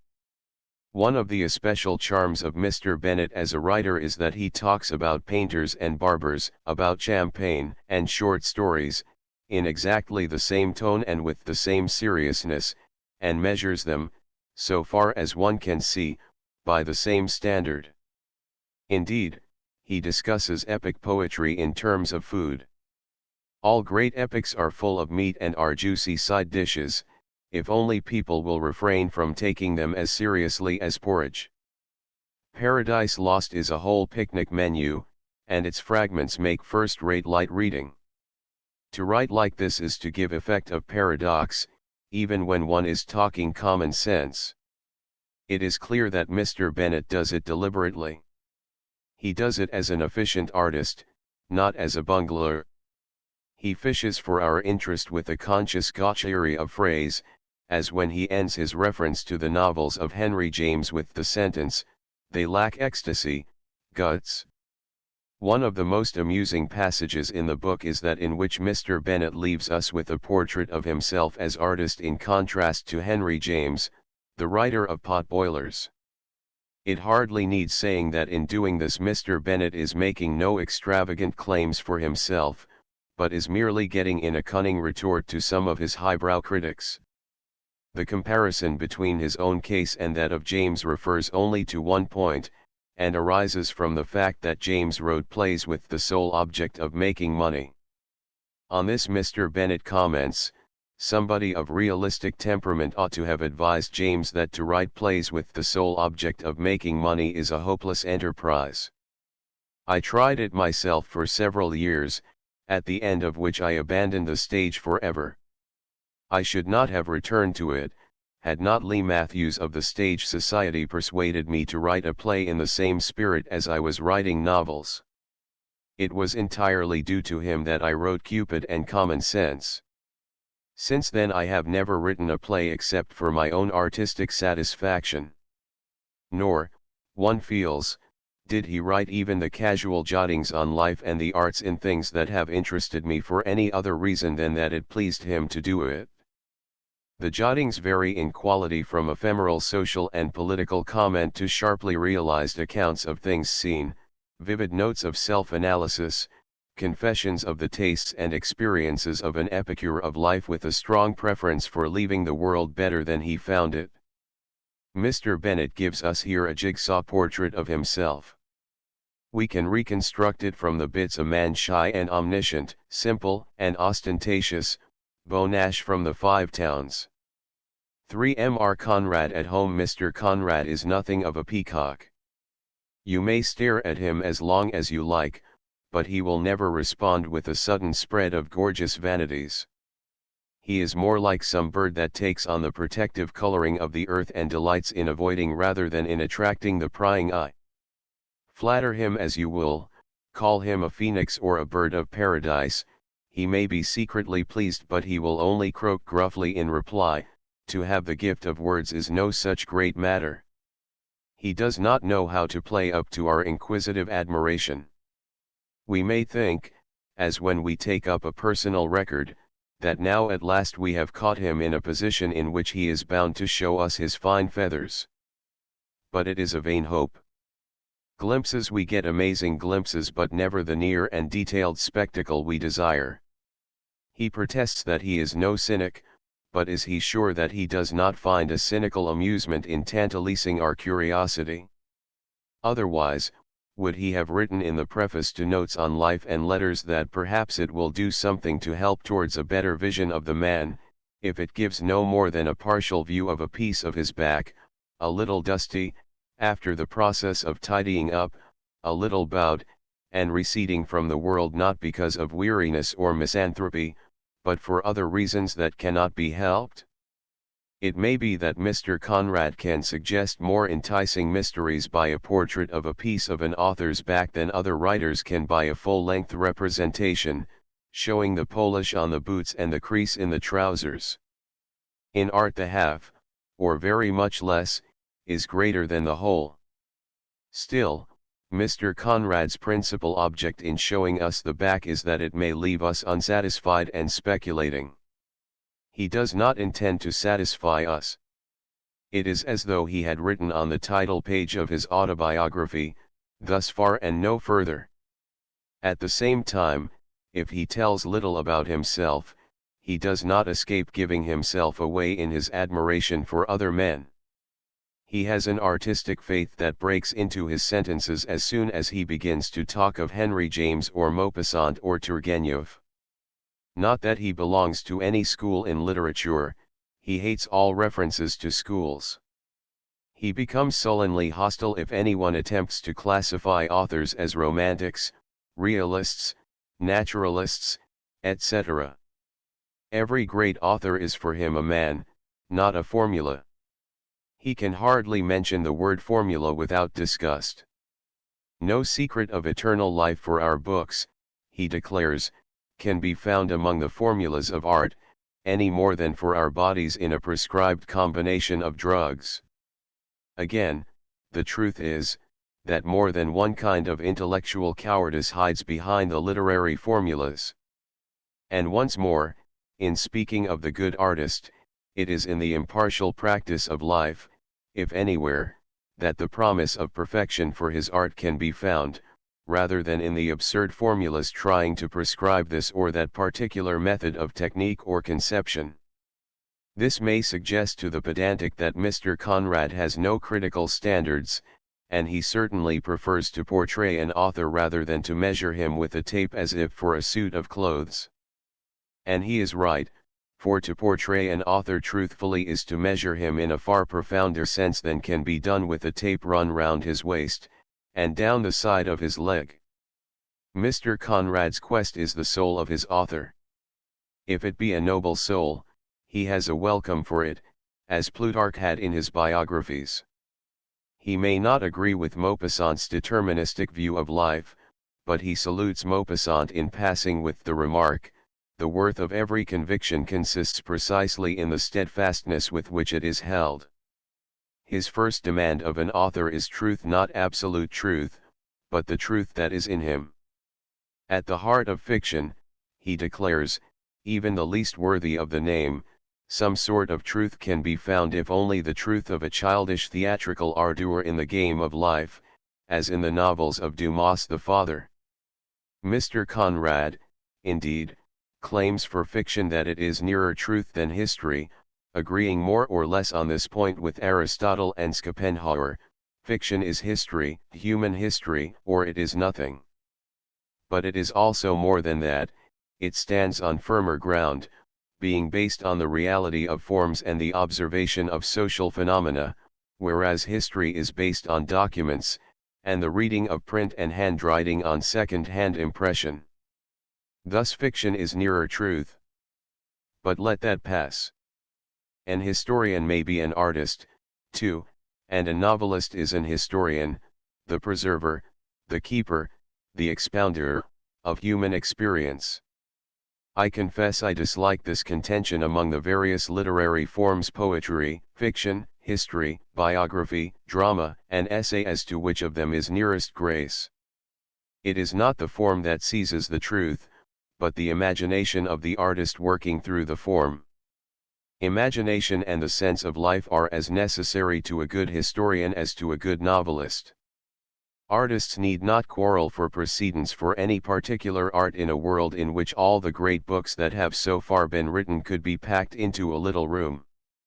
At the same time, it is well that a novelist should take his art as seriously as Aristotle took the art of poetry.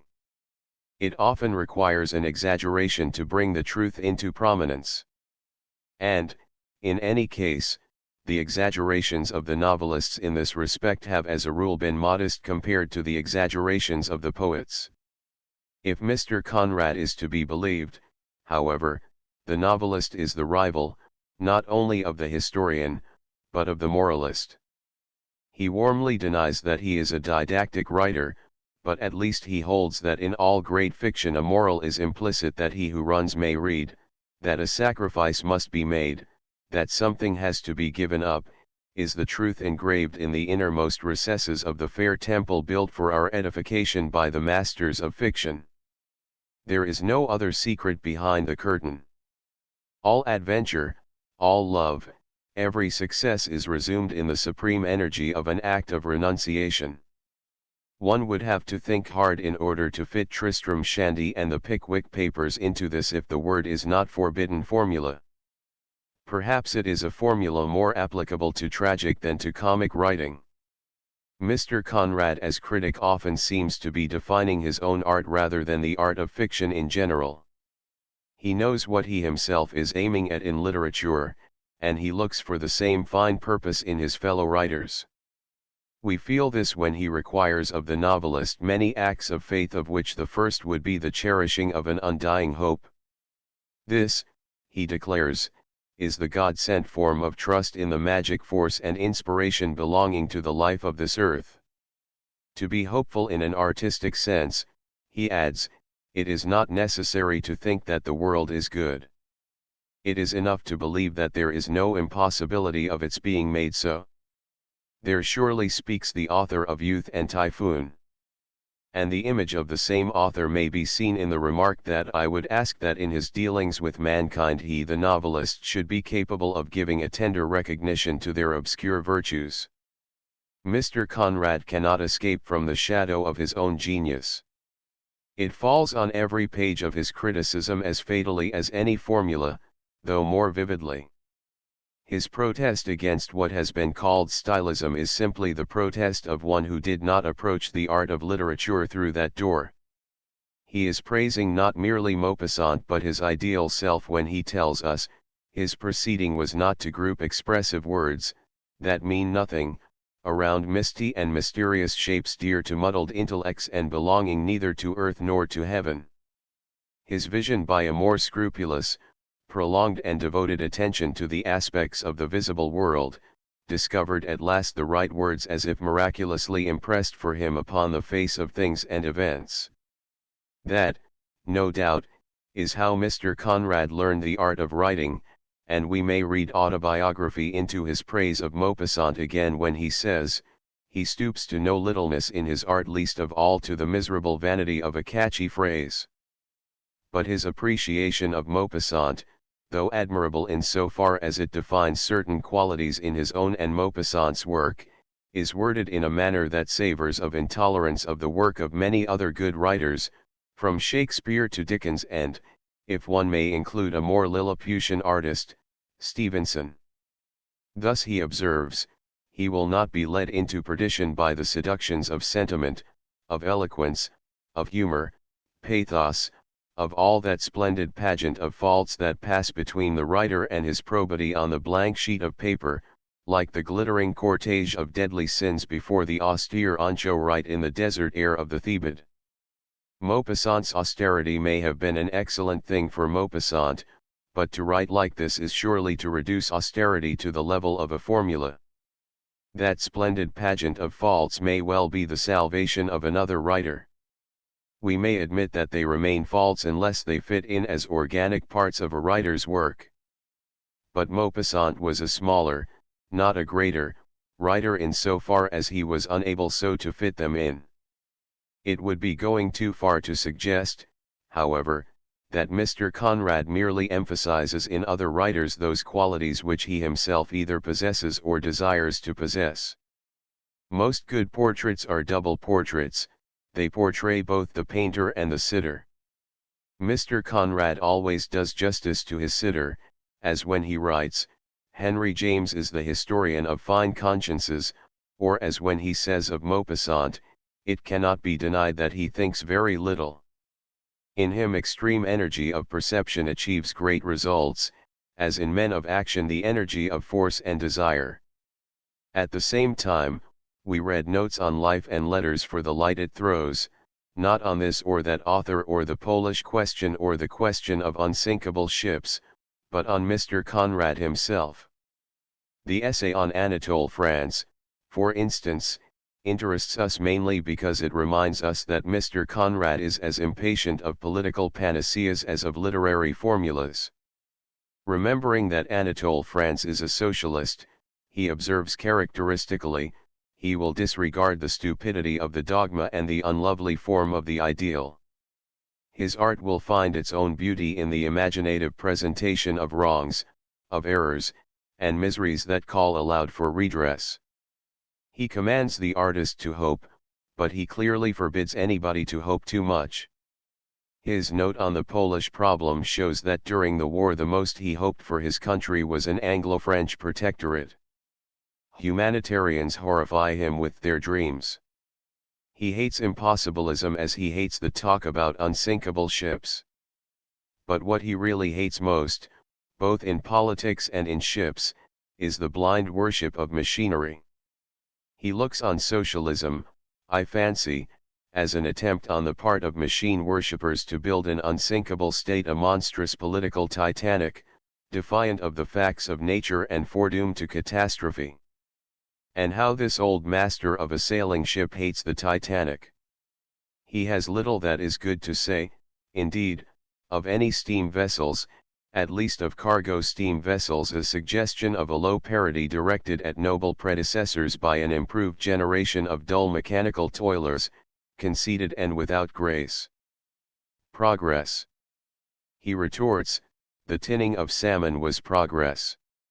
And yet, when he met the men of the merchant service during the war, he had to admit that men don't change.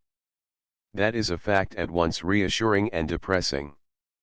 It is reassuring to know that human beings, if they avoid the sin of idolaters, can make use of machines with reasonable safety.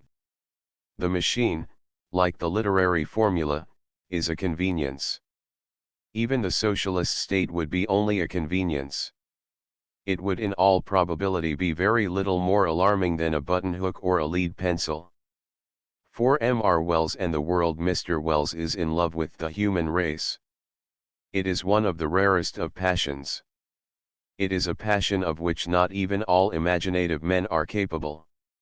It was, perhaps, the grandest of Shelley's grand passions, and it was the demon in William Morris's breast.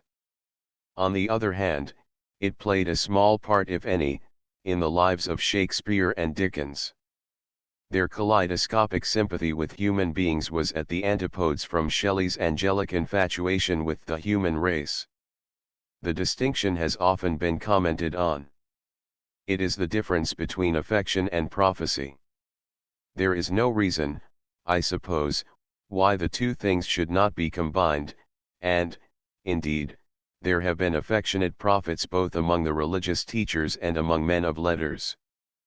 But, as a rule, one element flourishes at the expense of the other, and Charles Lamb would have been as incapable of even wishing to write the outline of history as Mr. Wells would be of attempting to write the essays of Elia. Not that Mr. Wells gives us the impression that he loves men in general more than Charles Lamb did. It seems almost as if he loved the destiny of man more than he loves man himself. His hero is an anonymous two-legged creature who was born thousands of years ago and has been reincarnated innumerable times, and who will go on being reborn until he has established the foundations of order amid the original slime of things. That is the character in history whom Mr. Wells most sincerely loves. He means more to him than Moses or any of Plutarch's men. Plutarch's men, indeed, are for the most part men who might have served man but preferred to take advantage of him. Compare Plutarch's and Mr. Wells's treatment of Cato the Elder and Julius Caesar, and you will see the difference between sympathy with individual men and passion for the purpose of man. You will see the same difference if you compare the Bible we possess with the new Bible, of which Mr. Wells draws up a syllabus in The Salvaging of Civilization. The older book at the outset hardly pauses to deal with man as a generalization, but launches almost at once into the story of one man called Adam and one woman called Eve. Mr. Wells, on the other hand, would begin the human part of his narrative with the story of our race, how through hundreds of thousands of years it won power over nature, hunted and presently sowed and reaped. How it learned the secrets of metals, mastered the riddle of the seasons, and took to the seas. That story of our common inheritance and of our slow upward struggle has to be taught throughout our entire community, in the city slums and in the out-of-the-way farmsteads most of all. By teaching it, we restore again to our people the lost basis of a community, a common idea of their place in space and time. Mr. Wells's attitude to men, it is clear, is primarily that of a philosopher, while the attitude of the Bible is primarily that of a poet. It remains to be seen whether a philosopher's Bible can move the common imagination as the older Bible has moved it. That it can move and excite it in some degree we know. We have only to read the glowing pages with which The Salvaging of Civilization opens in order to realize this. Mr. Wells's passion for the human group is infectious. He expresses it with the vehemence of a great preacher. He plays, like many great preachers, not on our sympathy so much as on our hopes and fears. His book is a book of salvation and damnation, of warnings to flee from the wrath to come, of prophecies of swords turned into plowshares and spears into pruning hooks. He loves his ideal group man almost as Bunyan loved Christian. He offers him, it is true, at the end of his journey, not paradise, but the world state. He offers it to him, moreover, not as an individual but as a type. He bids men be ready to perish in order that man may arrive at the goal. His book is a call to personal sacrifice to the end, not of personal, but of general salvation. That, however, is an appeal that has again and again been proved effective in history. It is of the same kind as the appeal of patriotism in time of war. Who dies if England lives, sang Mr. Kipling. Who dies if the world state lives? Mr. Wells retorts. The question remains whether the ordinary man can ever be brought to think of the world as a thing worth living and dying for as he has often thought his country worth living and dying for. If the world were attacked by the inhabitants of another planet, world patriotism would become a necessity of self-defense, and the peoples of the world would be presented with the alternatives of uniting or perishing. Mr. Wells believes, no doubt, that they are presented with these alternatives already. But can they be made to realize this by anything but an external enemy? It is external enemies that create and intensify patriotism. Can human beings as a whole organize themselves against war as the enemy with the same thoroughness with which Englishmen organized themselves against Germany as the enemy? Mr. Wells obviously believes that they can. But it is to the great religions, not to the great patriotisms, that he looks for examples of how this can be done. He recalls how the Christian religion spread in the first 4 centuries and how the Muslim religion spread in the 7th century, and he believes that these precedents support a reasonable hope that such a change in the minds of men, whatever else it may be, is a practicable change. His gospel of human brotherhood, indeed, is propounded as a larger Christianity rather than as a larger patriotism. He realizes, however, the immensity of the difficulties in the way of the spread of this gospel. He sees that the majority of men are still indifferent to it. Unless they are in the vein for it, it does not really interest them, rather it worries them.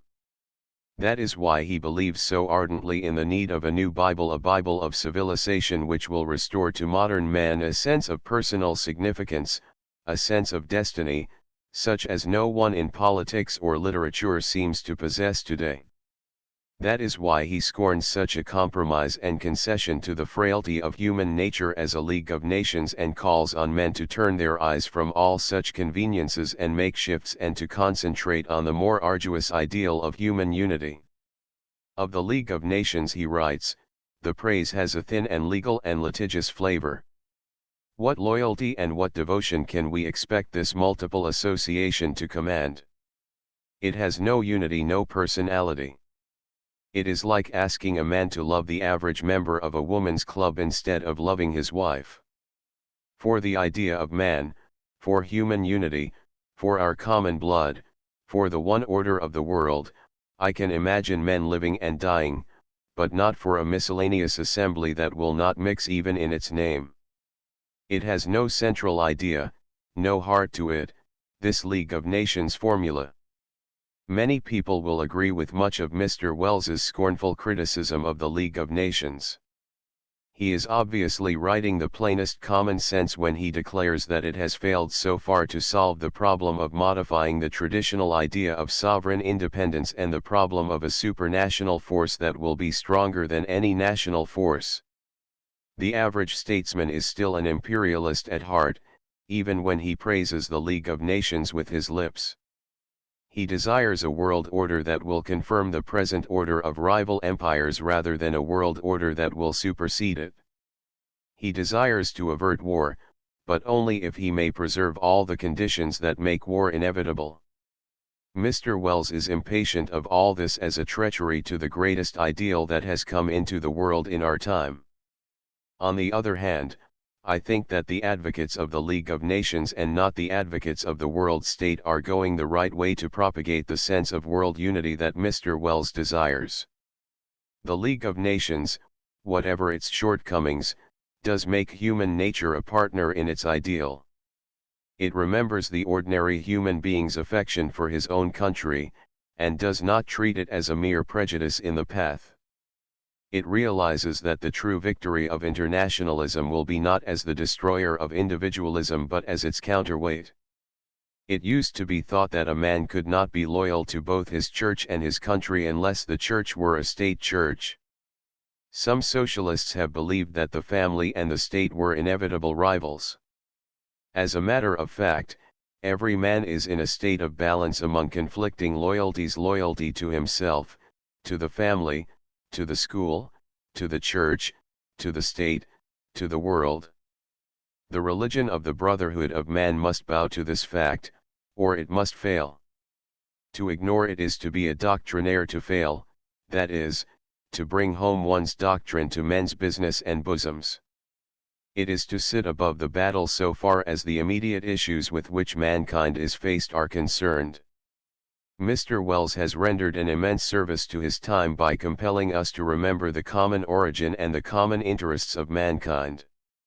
He has invented a wonderful telescope through which we can look back and see man struggling out of the mud, and can look forward and see him climbing a dim and distant pinnacle.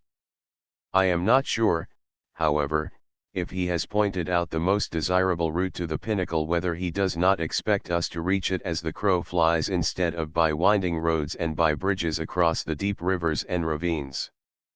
He may take the view that, as man has learned to fly mechanically, so he may learn to fly politically. One never knows. The glorious feature of his prophetic writing, meanwhile, is its driving force. He is one of the few writers who have given momentum to the idea of the world as one place. V.M.R. Clutton-Brock. Mr. Clutton-Brock is a critic with an unusual equality of interests. He seems to be the center of an almost perfect circle, and literature, painting, religion, philosophy, ethics, and education are the all but equal radii that connect him with the circumference. Many writers have been as versatile, but few have been as symmetrical. He has all his gifts in due proportion. He is not more aesthetic than moral, or more moral than aesthetic. His idealism and his intellect balance each other exactly. His matter and his manner are twins. He produces on us the effect of a harmony, not of a nature in conflict with itself. Had he lived in the ancient world, he would probably have been a teacher of philosophy. He has gifts of temper as well as powers of exposition and understanding that make him a teacher even today, whether he will or not. He does not speak down to us from the chair, but he is at our elbows murmuring with exquisite restraint, yet with an eagerness only half hidden. The nothing too much of the Greeks, the beauty is truth, truth beauty of Keats, the good news that the flesh and spirit are not enemies but friends, and that the earth for the wise man is not at odds with paradise. Those who shrink from virtue as from a split infinitive sometimes speak in disparagement of Mr. Clutton-Brock's gifts. He is the head of a table at which the virtues and the graces sit down side by side, and they are dressed so much alike that it is not always easy to tell which is which. He is always seeking, indeed, the point at which a virtue passes into a grace, and he knits his brows over those extreme differences that separate one from the other. The standard by which he measures things in literature and in life is an ideal world in which goodness and beauty answer one another in antiphonal music. His ideal man is the kalos ke agathos of ancient Athens. He goes among authors in quest of this part song in their work. He misses it in the later Tolstoy, he discovers it in Marvel and Vaughan. He is not to be put off, however, with a forced and unnatural antiphony. He is critical of the antiphony of body and soul that announces all's well, in Whitman's verse. He finds in Whitman not organic cheerfulness but functional cheerfulness, willed cheerfulness, he calls it. And he says of Whitman with penetrating wisdom, he was a man not strong enough in art or in life to do without that willed cheerfulness. It is for him a defense like irony, though a newer, more democratic, more American defense. He writes with equal wisdom when he says that Whitman has got a great part of his popularity from those who were grateful to him for saying so firmly and so often what they wished to believe. But might not this be said of all poets of hope? Might it not be said of Shelley and of Browning? I am not sure, indeed, that Mr. Clutton-Brock does not do serious injustice to Whitman in exaggerating the element of reaction in him against old fears as well as old forms. His discovery of the secret of what is false in Whitman has partly blinded him to the secret of what is true. Otherwise, how could he ask us whether there is anything in Leaves of Grass that moves us as we are moved by Edgar Allan Poe's The Sleeper? Can he have forgotten Out of the Cradle Endlessly Rocking, to name but one of Whitman's profoundly moving poems? Mr. Clutton-Brock does, indeed, end his essay with fine if tempered praise of Whitman's genius. But his essay as a whole is a question mark, expressing a doubt of something false, something even faked. His essay on Poe is more sympathetic. He finds in Poe, not a false harmony, but a real discord, a pitiable discord. There was a fatal separation, we are told, between his intellect and his emotions, except in a very few of his poems, because he could not value life or human nature in comparison with the life and the nature of that other planet for which he was homesick. So he exercised his intellect on games, but with a thwarted passion which gives a surprising interest and beauty even to his detective stories. This is well said, but, as we read the essay, we become aware of a curious ultra-fastidiousness in Mr. Clutton-Brock, a lack of vulgarity, in the best sense of the word. We see this in his attitude to Poe's most popular work. He dismisses The Raven and the Bells as fit to be recited at penny readings. That certainly has been their fate, but it does not prevent them from being masterpieces in their kind, the jeu d'esprit of a planet-struck man. They are not, however, we may admit, the poems that reveal Poe as an inspired writer. It is a much more serious thing for Mr. Clutton-Brock to omit Annabel Lee from the list of the 6 poems or so, on which Poe's reputation as a poet rests. Annabel Lee is a work of genius, if Poe ever wrote a work of genius. Helen, Thy Beauty is to Me, which has none of its faults, is the only one of his poems that challenges its supremacy, perhaps successfully. Mr. Clutton-Brock's essay, on the other hand, will be of service to the general reader if it gives him the feeling that Poe is to be approached, not as a hackneyed author, but as a writer of undiscovered genius. He does not exaggerate the beauty of The Sleeper, though he exaggerates its place in Poe's work. The truth is, Poe is a neglected poet. The average reader regards him as too well known to be worth reading, and The Sleeper, The City in the Sea and Romance are ignored because The Bells has fallen into the hands of popular reciters.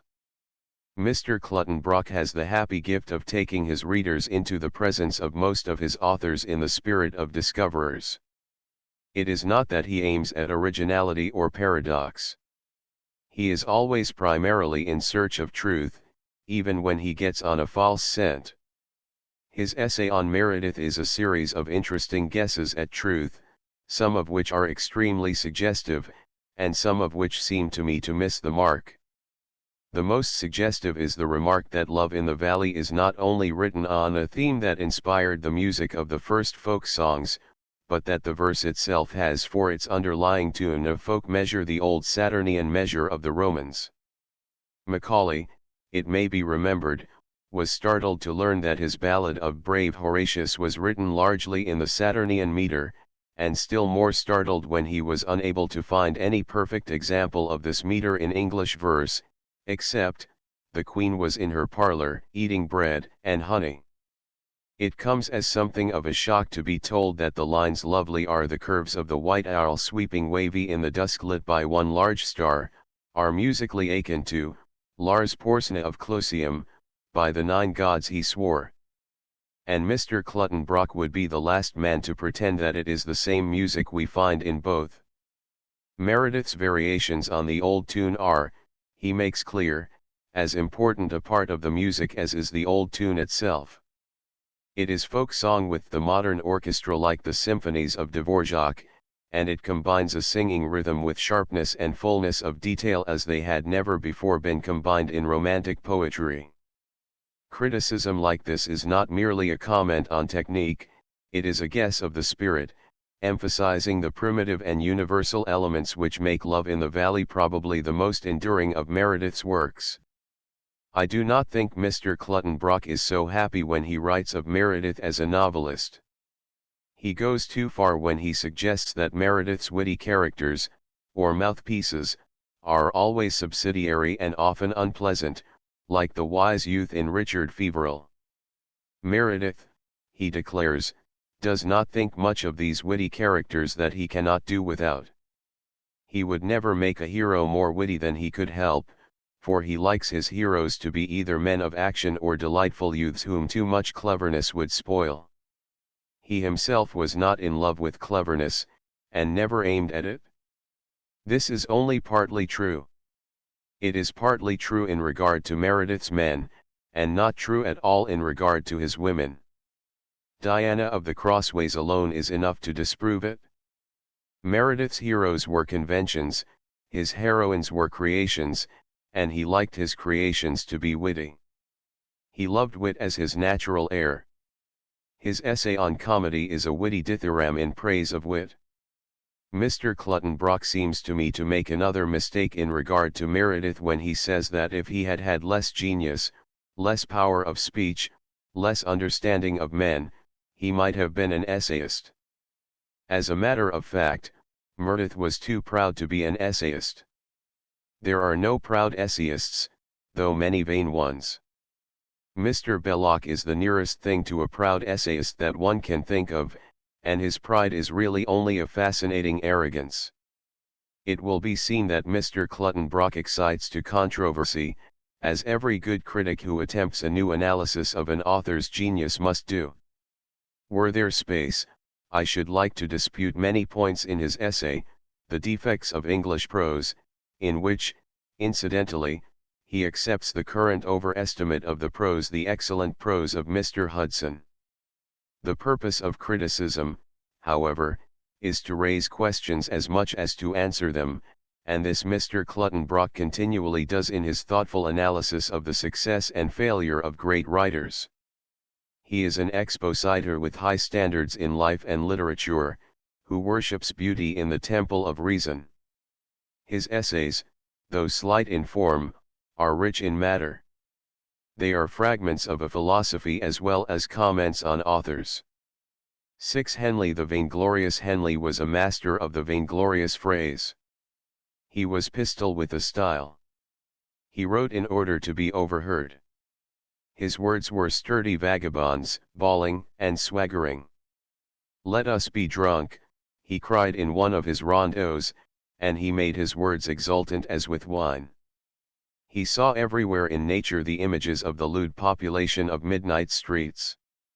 For him even the moon over the sea was like some old hag out of a villain ballade, flaunting, tawdry and grim, from cloud to cloud along her beat, leering her battered and inveterate leer, she signals where he prowls in the dark alone, her horrible old man, mumbling old oaths and warming his villainous old bones with villainous talk.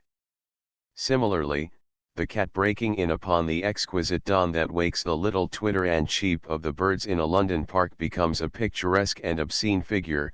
Behold a rake hell cat how furtive and a cold. A spent witch homing from some infamous dance obscene, quick trotting, see her tip and fade through shadowy railings into a pit of shade. Or, again, take the description of the east wind in London Voluntaries, out of the poisonous east, over a continent of blight, like a maleficent influence released from the most squalid cellarage of hell, the wind fiend, the abominable, the hangman wind that tortures temper and light comes slouching, sullen and obscene, hard on the skirts of the embittered night, and in a cloud unclean of excremental humors, roused to strife by the operation of some ruinous change, wherever his evil mandate. Run and range, into a dire intensity of life, a craftsman at his bench, he settles down to the grim job of throttling London town. This is, of its kind, remarkable writing. It may not reflect a poetic view of life, but it reflects a romantic and humorous view. Henley's humor is seldom good humor, it is, rather, a sort of boisterous invective. His phrases delight us like the oaths of some old sea captain if we put ourselves in the mood of delight. And how extravagantly he flings them down, like a pocketful of money on the counter of a bar. He may only be a pauper, behaving like a rich man, but we, who are his guests for an hour, submit to the illusion and become happy echoes of his wild talk. For he has the gift of language. It is not the loud-sounding sea but loud-sounding words that are his passion. Compared to Henley, even Tennyson was modest in his use of large Latin negatives. His eloquence is sonorous with the music of immemorial, intolerable, immitigable, inexorable, unimaginable, and the kindred train of words. He is equally in love with wonderful, magnificent, miraculous, immortal, and all the flock of adjectival enthusiasm. Here in this radiant and immortal street, he cries, as he stands on a spring day in Piccadilly. He did not use sounding adjectives without meaning, however. His adjectives express effectively that lust of life that distinguishes him from other writers. For it is lust of life, in contradistinction to love, that is the note of Henley's work. He himself lets us into the secret in the poem that begins, "Love, which is lust, is the lamp in the tomb." Again, when he writes of Piccadilly in spring, he cries, "Look how the liberal and transfiguring air washes this inn of memorable meetings, this centre of ravishments and gracious greetings, till, through its jocund loveliness of length a tidal race of lust from shore to shore, a brimming reach of beauty met with strength, it shines and sounds like some miraculous dream, some vision multitudinous and a gleam, of happiness as it shall be evermore." The spectacle of life produced in Henley an almost exclusively physical excitement. He did not wish to see things transfigured by the light that never was on sea or land. He preferred the light on the wheels of a hansom cab or, at best, the light that falls on the Thames as it flows through London. His attitude to life, in other words, was sensual. He could escape out of circumstances into the sensual enchantments of the Arabian Nights, but there was no escape for him, as there is for the great poets, into the general universe of the imagination. This physical obsession may be put down in a measure to his long years of ill health and struggle. But even a healthy and prosperous Henley, I fancy, would have been restless, dissatisfied, embittered. For him most seas were dead seas, and most shores were desolate. The sensualist's dust and ashes, breaks in, not always mournfully, but at times angrily, upon the high noon of his raptures. He longs for death as few poets have longed, "Of art and drink I have had my fill," he declares, and the conclusion of the whole matter is, "For the end I know is the best of all." To his mother, to his sister, to Stevenson he writes this recurrent message, the glad tidings of death to come. Man's life is for him but a child's wanderings among the shows of a fair, till at last, tired of experience he turns to the friendly and comforting breast of the old nurse, death. And in most of his poems on this theme it seems to be the peace of the grave he desires, not an immortality of new experiences. There is one moving poem, however, dedicating the windlestraws of his verse to his wife, in which a reference to their dead child suggests that he, too, may have felt the hunger for immortality. Poor windlestraws on the great, sullen, roaring pool of time and chance and change, I know. But they are yours, as I am, till we attain that end for which we make, we two that are one, a little exquisite ghost between us, smiling with the serenest eyes seen in this world, and calling, calling still in that clear voice whose infinite subtleties of sweetness, thrilling back across the grave, break the poor heart to hear, "Come, Dadsy, come. Mama, how long, how long?" Sufferer and sensualist, Henley found in the affections some relief from his savage unrest. It was affection that painted that masterly sonnet portrait of Stevenson in Apparition, and there is affection, too, in that song in praise of England, Pro Rege Nostro, though much of his praise of England, like his praise of life, is but poetry of lust. Lust in action, unfortunately, has a way of being absurd, and Henley is often absurd in his lustful, by which one does not mean lascivious, poems. His Song of the Sword and his Song of Speed are both a little absurd in their sheer lustfulness. Here we have a mere extravagance of physical exaltation, with a great deal of talk about the Lord, who is to the ruin of the verse a figure of rhetoric and phrase of excitement, and not at all the Holy Spirit of the religious. Henley, indeed, was for the most part not a religious man but an egoist. He saw his own shadow everywhere on the universe, like the shadow of a crippled but undefeated lion. He saw himself sometimes with pity, oftener with pride. One day he found his image in an old, black rudder of a boat that lay stranded at Shoreham, with a horrid list, a frightening lapse from the line, that makes me think of legs and a broken spine.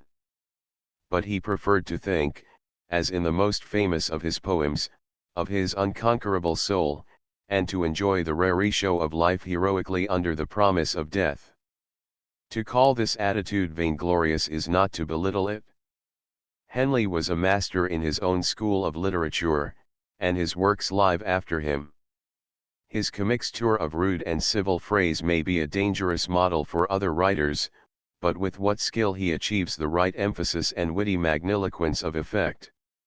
He did not guess, or guess at, the secrets of life, but he watched the pageant with a greedy eye, sketched one or two figures that amused or attracted him, and cheered till his pen ought to have been hoarse. He also cursed, and, part of the time, he played with rhymes, as if in an interchange of railleries. But, in all circumstances, he was a valiant figure, valiant not only in words but in the service of words. We need not count him among the sages, but literature has also room for the sightseers, and Henley will have a place among them for many years to come. 7. Lord Rosebery's oratory is the port at a banquet. It is a little somnolent in its charm. Mr. Birrell has a better cellar of the livelier French wines. But the Rosebery port is a wine without which no memorial dinner can come to a perfect end. It is essentially the wine of memory. It is used to moisten monumental effigies as champagne is used to christen ships. As you read his 2 volumes of Miscellanies, you get the impression that, wherever there is an effigy to be unveiled, you will find Lord Rosebery present with his noble aspersion of words. I do not know whether Lord Rosebery himself chooses what effigies he will talk about or whether he has them chosen for him. It is difficult to imagine a statue on which he would not talk admirably.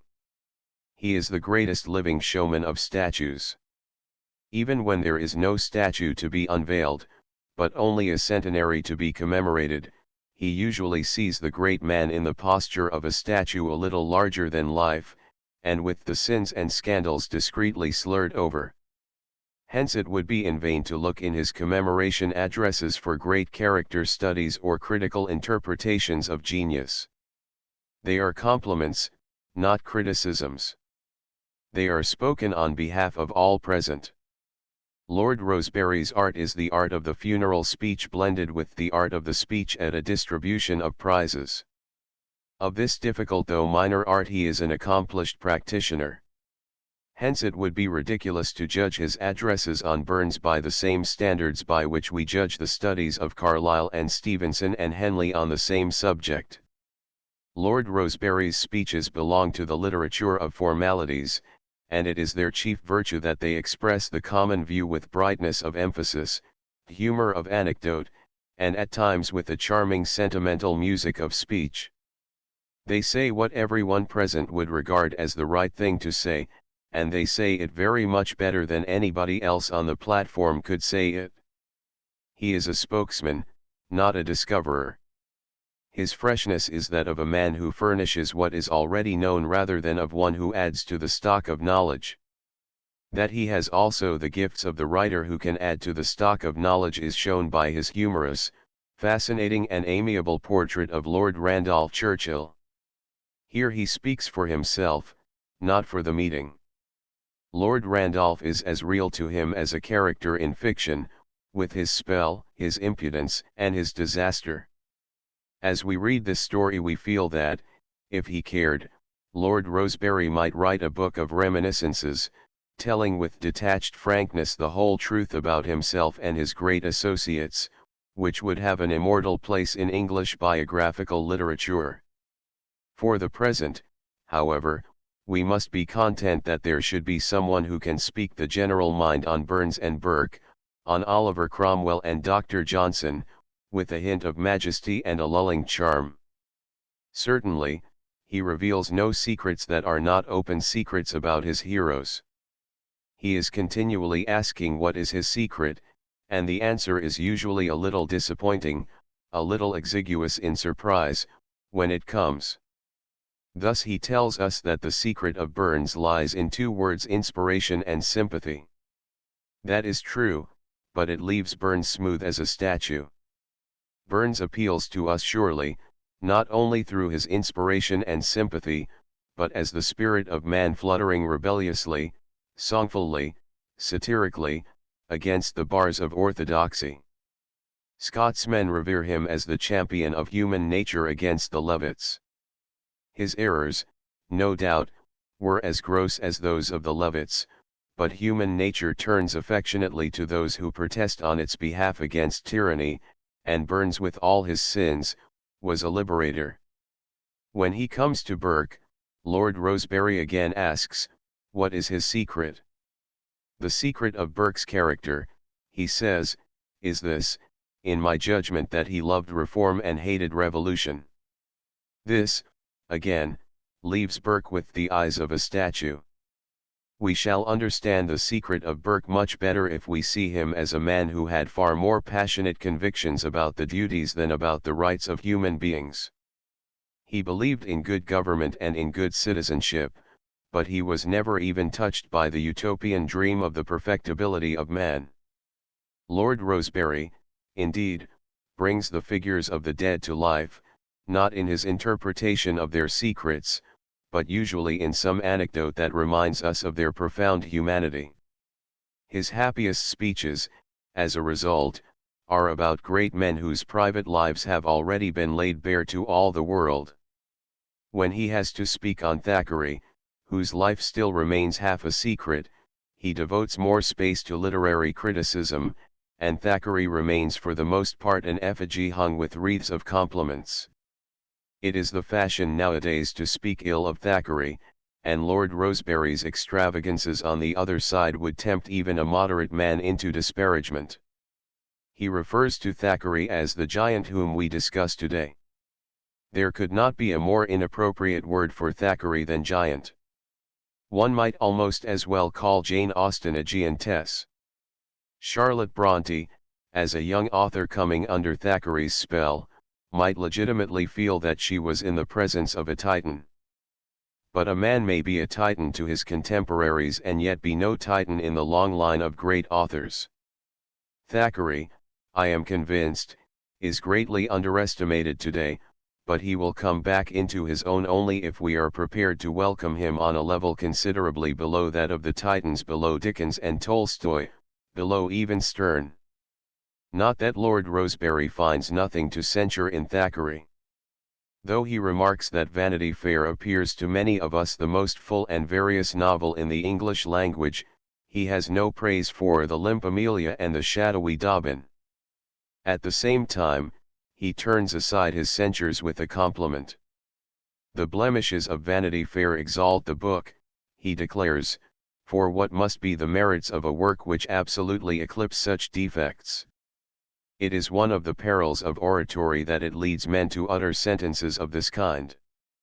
They mean little or nothing, but they have the ring of amiability.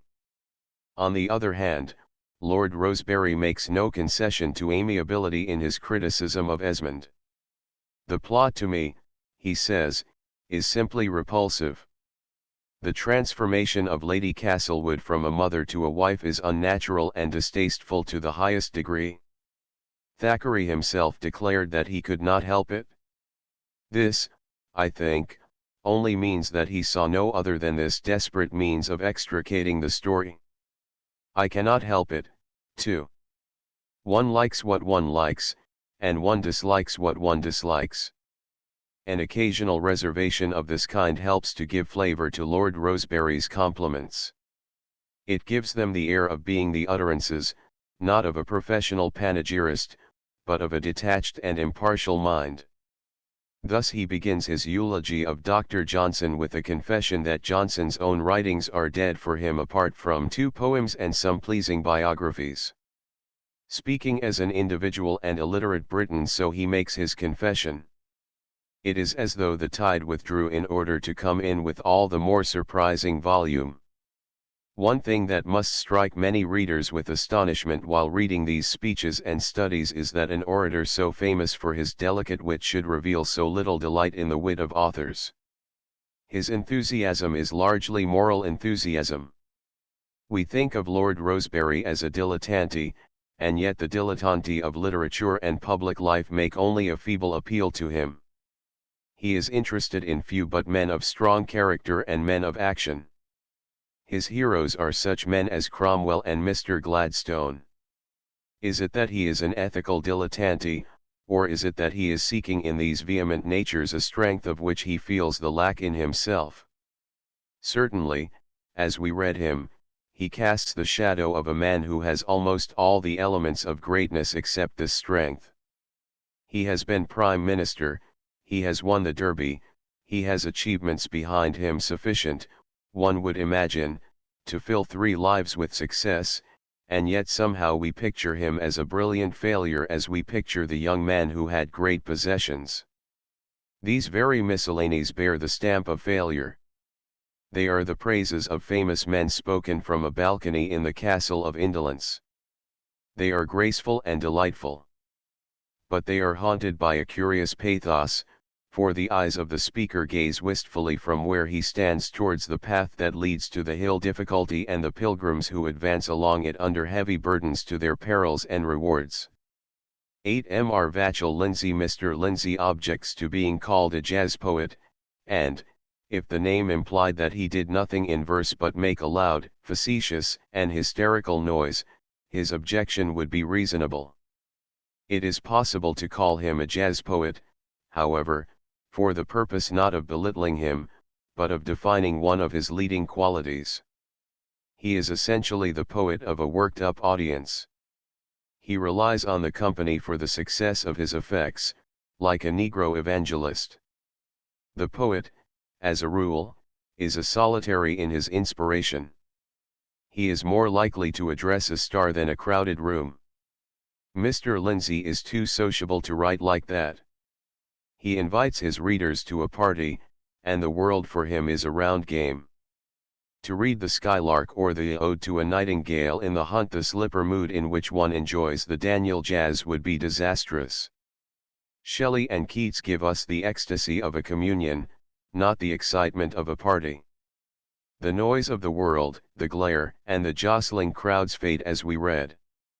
The audience of Shelley or Keats is as still as the audience in a cathedral.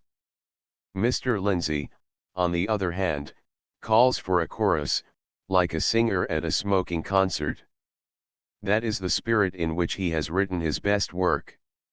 He is part entertainer and part evangelist, but in either capacity he seems to demand not an appreciative hush, but an appreciative noise. It is clear that he is unusually susceptible to crowd excitement.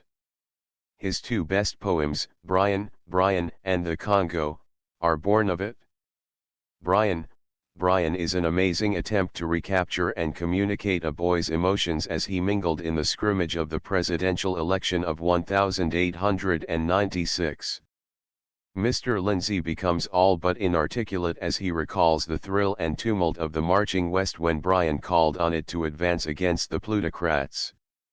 He seems to be shouting like a student when students hire a bus and go forth in masks and fancy dress to make a noise in the streets. Luckily, he makes an original noise. He knows that his excitement is more than he can express in intelligible speech, and so he wisely and humorously calls in the aid of nonsense, which he uses with such skill and vehemence that everybody is forced to turn round and stare at him.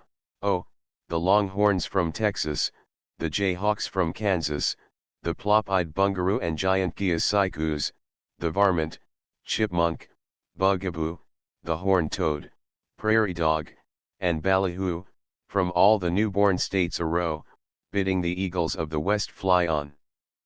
Bidding the eagles of the west fly on.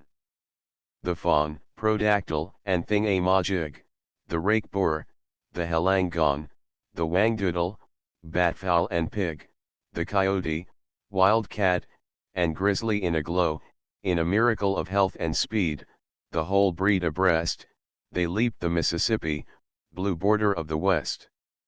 From the Gulf to Canada, 2,000 miles long against the towns of Tubal-Cain, ah sharp was their song. Against the ways of Tubal-Cain, too cunning for the young, the longhorn calf, the buffalo and wampus gave tongue. In such a passage as this Mr. Lindsay pours decorative nonsense out of a horn of plenty. But his aim is not to talk nonsense, it is to use nonsense as the language of reality.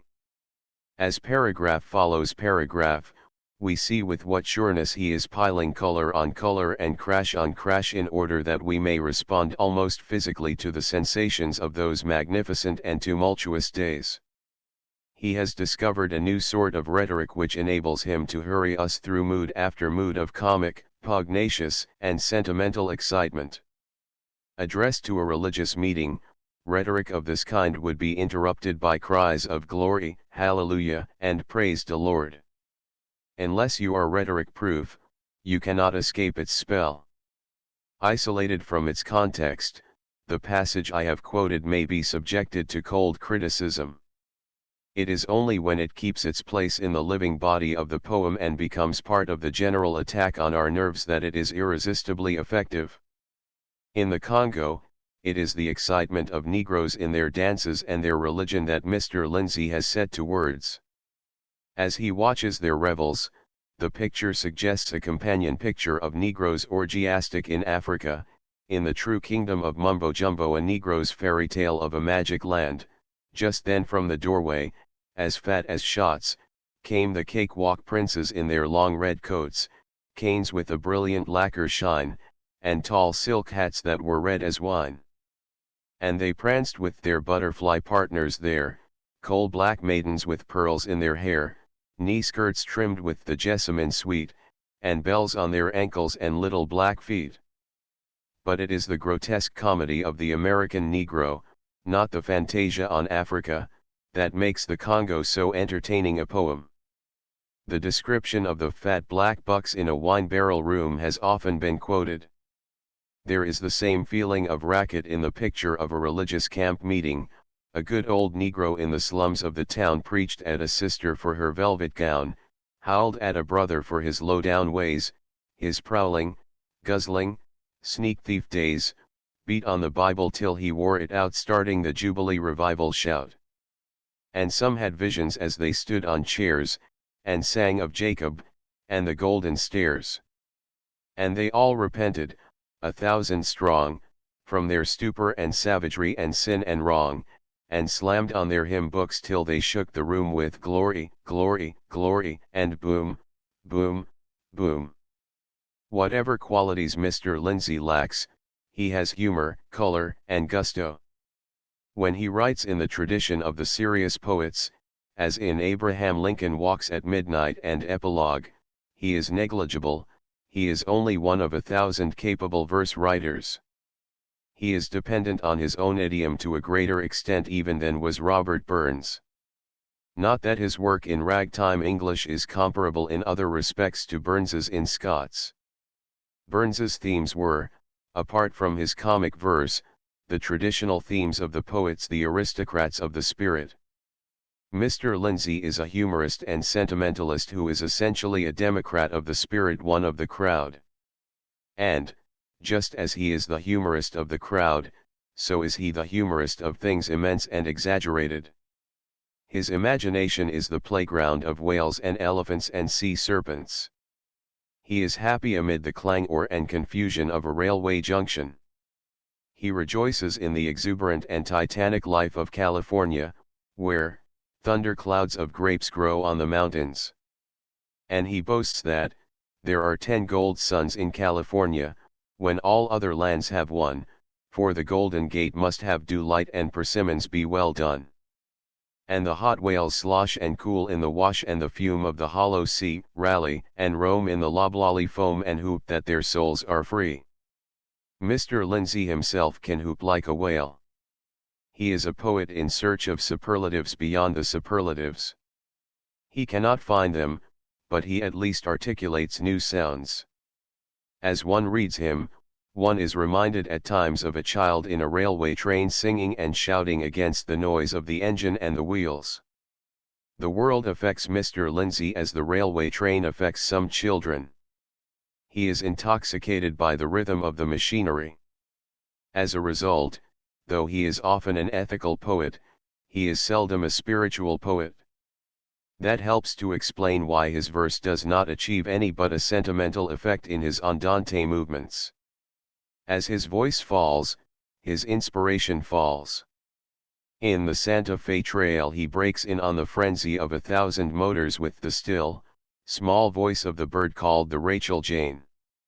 He undoubtedly moves us by the way in which he does this, but he moves us much as a sentimental singer at a ballad concert can do.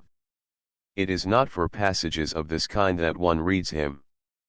His words at their best do not minister at the altar, they dance to the music of the syncopated orchestra. That is Mr. Lindsay's peculiar gift. It would hardly be using too strong a word to say that it is his genius. 9Mr. Punch takes the wrong turning. There are those who jibe at Punch. There are also those who jibe at those who jibe at Punch. The match is a fairly even one. Punch is undoubtedly not as good as it used to be, but it is not quite so certain that it is not as clever as it used to be. Very few people realize that Punch was once a good paper, that it was a good paper, I mean in the Charles Kingsley sense of the adjective. It began in 1841, as Mr. C. L. Graves prettily says, by being violently and vituperatively on the side of the angels. If Punch had kept pace with the times it would, in these days, at the age of 80, be suspected of socialism. Its championship of the poor against those who prospered on the poverty of the poor was as vehement as a labor speech at a street corner. One of the features of the early Punch was a pauper's corner, in which the cry of the people found frequent and touching utterance. It was in the Christmas number of Punch in 1843 that Hood's Song of the Shirt was first published. Mark Lemon, the editor, insisted on publishing it, though all his colleagues were opposed to him on the point. In the following years we find the same indignant sense of realities expressing itself in Leach's cartoon, The Home of the Rick Burner, which emphasized the fact that the cause of an outburst of incendiarism in Suffolk was the greed of the farmers who underpaid their laborers. Punch also took up the cause of the sweated laborers in verse, I'll sing you a fine old song, improved by a modern pate, of a fine old English gentleman, who owns a large estate, but pays the laborers on it a very shabby rate. Some 7 shillings each a week for early work and late, gives this fine old English gentleman, one of the present time. Nor did Punch shrink from looking a good deal higher than the fine old English gentleman for his victims. He had a special, almost a Lloyd Georgian, taste for baiting dukes. He attacked the Duke of Norfolk with admirable irony for suggesting to the poor that they should eke out their miserable fare by using curry powder. He made butts in turn of the Duke of Marlborough, the Duke of Buckingham, the Duke of Sutherland, the Duke of Richmond and the Duke of Atholl. He did not spare even the Duke of Wellington. The old Duke, he declared, should no longer block up the great thoroughfare of civilization. He should be quietly and respectfully eliminated. It was in the same mood that the Marquis of Londonderry was denounced both as a tyrannical coal-owner and an enemy of the Queen's English, the most noble, but not the most grammatical Marquis. Punch's view of the House of Lords is expressed with considerable directness in his scheme for reforming the chamber, which begins, "It is an indisputable truth that there can be no such thing as a born legislator. As unquestionable is the fact that there may be a born ass.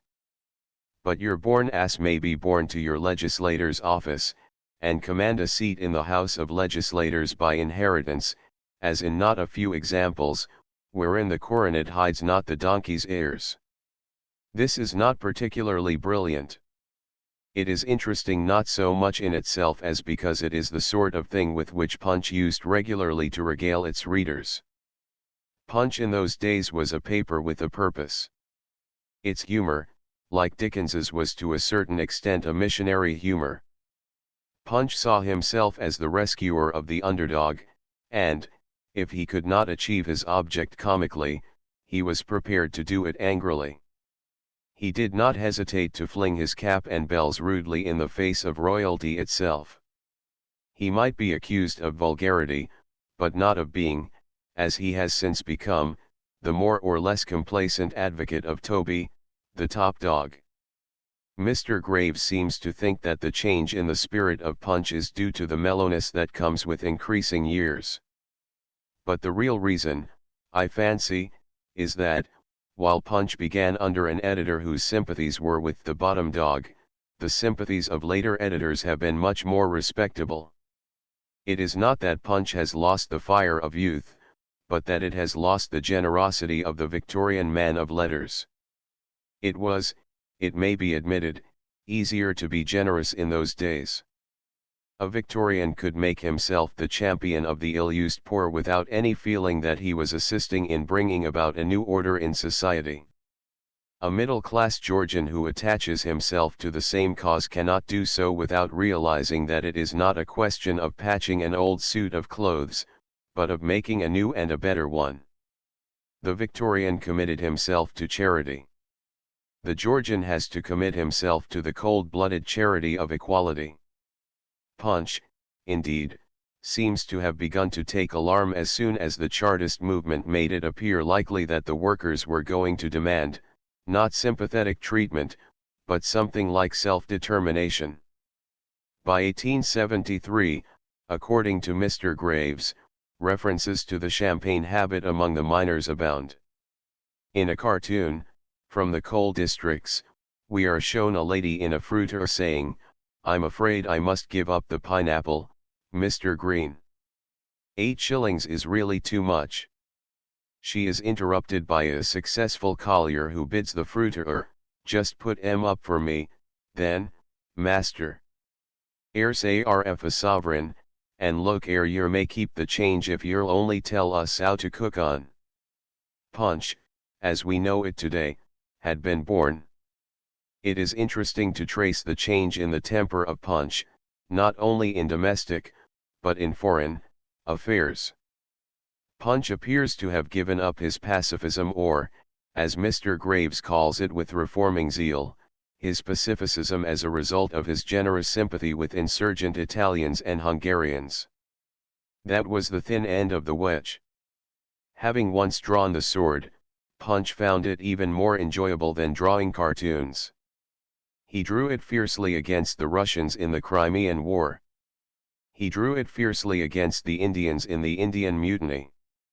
He drew it on behalf of General Eyre after the Negro outbreak in Jamaica. He drew it against Lincoln in the American Civil War. Mr. Graves ought, for historical reasons, to have reprinted Punch's parody on one of Lincoln's speeches. He is content, however, to describe it as a truly lamentable performance, in which the president claims dictatorial powers, calls for whipcord to whip the rebels, abuses the rotten old world, talks with the utmost cynicism of the blacks, and in general behaves like a vulgar buffoon. Mr. Graves, with an impartiality which cannot be too highly praised, reminds the Punch of those days that the magnanimous Lincoln would never allow the Southerners to be called rebels in his presence, a significant reminder when we recall how Mr. Lloyd George drew on the Lincoln parallel in defending his treatment of the Irish. But, for the ironist, the most amusing of all Punch's blunders in regard to foreign policy is the welcome he offered to the birth of the German Navy in an article called "Bravo, Bismarck." Britannia through her Punch, he wrote, rejoices to weave among her naval azures a new shade Prussian blue. It is only fair to say that Punch was not consistent in his attitude to Germany. But he has shown a curious capacity for backing the wrong horse, the horse that seemed to get away at the start, but that was ultimately disqualified by the stern judge, history. He gave up championing lost causes and took to championing causes that would be lost a generation later. In the result, Mr. Graves, though a wit of distinction, has produced in Mr. Punch's History of Modern England a book that is pathetic rather than amusing. It is a cemetery of dead jokes, the offspring of a little gentleman with a long nose who was cross more often than he was funny. Punch, indeed, has been for the most part a grinner rather than a wit. It has had, and still has, brilliant writers on its staff. But its temper is not the temper of its most brilliant contributors. Its attitude is that of the prosperous clubman who dislikes the advance both of the new rich and of the old poor. It has undoubtedly made itself the most successful comic paper in the world, but one sometimes wonders whether it has done so as a result of allying itself with comedy or of allying itself with success. Yet the fact remains that other men have started rivals to Punch, and that they have not only been not so successful as Punch but not so comic. Punch always baits the hook of its odious politics with a reasonable amount of comedy about things in general, and in the comedy of things in general, even if we think it might be done still better, it has at least always been ahead of its rivals. There have been men who have dreamed of a Punch that would bring the spirit of comedy to bear on all sides impartially. There are others who have dreamed of bringing the spirit of comedy to bear on the right side. One would not, perhaps, mind what side Punch was on if only it were a little more generous, if only it purveyed the human comedy as a comedy, and not, as in the case of working men, Irishmen, and non-allied foreigners, as a sinister crook melodrama. XMRHM Tomlinson. Mr. Tomlinson is a born traveler. There are two sorts of travelers: those who do what they are told and those who do what they please. Mr. Tomlinson has never moved about the world in obedience to a guidebook. He would find it almost as difficult to read a guidebook as to write one. He never echoes other men's curiosity. He travels for the purpose neither of information nor conversation. He has no motive but whim. His imagination goes roaming, and, his imagination and his temper being such as they are, he is out on his travels even if he gets no farther than Limehouse or the Devonshire coast. He has, indeed, wandered a good deal farther than Limehouse and Devonshire, as readers of The Sea and the Jungle know. Even in his more English volumes of sketches, essays, confessions, short stories, how is one to describe them, he takes us with him to the north coast of Africa, to New York, and to France in wartime. But the English sketches, the description of the crowd at a pit mouth after an explosion in a coal mine, the account of a derelict railway station and a grocer's boy in spectacles, almost equally give us the feeling that we are reading the narrative of one who has seen nothing except with the fortunate eyes of a stranger. It is all a matter of eyes. To see is to discover, and all Mr. Tomlinson's books are, in this sense, books of discoveries. As a recorder of the things he has seen, he has the three great gifts of imagery, style, and humor. He sees the jellyfish hanging in the transparent deeps like sunken moons. A boat sailing on a windy day goes skimming over the inflowing ridges of the waves with exhilarating undulations, light as a sandpiper. A queer lascar on a creeping errand in an East End street looked as uncertain as a candle flame in a draught. How well again Mr. Tomlinson conveys to us in a sentence or two the vision of northern Africa on a wet day. As for Bougie, these African villages are built but for sunlight. They change to miserable and filthy ruins in the rain, their white walls blotched and scabrous, and their paths mud tracks between the sties. Their lissom and statuesque inhabitants become softened and bent, and pad dejectedly through the muck as though they were ashamed to live, but had to go on with it. The palms which look so well in sunny pictures are besoms upended in a drizzle. Mr. Tomlinson has in that last sentence captured the ultimate secret of a wet day in an African village. Even those of us who have never seen Africa save on the map, know that often there is nothing more to be said. Mr. Tomlinson, however, is something of a specialist in bad weather, as, perhaps, any man who loves the sea as he does must be. The weather fills the world for the seaman with gods and demons. The weather is at once the day's adventure and the day's pageant. Mr. Conrad has written one of the greatest stories in the world simply about the weather and the soul of man. He may be said to be the first novelist writing in English to have kept his weather eye open. Mr. Tomlinson shares Mr. Conrad's sensitive care for these things. His description of a storm of rain bursting on the African hills makes you see the things as you read. In its setting, even an unadorned and simple sentence like "As Yeo loved, the squall fell on us bodily with a great weight of wind and white rain, pressing us into the sea, compels our presence among blowing winds and dangerous waters." But, weather-beaten as Mr. Tomlinson's pages are, there is more in them than the weather. There is an essayish quality in his books, personal, confessional, go as you please. The majority of essays have egotism without personality. Mr. Tomlinson's sketches have personality without egotism. He is economical of discussion of his own tastes. When he does discuss them, you know that here is no make-believe of confession. Take, for instance, the comment on place names with which he prefaces his account of his disappointment with Tripoli. You probably know there are place names, which, when whispered privately, have the unreasonable power of translating the spirit east of the sun and west of the moon. They cannot be seen in print without a thrill. The names in the atlas which do that for me are a motley lot, and you, who see no magic in them, but have your own lunacy in another phase, would laugh at mine. Celebes, Acapulco, Para, Port Royal, Cartagena, the Marquesas, Panama, the Mackenzie River, Tripoli of Barbary, they are some of mine. Rome should be there, I know, and Athens, and Byzantium. But they are not, and that is all I can say about it. That is the farthest Mr. Tomlinson ever gets on the way towards arrogance. He ignores Rome and Athens. They are not among the ports of call of his imagination. He prefers the world that sailors tell about to the world that scholars talk about. He will not write about, he will scarcely even interest himself in any world but that which he has known in the intimacy of his imaginative or physical experience.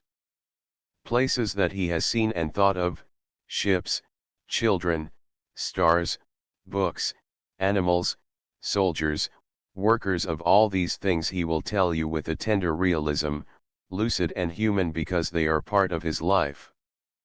But the tradition that is not his own he throws aside as a burden. He will carry no pack save of the things that have touched his heart and his imagination.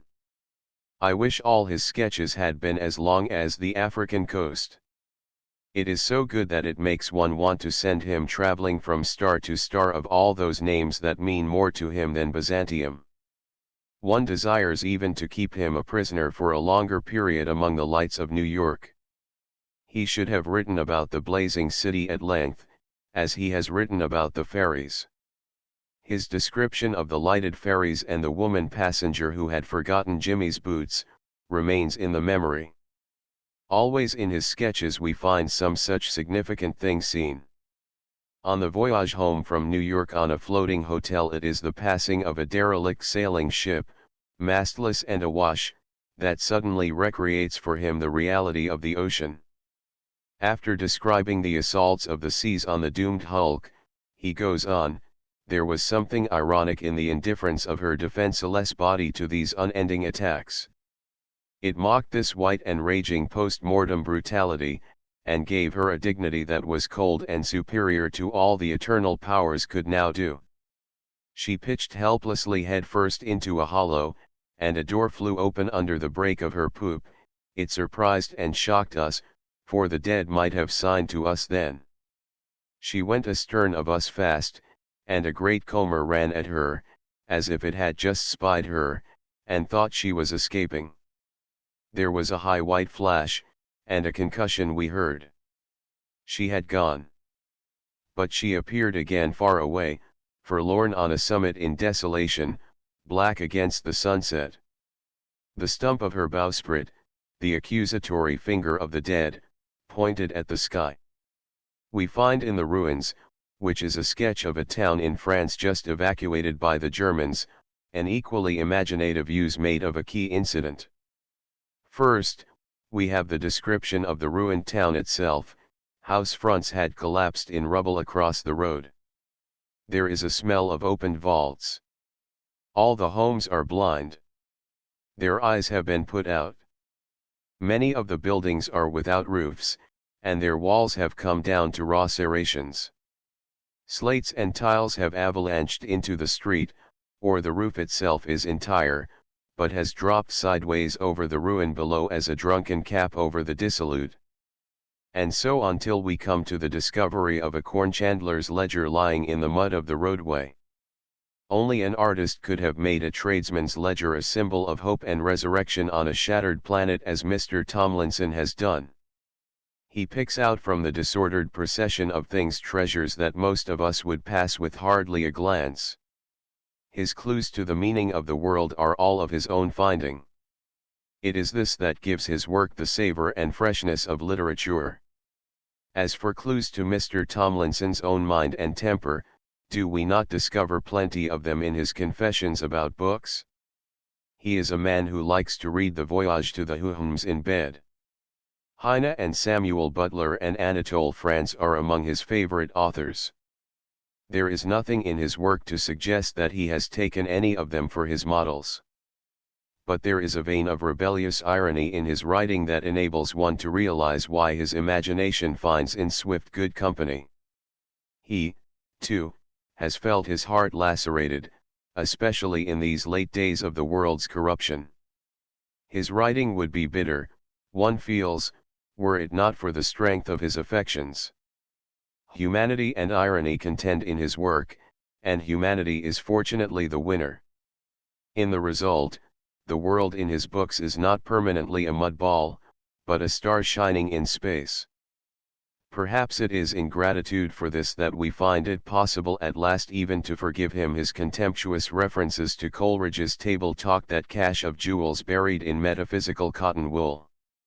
11. The alleged hopelessness of Chekhov. A Russian critic has said that Chekhov had nothing to give his fellows but a philosophy of hopelessness. He committed the crime of destroying men's faith in God, morals, progress, and art.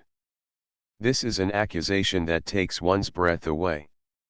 If ever there was a writer who had a genius for consolation, a genius for stretching out a hand to his floundering fellow mortals, it was Chekhov. He was as active in service as a professional philanthropist. His faith in the decency of men was as inextinguishable as his doubt. His tenderness was a passion. He was open-hearted to all comers. He never shut his door either on a poor man needing medicine, or on a young man needing praise. He was equally generous as author, doctor, and reformer. He who has been represented as a disbeliever in anything was no disbeliever even in contemporary men of genius. His attitude to Tolstoy was not one of idolatry, but it came as near being idolatrous as is possible for a clever man. "I am afraid of Tolstoy's death," he wrote in 1900. "If he were to die, there would be a big, empty place in my life. I have never loved any man as much as him. I am not a believing man, but of beliefs I consider his the nearest and most akin to me. In his gloomier moods he thought little enough of the work either of himself or his younger contemporaries. We are stale, he wrote, we can only beget gutta percha boys. But this was because he was on his knees before everything that is greatest in literature. In a letter to his friend, Suvarin, editor of the Novvremya, he wrote, the writers, who we say are for all time or are simply good, and who intoxicate us, have one common and very important characteristic: they are going towards something and summoning you towards it, too, and you feel, not with your mind but with your whole being, that they have some object, just like the ghost of Hamlet's father, who did not come and disturb the imagination for nothing. Some have more immediate objects: the abolition of serfdom, the liberation of their country, politics, beauty, or simply vodka, like Denis Davdov. Others have remote objects: God, life beyond the grave, the happiness of humanity, and so on. The best of them are idealists, and paint life as it is, but, through every life's being soaked in the consciousness of an object, you feel, besides life as it is, the life which ought to be, and that captivates you. If this is the confession of an unbeliever, a philosopher of hopelessness, we may reasonably ask for a new definition of belief. Chekhov, indeed, was born with an impulse towards reverence and faith. Though he denied that he was either a liberal or a conservative, he excited himself about causes like a schoolboy revolutionary. He had a religious sense of justice. He was ardently on Zola's side during the Dreyfus excitement. Let Dreyfus be guilty, he declared, and Zola is still right, since it is the duty of writers not to accuse, not to persecute, but to champion even the guilty once they have been condemned and are enduring imprisonment. There are plenty of accusers, persecutors, and gendarmes without them, and in any case the role of Paul suits them better than that of Saul. He quarreled with Suvarin for attacking Zola. To abuse Zola when he is on his trial, that is unworthy of literature. We find the same ardent reforming spirit running through the whole of Chekhov's life. At one time he is engrossed in a project for building in Moscow a people's palace, with a library, reading rooms, a lecture room, a museum, and a theater. At another time, he is off to the island of Saghalin to study with his own eyes the horrors of the Siberian penal system. My God, he writes in the course of his investigations, how rich Russia is in good people. If it were not for the cold which deprives Siberia of the summer, and if it were not for the officials who corrupt the peasants, Siberia would be the richest and happiest of lands. In another letter he looks forward to building a school in the village where I am a school warden. When a plague of cholera breaks out, we find Chekhov once more living for others with the same saintly unselfishness. At times, no doubt, he cursed the cholera and he cursed his patients like a human being, but his cries were the cries of an exhausted body, they were merely a proof of the zeal that had worn him out. There is an attractive portrait of Chekhov at this time in the biographical sketch that precedes the English translation of his letters. He returned home shattered and exhausted, but always behaved as though he were doing something trivial. He cracked little jokes and made everyone laugh as before, and carried on conversations with his dachshund Quinine, about her supposed sufferings. This may be consistent with the philosophy of despair. It is certainly very unlike the practice of despair. But that Chekhov's creed was the opposite of a creed of despair may be seen in letter after letter. In one letter he writes, I believe in individual people. I see salvation in individual personalities scattered here and there all over Russia, educated people or peasants, they have strength though they are few. In another letter he says, modern culture is only the first beginning of work for a great future, work which will perhaps go on for tens of thousands of years, in order that man may, if only in the remote future, come to know the truth of the real God, that is not, I conjecture, by seeking in Dostoevsky, but by clear knowledge, as one knows twice two are four. If one thing is obvious, it is that the writer of these sentences is an enthusiast. Take him, again, when he is protesting against trademarks and labels for artists, and announcing his creed: my holy of holies is the human body, health, intelligence, talent, inspiration, love, and the most absolute freedom from violence and lying, whatever forms they may take. This is the program I would follow if I were a great artist. In regard to literature, he believed not in the disheartening sort of realism but in a temperate idealism, as we learn from an excellent parable. Noah had 3 sons, Shem, Ham, and Japheth. Ham only noticed that his father was a drunkard, and completely lost sight of the fact that he was a genius, that he had built an ark and saved the world. Writers must not imitate Ham. On the other hand, Chekhov was always alert to defend the practice of honest realism in literature. He refused to admit that it is the object of literature to unearth the pearl from the refuse heap. A writer is not a confectioner, not a provider of cosmetics, not an entertainer. He is a man bound, under contract, by his sense of duty and his conscience. Having put his hand to the plough, he mustn't turn back, and however distasteful, he must conquer his squeamishness and soil his imagination with the dirt of life. He is just like any ordinary reporter. What would you say if a newspaper correspondent, out of a feeling of fastidiousness or from a wish to please his readers, would describe only honest mayors, high-minded ladies, and virtuous railway contractors? In Chekhov's view, it is the duty of the artist to tell the truth about his characters, not to draw morals from them. The artist, he declares, must not be the judge of his characters and of their conversations, but merely an impartial witness. The artist must, no doubt, strive after some such impartiality as this. But the great artist will never quite attain to it. Shakespeare, Dickens, and Chekhov himself, all lavished affection on some of their characters and withheld it from others. On the other hand, the artist must be tolerant to a degree that frequently shocks the orthodox moralist. He approaches individual men, not as a censor, but as a recorder. Chekhov, writing to a friend from his country estate, relates, for instance, the village priest often comes and pays me long visits. He is a very good fellow, a widower, and has some illegitimate children. To the stern moralist, a priest who is a very good fellow with some illegitimate children is an unthinkable paradox. To the artist it is a paradox that exists in nature. He accepts it with a smile. It is not that Chekhov was indifferent to the vices of the flesh. We find him writing on one occasion to a great journalist, "Why do they write nothing about prostitution in your paper? It is the most fearful evil, you know. Our Sobolov Street is a regular slave market."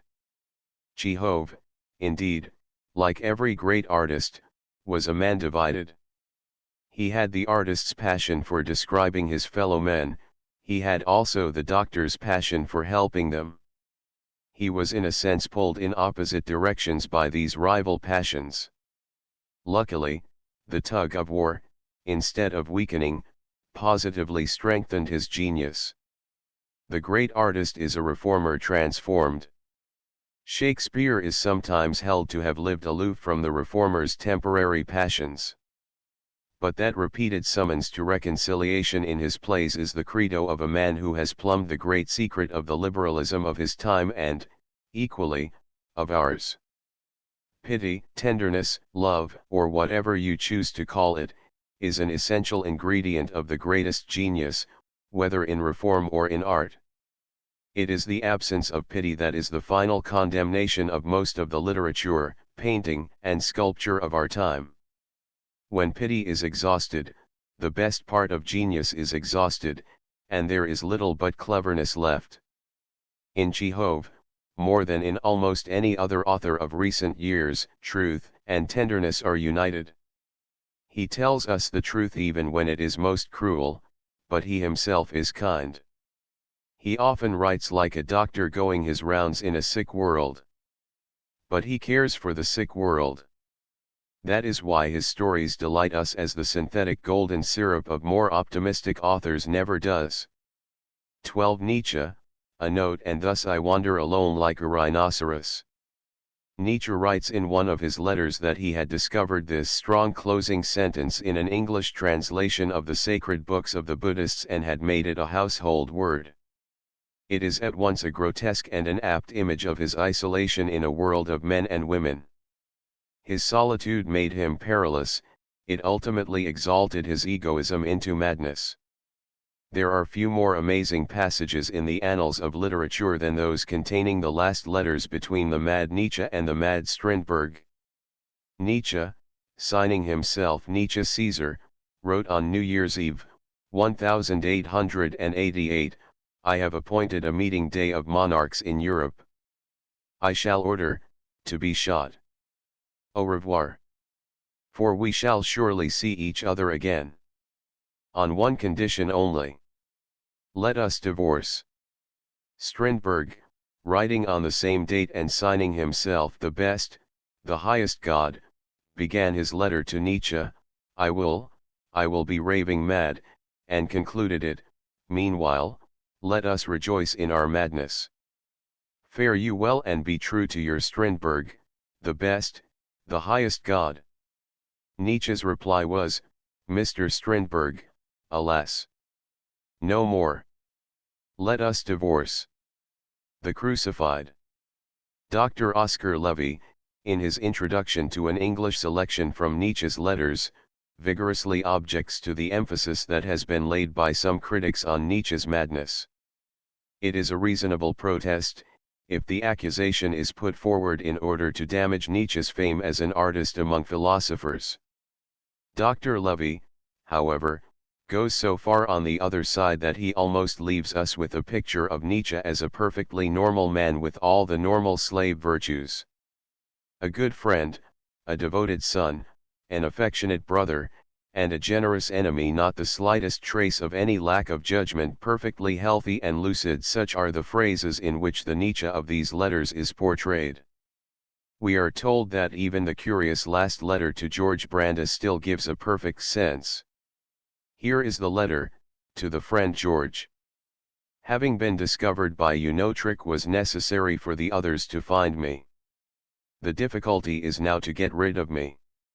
The Crucified. It would, I agree, be ridiculous to dwell on the madness at the close of Nietzsche's life, if such extravagant claims had not been made for him by his followers. But the madness of Nietzsche is relevant enough in a criticism of his philosophy, if we are asked to accept him as one of the inspired guides to life. Nietzsche himself was at once terrified and intoxicated by his sense of his own abnormal difference from common men. He knew, in part of his nature, that this aloofness was an evil.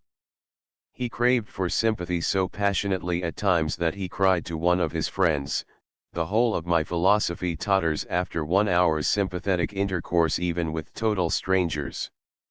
About the same time, it was in 1880, he wrote, one ceases from loving oneself properly when one ceases from exercising oneself in love towards others, wherefore the latter, the ceasing from exercising, etc., ought to be strongly deprecated.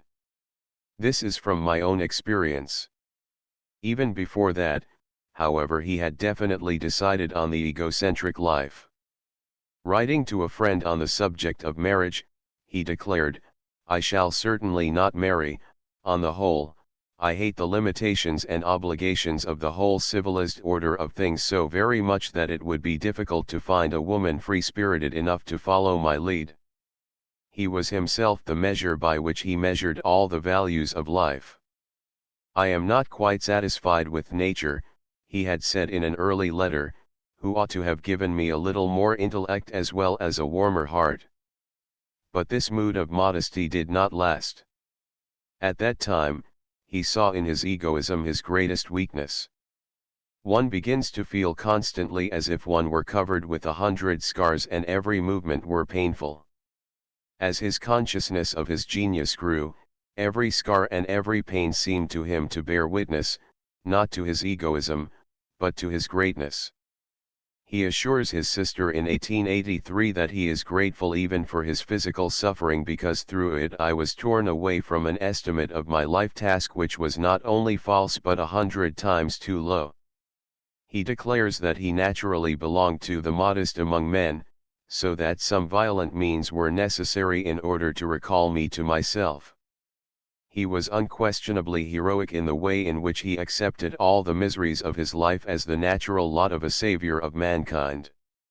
He boasted of his isolation and his sufferings magnificently. No sooner, however, did the world begin to smile on him than he began to boast on a more normal plane of delighted vanity. His most attractive braggings were addressed to his mother. He wrote to her from Turin, "Oh, if you only knew on what terms the foremost personages of the world express their loyalty to me, the most charming women, a Madame la Princesse Tenichefel not by any means excepted. I have genuine geniuses among my admirers today. There is no name that is treated with as much distinction and respect as my own. You see, that is the feat sans name, sans rank, and sans riches. I am nevertheless treated like a little prince here, by everybody, even down to my fruit stall woman, who is never satisfied till she has picked me out the sweetest bunch from among her grapes." Grateful though he was for the practical admiration of the fruit stall woman, however, he liked to pick and choose among his admirers. After he had received an enthusiastic greeting from a coterie of Viennese disciples, he wrote scornfully to his mother of such adolescent advances. "I do not," he declared, "write for men who are fermenting and immature." He sneered if he was praised, he was infuriated if he was ignored. At one moment he would sneer at the barbarous Germans who did not understand him. At another, he would show how deeply he felt this want of appreciation in his own country for his unrelenting subterranean war against all that mankind has hitherto honored and loved. Shortly before he went mad, he wrote to a friend, "Although I am in my 45th year and have published about 15 books, among them that non plus ultra Zarathustra, no one in Germany has yet succeeded in producing even a moderately good review of a single one of my works. They are now getting out of the difficulty with such words as eccentric, pathological, psychiatric. There have been evil and slanderous hints enough about me, and in the papers both scholarly and unscholarly, the prevailing attitude is one of ungoverned animosity. But how is it that no one protests against this? How is it that no one feels insulted when I am abused? And all these years no comfort, no drop of human sympathy, not a breath of love." He reproached even his sister for her want of understanding. "You do not seem to be even remotely conscious," he told her, "of the fact that you are next of kin to the man and his destiny, in which the question of millenniums has been decided. Speaking quite literally, I hold the future of mankind in my hand." It is because his correspondence is so full of passages in this and similar moods that we find in Nietzsche's letters little of the intimacy that we expect in good letters. It is as though he were suffering from an obsession about his fame. Many of his letters are merely manifestos about himself. He was not greatly interested in other people or in the little ordinary things that interest other people. His most enjoyable passages might be described as outbursts, and towards the end of his life he chose as his correspondents Strindberg and Brandes, who also had the genius of outburst but in a less superb degree. It was Brandes who wrote to him with regard to Dostoevsky, "He is a true and great poet, but a vile creature, absolutely Christian in his way of thinking and living, and at the same time quite Sadic. His morals are wholly what you have christened slave morality." "Just what I think," replied Nietzsche. Not that the letters are without an occasional touch of fun. There is a delightful early letter in which Nietzsche tells how, being invited to meet Wagner, he ordered a dress suit. It was brought round to the house just in time to allow him to dress. The old messenger, however, brought not only the parcel but the bill, and presented it to Nietzsche. I took it politely, but he declared he must be paid on delivery. I was surprised, and explained that I had nothing to do with him as the servant of my tailor, but that my dealings were with his master to whom I had given the order. The man grew more pressing, as did also the time. I snatched at the things and began to put them on. He snatched them too and did all he could to prevent me from dressing. What with violence on my part and violence on his, there was soon a scene, and all the time I was fighting in my shirt, as I wished to get the new trousers. At last, after a display of dignity, solemn threats, the utterance of curses on my tailor and his accomplice, and vows of vengeance, the little man vanished with my clothes. There is another amusing letter to his sister, in which he tells her how, one Christmas day at Nice, he drank too much, then your famous animal drank 3 quite large glasses of a sweet local wine, and was just the slightest bit top-heavy. At least, not long afterwards, when the breakers drew near to me, I said to them as one says to a bevy of farmyard fowls, SHSH. SHSH. SHSHH. This incident is comically symbolic of much of Nietzsche's philosophy. It is hardly necessary to go into Dr. Levy's defense of Nietzsche against the charge that he was the man who caused the war. Dr. Levy points out quite justly that Nietzsche was as severe a critic of Prussians and Prussianism as any English leader writer in wartime. This, however, does not meet the point of the anti-Nietzscheans. What they contend is that Prussianism is essentially the vulgar application of the principles that underlie the Nietzschean philosophy. It is obviously ridiculous to contend that Nietzsche caused the war. It is arguable, however, that he was the supreme poet of the supreme falsehood that is at the bottom of all unjust wars. In any case, like Carlyle, he will probably survive as an artist rather than as a teacher. And even men who detest his gospel will delight in the lightning of his phrase as it shoots out of the thunderclouds of his imagination.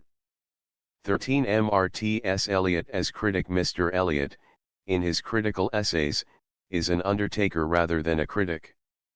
He comes to bury Hamlet not to praise him. He has an essay on Hamlet and his problems, in which he assures us that, so far from being Shakespeare's masterpiece, the play is most certainly an artistic failure. Now, there are several things about Hamlet that call for explanation. But there is one thing that needs no explanation, and that is its artistic failure. One might as well set out to explain why the Mid-Atlantic is shallow, why Mont Blanc is lower than Parliament Hill, why Cleopatra was unattractive, why roses have an offensive smell. It might be possible for a writer of paradoxes to amuse himself and us on any of these themes. But Mr. Eliot is no dealer in paradoxes. He is a serious censor of literature, who lives in the gloom of a basement, and cannot believe in the golden pomp of the sun outside. It might be unfair to say that what he is suffering from is literary atheism. He has undoubtedly gods of his own. But he worships them in the dark spirit of the sectarian, and his interest in them is theological rather than religious in kind. He is like the traditional Plymouth Brother whose belief in God is hardly so strong as his belief that there are only a few of us, perhaps only one of us, saved. We see the Plymouth Brother mood in his reference to the few people who talk intelligently about Stendhal and Flaubert and James. This expresses an attitude which is intolerable in a critic of literature, and should be left to the precious ridicules. Mr. Eliot, however, does not merely say that Hamlet is an artistic failure and leave it at that. He goes on to explain what he means. He believes that Shakespeare's Hamlet, so far as it is Shakespeare's, is a play dealing with the effect of a mother's guilt upon her son, and that Shakespeare was unable to impose this motive successfully upon the intractable material of the old play. Insofar as this is an attempt to explain the specifically new Shakespearean emphasis in Hamlet, in contrast to those elements which he borrowed from an earlier play, the first part of the assertion is worth considering. But, as regards the completed play that we possess, novelties, borrowings, and all, the entire sentence gives us merely a false simplification. Shakespeare's finished Hamlet is a play dealing with many things besides the effect of a mother's guilt on her son. It is a play dealing with the effect of a whole circle of ruinous events closing in on a man of princely nature, who was a foreigner amid the baseness that surrounded him. Shakespeare showed in Hamlet that it was possible, contrary to all the rules, to write a play which combined the largeness of a biography with essential dramatic unity. Mr. Eliot, however, clings to the idea that Shakespeare failed in Hamlet because he was divided in interest between the theme of the guilty mother and other intractable stuff that the writer could not drag to light, contemplate, or manipulate into art. Now, every great work of art is like the visible part of an iceberg, it reveals less than it leaves hidden. The greatest poem in the world is no more than a page from that inspired volume that exists in the secret places of the poet's soul. There is no need to explain the mysteries that crowd about us as we read Hamlet by a theory of Shakespeare's failure. To summon these mysteries into the narrow compass of a play is the surest evidence of a poet's triumph. Let us see, however, how Mr. Eliot, holding to his guilty mother theme, attempts to explain the quality of Shakespeare's failure. He writes, "The only way of expressing emotion in the form of art is by finding an objective correlative, in other words, a set of objects, a situation, a chain of events which shall be the formula of that particular emotion, such that when the external facts, which must terminate in sensory experience, are given, the emotion is immediately evoked." If you examine any of Shakespeare's more successful tragedies, you will find this exact equivalence. You will find that the state of mind of Lady Macbeth walking in her sleep has been communicated to you by a skillful accumulation of imagined sensory impressions. The words of Macbeth on hearing of his wife's death strike us as if, given the sequence of events, these words were automatically released by the last event in the series. The artistic inevitability lies in this complete adequacy of the external to the emotion, and this is precisely what is deficient in Hamlet. Hamlet, the man, he adds, is dominated by an emotion which is inexpressible, because it is in excess of the facts as they appear. Mr. Eliot has a curious view of the things that justify violent emotion. I should have thought that the murder of a father by his usurping brother, the infidelity of a mother and a mistress, the use of former companions to spy on him, the failure of all that had once seemed honest and fair, plots to murder him, the suicide of his beloved, might have caused considerable perturbation even in the soul of a fish. If ever there was a play in which the emotion is not in excess of the facts as they appear, that play is Hamlet. The emotion is in excess only in the sense that it expresses for us not merely the personal emotion of one man, but the emotions of generation after generation of fine and sensitive spirits caught in the gross toils of disaster. Hamlet is a universal type as well as an individual. In this he resembles such a figure as Prometheus to a degree which cannot be claimed for Lear or Macbeth or Othello. That, perhaps, is the real mystery that has bewildered Mr. Eliot. Mr. Eliot will have it, however, that Shakespeare, and not he himself, is to blame for his bewilderment. He concludes his essay, "We must simply admit that here Shakespeare tackled a problem which proved too much for him. Why he attempted it at all is an insoluble puzzle, under compulsion of what experience he attempted to express the inexpressibly horrible, we cannot ever know. We need a great many facts in his biography, and we should like to know whether, and when, and after or at the same time as what personal experience, he read Montaigne, 2. 12, Apologie de Raymond Sebond. We should have, finally, to know something which is by hypothesis unknowable, for we assume it to be an experience which, in the manner indicated, exceeded the facts. We should have to understand things which Shakespeare did not understand himself.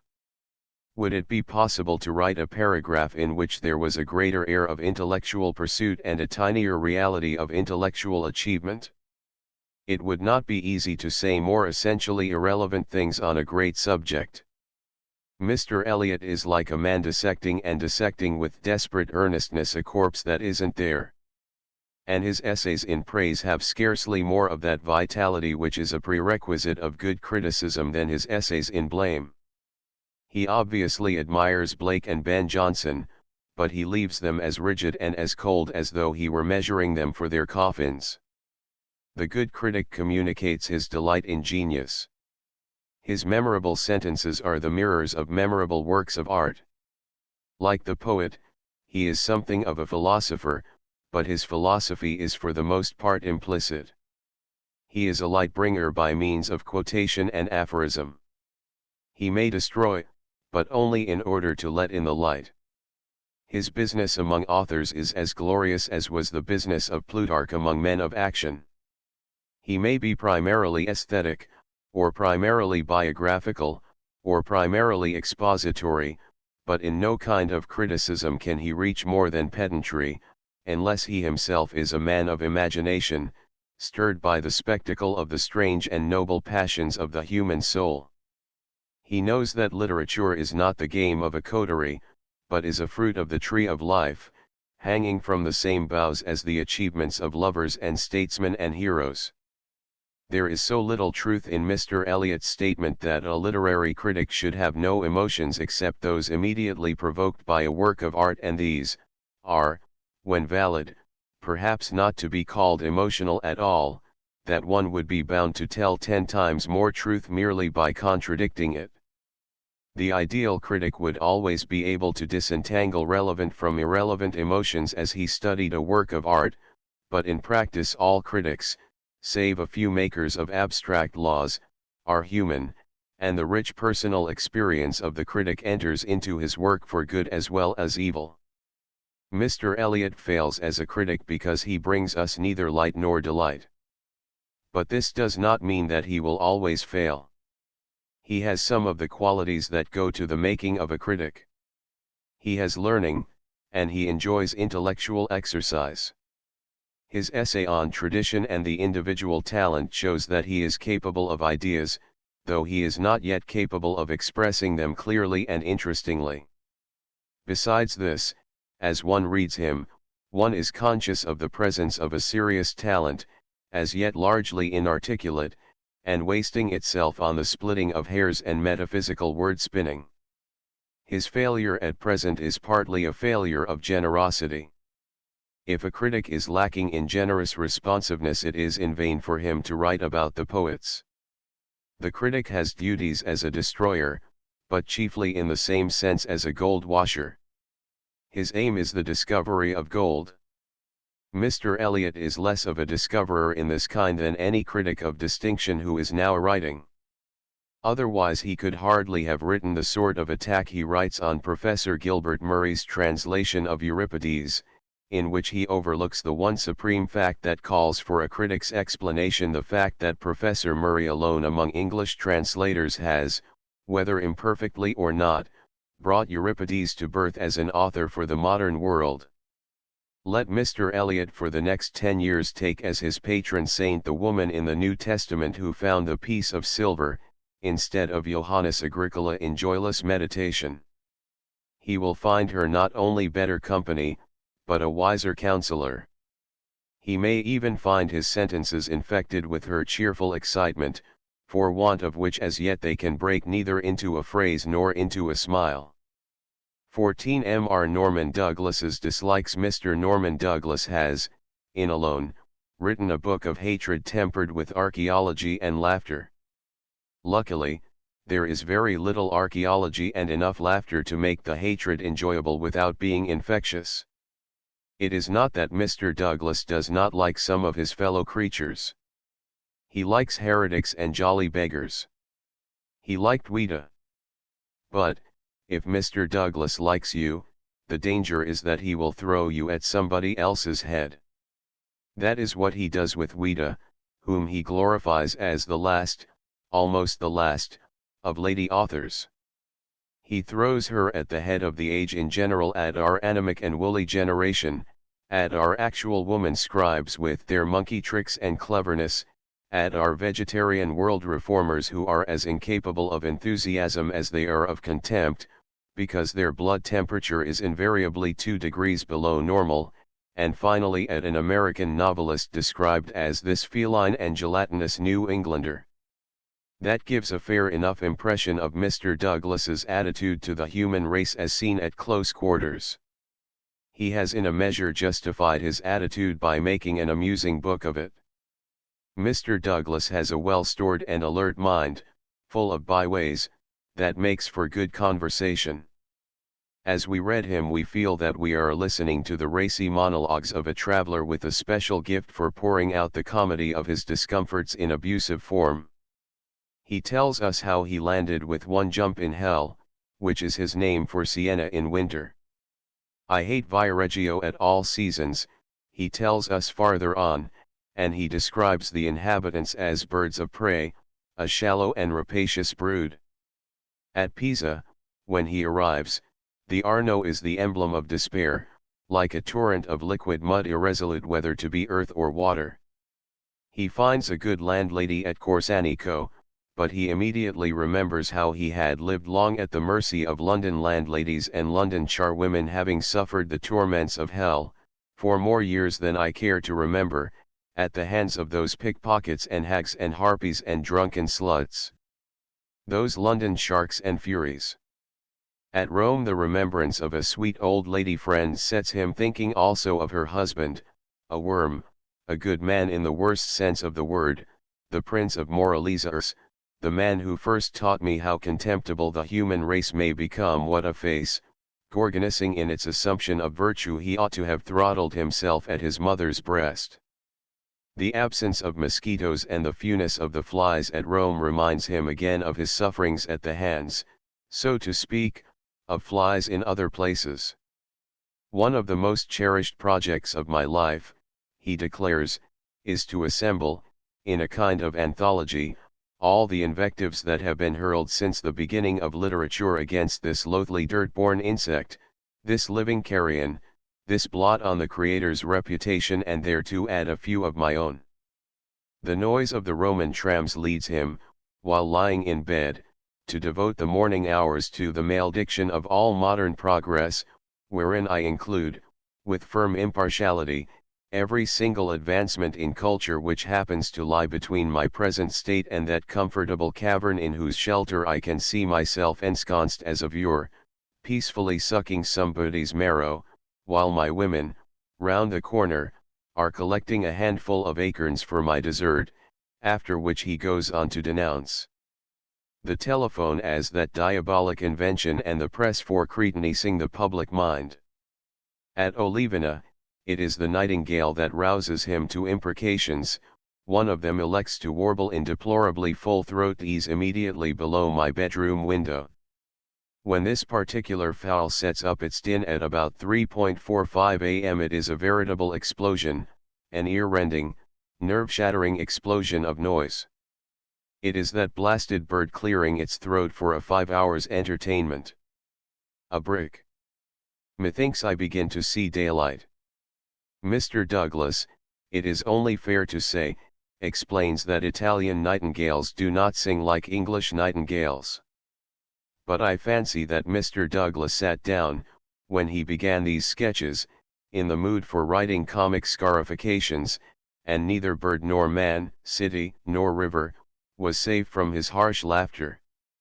He hurls a pen where King Saul in similar mood hurled a spear, and we must concede that he hurls it with force.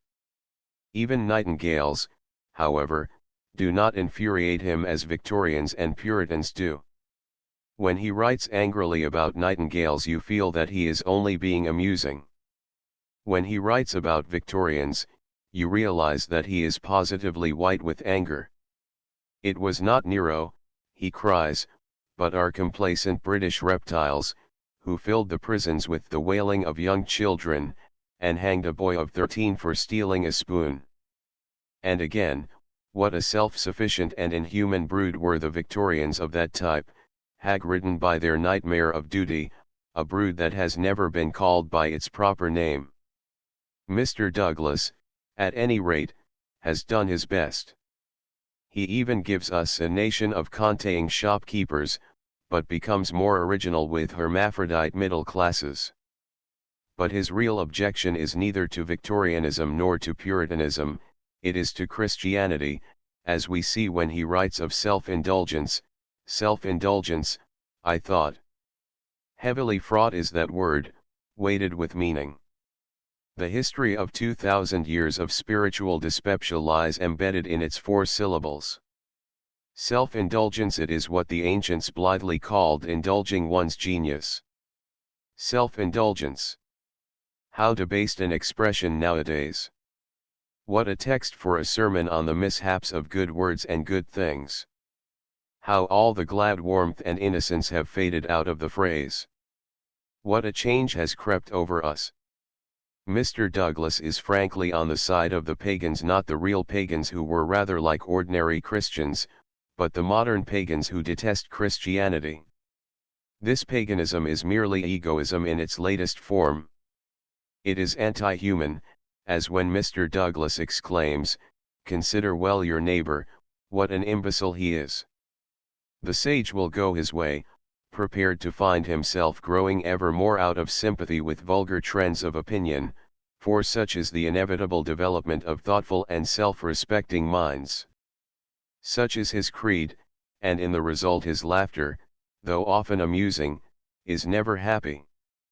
There is the laughter of sympathy, which is Shakespeare's, and there is the laughter of antipathy, which is Mr. Douglas's.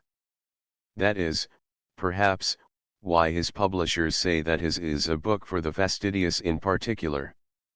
You could not say of Shakespeare that he is for the fastidious in particular.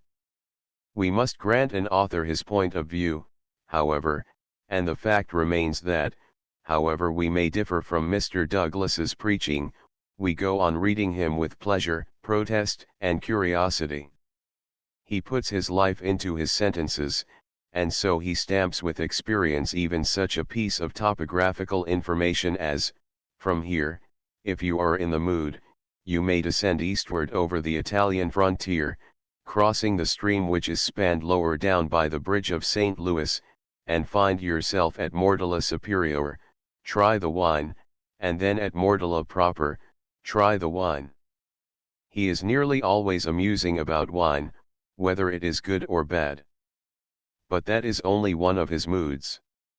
He also talks to you as a naturalist, as an archaeologist, as a biologist, or will begin to make some odd book that you are never likely to read live for you. He has discovered an author called Ramage who is perhaps the most real and comical person of whom he writes. There is a vein of cruelty or of selfishness in some of the others who follow one another through his pages. The worst of them is the phenomenally brutal sportsman who, along with Mr. Douglas, gave a dead rat to a sow to eat. She engulfed the corpse methodically, beginning at the end, working her way through breast and entrails while her chops dripped with gore, and ending with the tail, which gave some little trouble to masticate, on account of its length and tenuity. Altogether decidedly good sport. That is disgusting, but it is interesting. We may say the same of the sardonic account of the way in which lizards are played with in Italy. It is not very amusing to be either a snake or a lizard in Italy.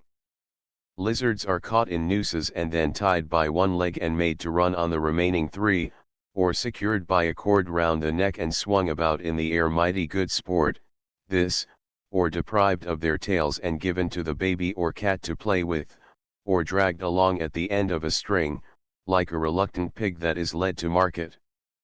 There are quite a number of ways of making a lizard feel at home. On the whole, one prefers to read Mr. Douglas on the subject of wine, or on the rarity of the use of red things, wine excepted, in Italy, or on the little flames that are supposed to be seen at night over the graves in cemeteries. Mr. Douglas may be gross at times, but he is never a bore. He gives us a meal of many courses, and allows none of the courses to last too long. But it would be a more enjoyable meal if we did not hear in the crabbed laughter of our host the undertones of despair, the despair that comes of considering your neighbor, what an imbecile he is, and failing to realize that in order to enjoy his imbecility to the full you must first see him a little lower than the angels. Cervantes did this. Dickens did it. Mr. Chesterton does it. That is why they are not for the fastidious in particular.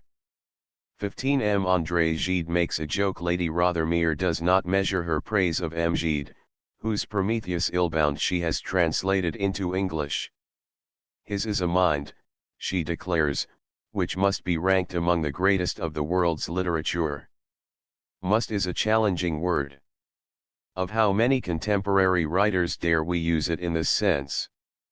Dare we use it of Anatole France, or Bergson, or Hardy, or Shaw, or D'Annunzio, or Croce? We should be foolhardy, indeed, much as we rightly admire these authors, to put any of them just yet into the pantheon that contains the images of Plato and Shakespeare and Voltaire. Call no man happy till he is dead, says an old proverb. It would be still wiser to call no man one of the world's greatest writers till he has been dead 100 years. One cannot, if one is a quite human being, judge one's contemporaries with the same impartial scrutiny with which one judges the mighty dead. The great man gives to his own age much to which posterity is indifferent, and gives to posterity much to which his own age may even be hostile. Tennyson served his age as a giant, and he was accepted as a giant by most of the fine critics of his age, from Edgar Allan Poe downwards.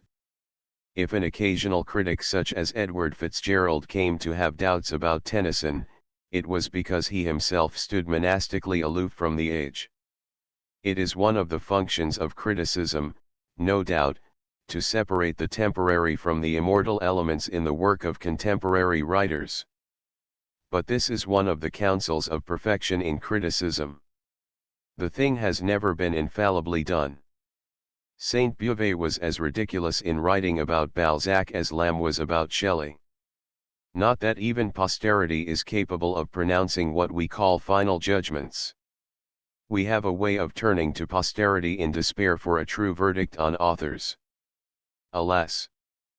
Posterity, though it has not the same reasons for erroneous judgments, is, like ourselves, of a variable and uncertain mind. Posterity has made strange blunders about Euripides, about Ronsard, about Donne, about Pope. Good authors constantly have to be rescued from the neglect of posterity. All we can be sure of is that an author who appeals to a succession of generations has given us something of the true gold of literature. Even if each new generation to some extent re-estimates the world's classics, it usually leaves them secure in the position of classics. Or almost secure, for who knows whether the world will not one day cease to read Lucian or Virgil, or the Pilgrim's Progress. As for contemporary literature, how much of it is there that we dare confidently add to the ranks even of the minor classics? One is sure of a certain number of lyrics, notably those of Mr. Yeats. But in prose one has to be more cautious. Prose, as Sir Arthur Quiller Couch lamented the other day, has fallen upon styleless days, and without style it is difficult to live forever. Plutarch has survived with a minimum of it, and so has Marcus Aurelius, and so has Balzac. But on the whole, it must be admitted that most of the great writers, whether in prose or poetry, wrote well. M. Gide, it must be admitted, writes admirably, though not wonderfully. Lady Rothermere does not communicate the delicacies of his style in Prometheus Illbound, but one could not read even this translation without feeling that the author is a man of skill and wit in words. I doubt, however, whether there is enough style in it to give it a place on a shelf with the world's important books. Lady Rothermere does not assert, indeed, that Prometheus Illbound is itself a masterpiece. She claims for it only that it is the expression of the humorous side of one of the world's greatest minds. The humor, it seems to me, is too elusive to proceed from a great mind. Great minds, if they are humorous at all, are humorous in such a way that the ordinary man can see at least a part of the joke. Amjad makes jokes for the favored few. Many a man who is amused by the jokes of Plato and of Gibbon will be merely bewildered by the jokes of Amjad. He enjoys the swift change of episode as Sterne does, but, whereas Sterne always saves the situation by giving us comic human beings passing across his haphazard stage, Amjad does not create human beings at all.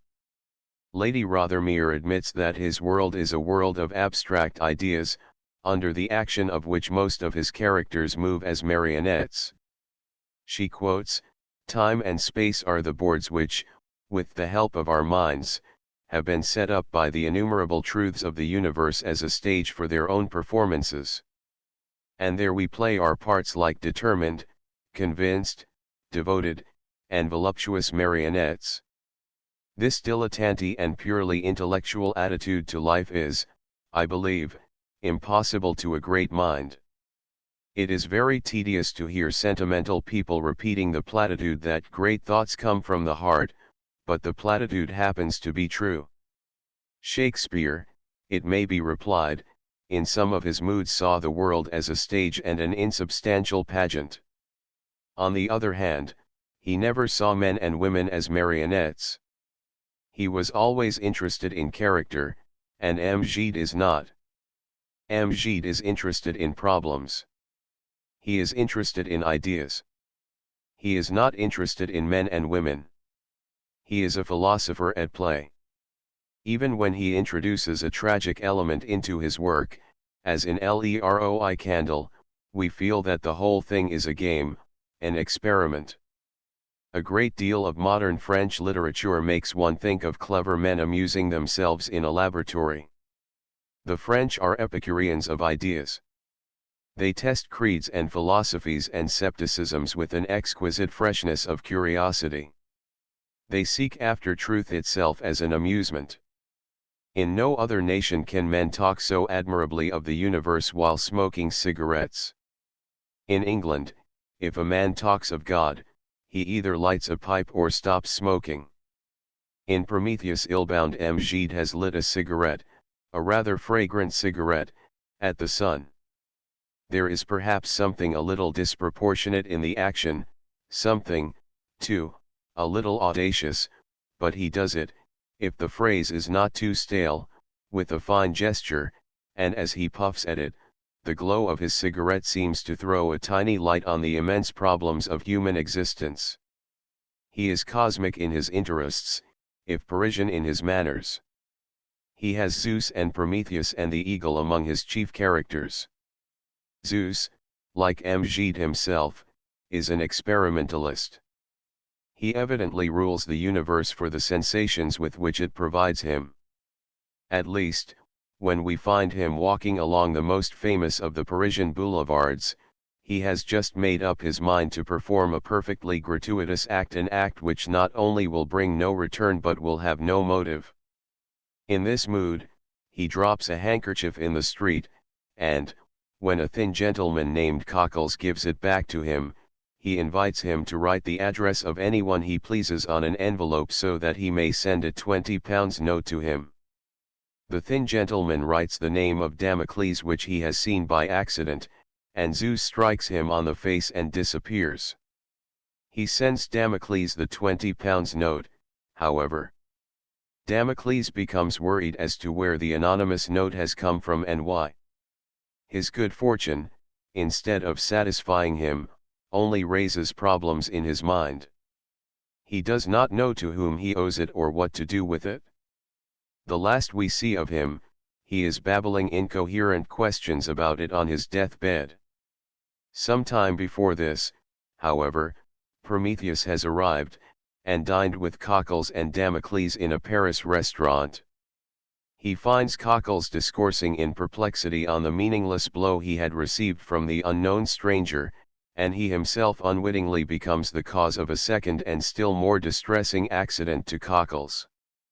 The conversation having turned on his eagle, Cockles and Damocles express their desire to see it, and Prometheus calls it from afar, whereupon bursting through the window, it put out Cockles' eye with one stroke with its wing, and then, chirruping as it did so, tenderly indeed but imperiously, fell with a swoop upon Prometheus' right side. And Prometheus forthwith undid his waistcoat and offered his liver to the bird. For the moment, however, we may leave Prometheus. The important event just now is the damage to Cockles' eye. Neither the undeserved blow nor the accident to his eye ultimately causes misery as the undeserved £20 causes Damocles misery.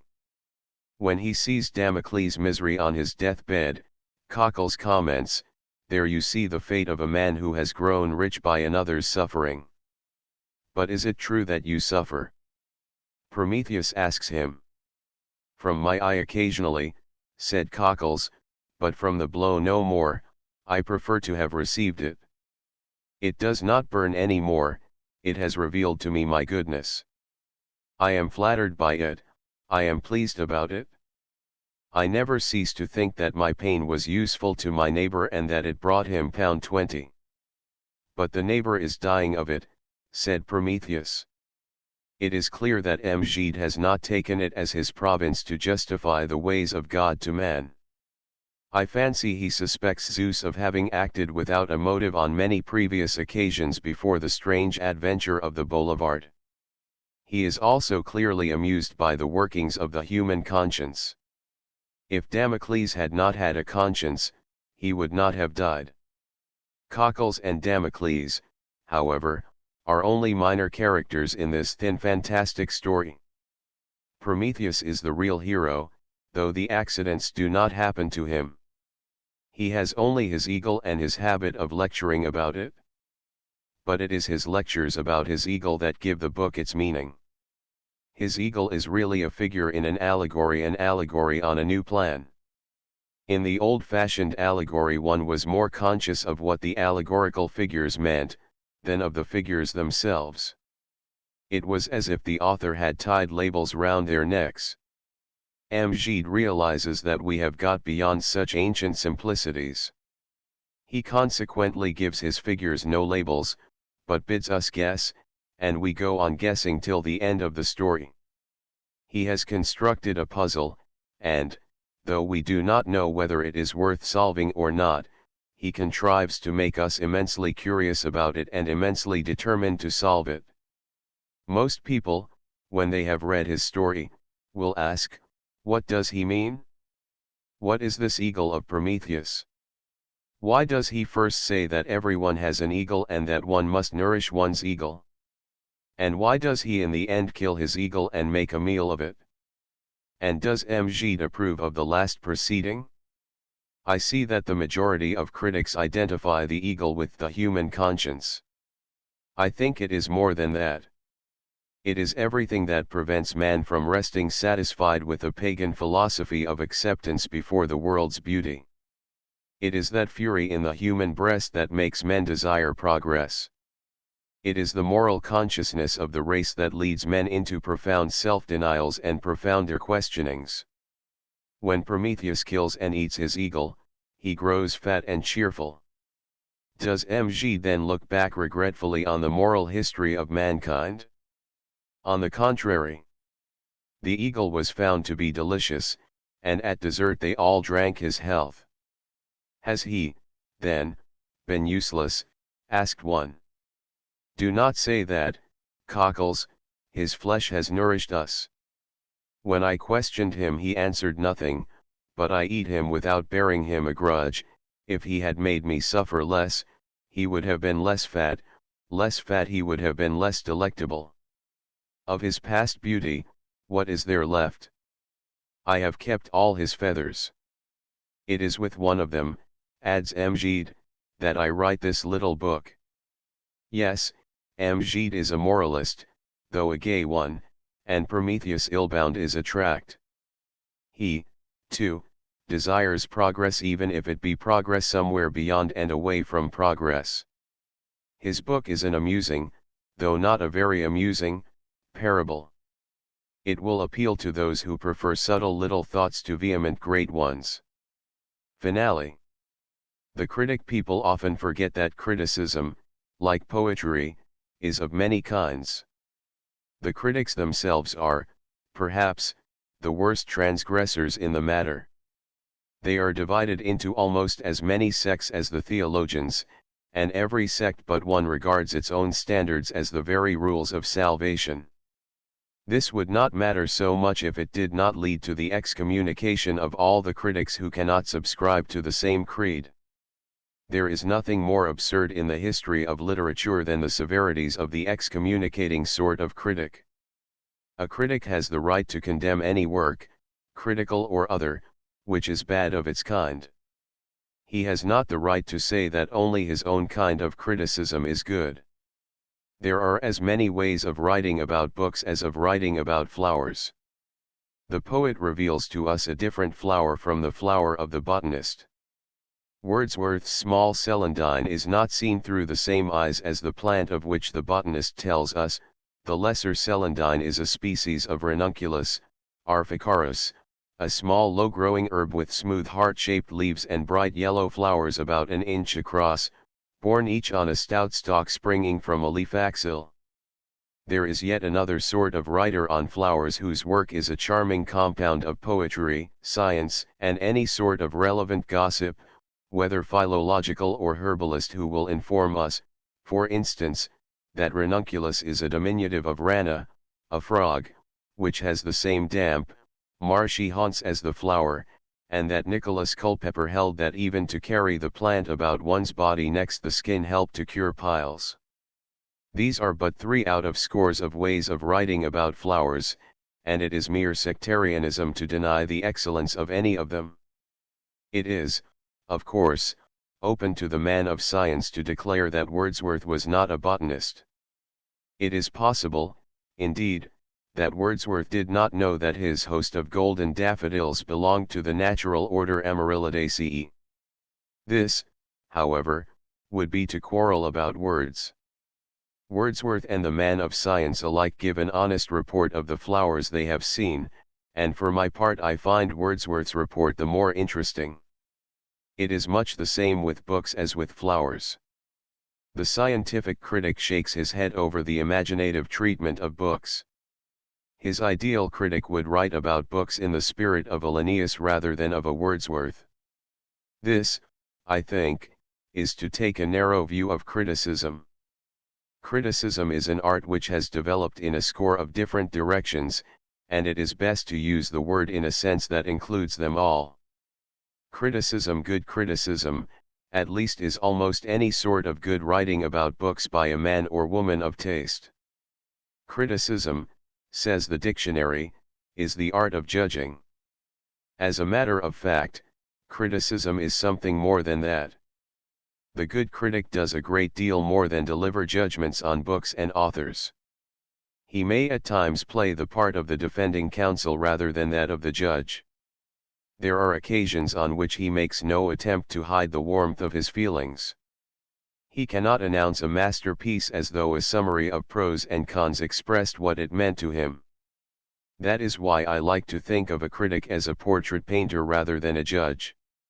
The portrait painter reveals the character of his subject. He does not label or analyze it so much as set before us a synthesis of all the most interesting things he has seen, felt, and thought in observing it. The judgment is always there, but it may be implicit rather than explicit.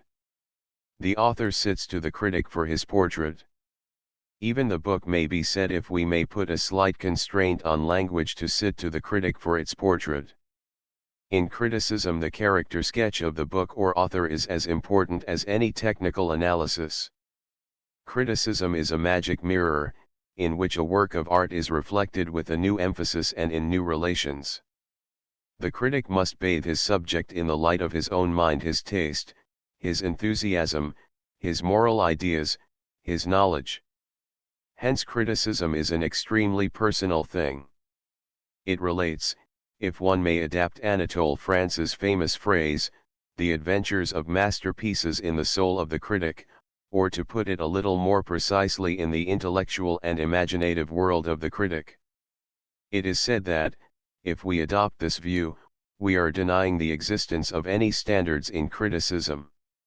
This is not so. One may believe in the conscience while admitting that moral standards fluctuate. Similarly, one may believe in the literary conscience while admitting that literary standards fluctuate. There is an eternal difference between good and evil, but what seems good to one generation may seem evil to another, and it is possible to recognize the goodness of a man, such as an Old Testament polygamist or a Scottish Sabbatarian, whose moral standards are in conflict with ours. We can hold to our own moral standards while realizing that they are not the only conceivable moral standards.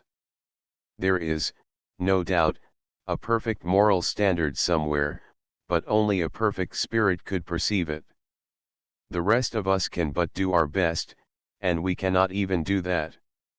Milton was right when he made all judging Jove the one supreme critic of literature. Meanwhile, the standards of sublunar critics are but guesses. The critic who claims that they are more is simply a dogmatist who climbs into a pulpit when he should be going on a pilgrimage. Brunetière accused Anatole France of having no standards, and it is possible that Anatole France does not subscribe to any 39 articles of criticism. But if to have a conscience is to have standards, and if taste is conscience in the aesthetic world, who can deny that Anatole France has very fine literary standards indeed? It is obvious that he all the time measures an author by the excellence of all the authors he has loved, just as most of us get our standards of character from the love and veneration we have felt for good men. This love of excellence is indisputably the first of all the requisites of a critic: love of excellence and acquaintance with excellence. The critic's first standard is his enthusiasm for the great writers. By poetry, in these pages, says Sir Arthur Quiller Couch in one of his books of criticism, I mean what has been written by Homer, Dante, Shakespeare, and some others. It is an admirable definition. It puts us in touch with the writer's standards at once. It suggests, too, the reflection that all the good critics have been men who agreed in the main with posterity in regard to literature. They have accepted the tradition. Even the revolutionary critics, such as Coleridge, have accepted the tradition for the most part, while advancing on it. It is scarcely possible for a man so whimsical or irreverent of the tradition as Samuel Butler to be a good critic. Nor is the man who cannot enter into the tradition that puts Homer and Dante and Shakespeare among the greatest of the poets capable of criticizing the free verse of our own day. There is clearly, however, a danger in traditionalism. To criticize not in the spirit but in the letter of the tradition is to become a formalist, a pedant, and it is probable that the French injured their literature in the 17th century by their too literal respect for the Greeks. The critic must have respect for the life of his own times as well as for the writings of the dead. He cannot safely yield to the belief that great literature is a temple that has already been built. If he does not know that creation is still going on, he is little more than a guide to the ruins of classical architecture. The critic must be governed by his sense of life, both in men and in books. The sense of the past alone is not enough. Even as he reads Aeschylus or Shakespeare, it is his sense of life, not his sense of the past, that is the more important. Hence the best critics have been men in whom the sense of life, which is the imaginative artist's sense, has been strong. They have been, for the most part, men who have also attempted with some success other forms of literature: poets, novelists, essayists, such as Coleridge, Sainte-Beuve, Lamb, Matthew Arnold and Anatole France. The old sneer that the critics are men who have failed in literature might almost be reversed, so far as the good critics are concerned. The good critics are men who have succeeded in literature. A good critic tells us as interesting things about his subject as Gilbert White tells us about a bird. It is essentially the same kind of illuminated observation that enables Gilbert White to write well about a black cap and Anatole France to write well about Pierre Loti. With an exquisitely delicate skin, we are told of Loti, he feels nothing deeply.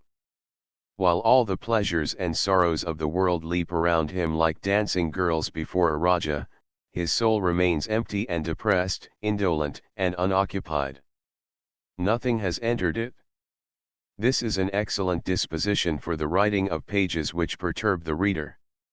To deny the possession of critical standards to a writer whose work is full of imaginative criticism such as this is to speak of standards as though they were a sort of plumbline existing entirely outside the imagination of the critic.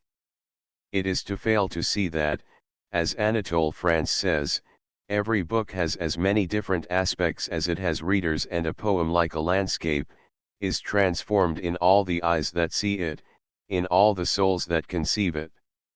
It is the object of the critic to enable us to share this magical transformation with him, not to issue immutable decrees.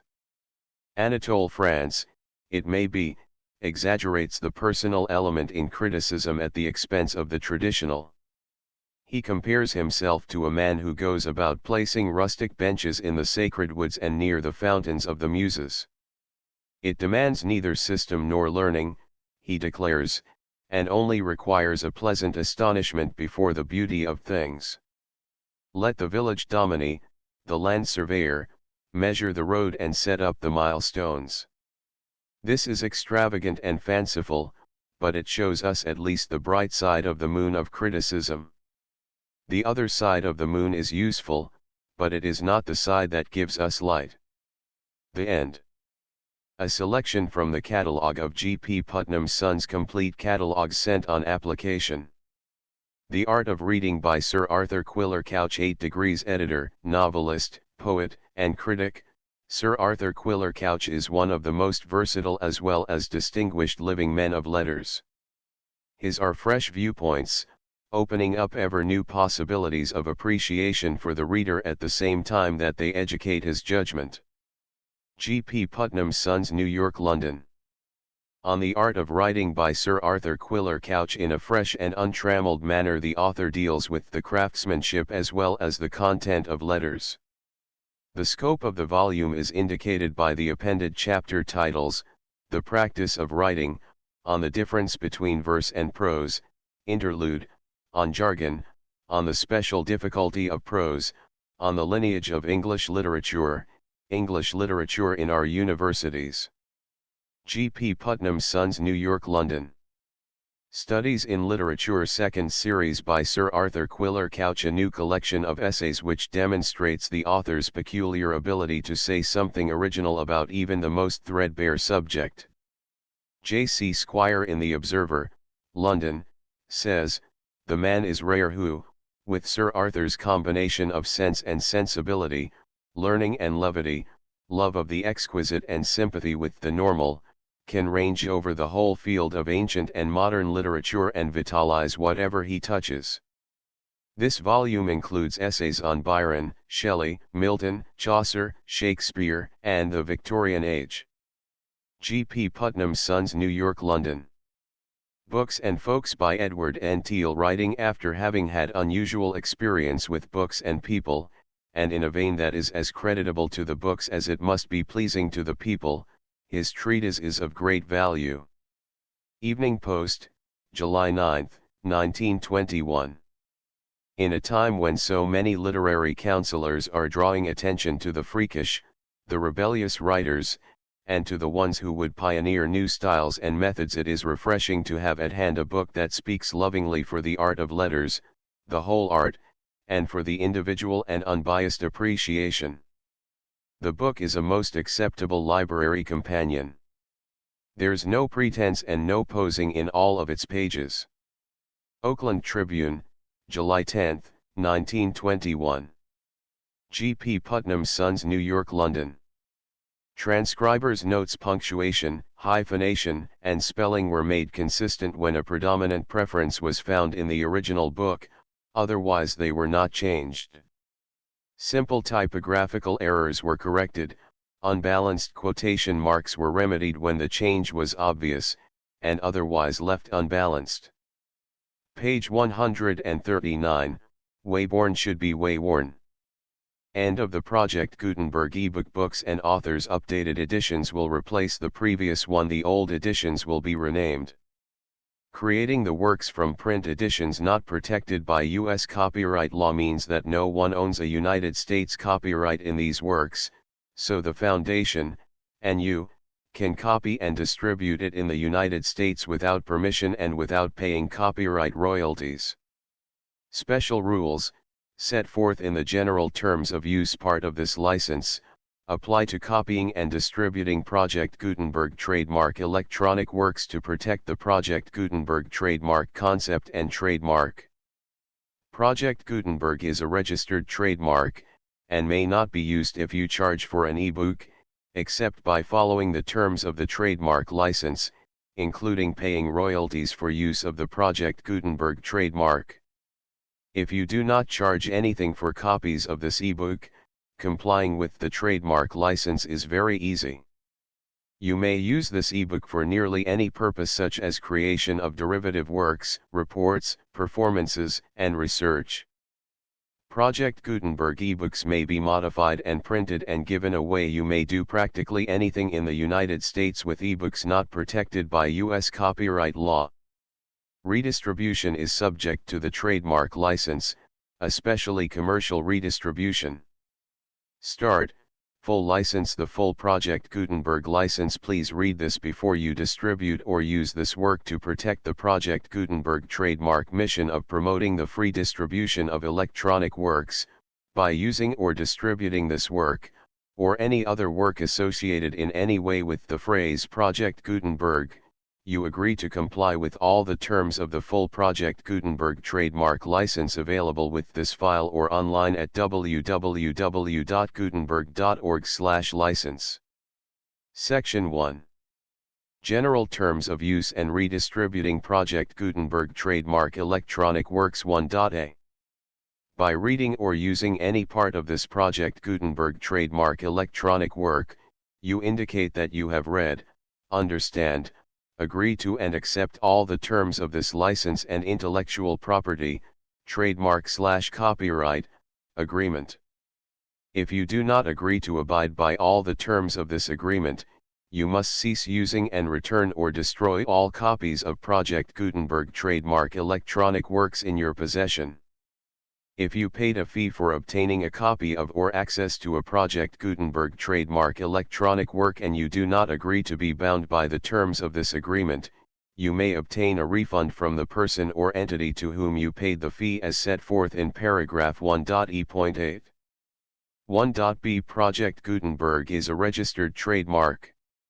It may only be used on or associated in any way with an electronic work by people who agree to be bound by the terms of this agreement. There are a few things that you can do with most Project Gutenberg trademark electronic works even without complying with the full terms of this agreement. See paragraph 1.c below.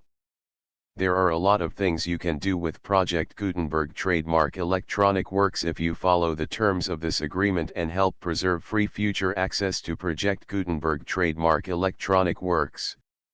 See paragraph 1.e below. 1.c.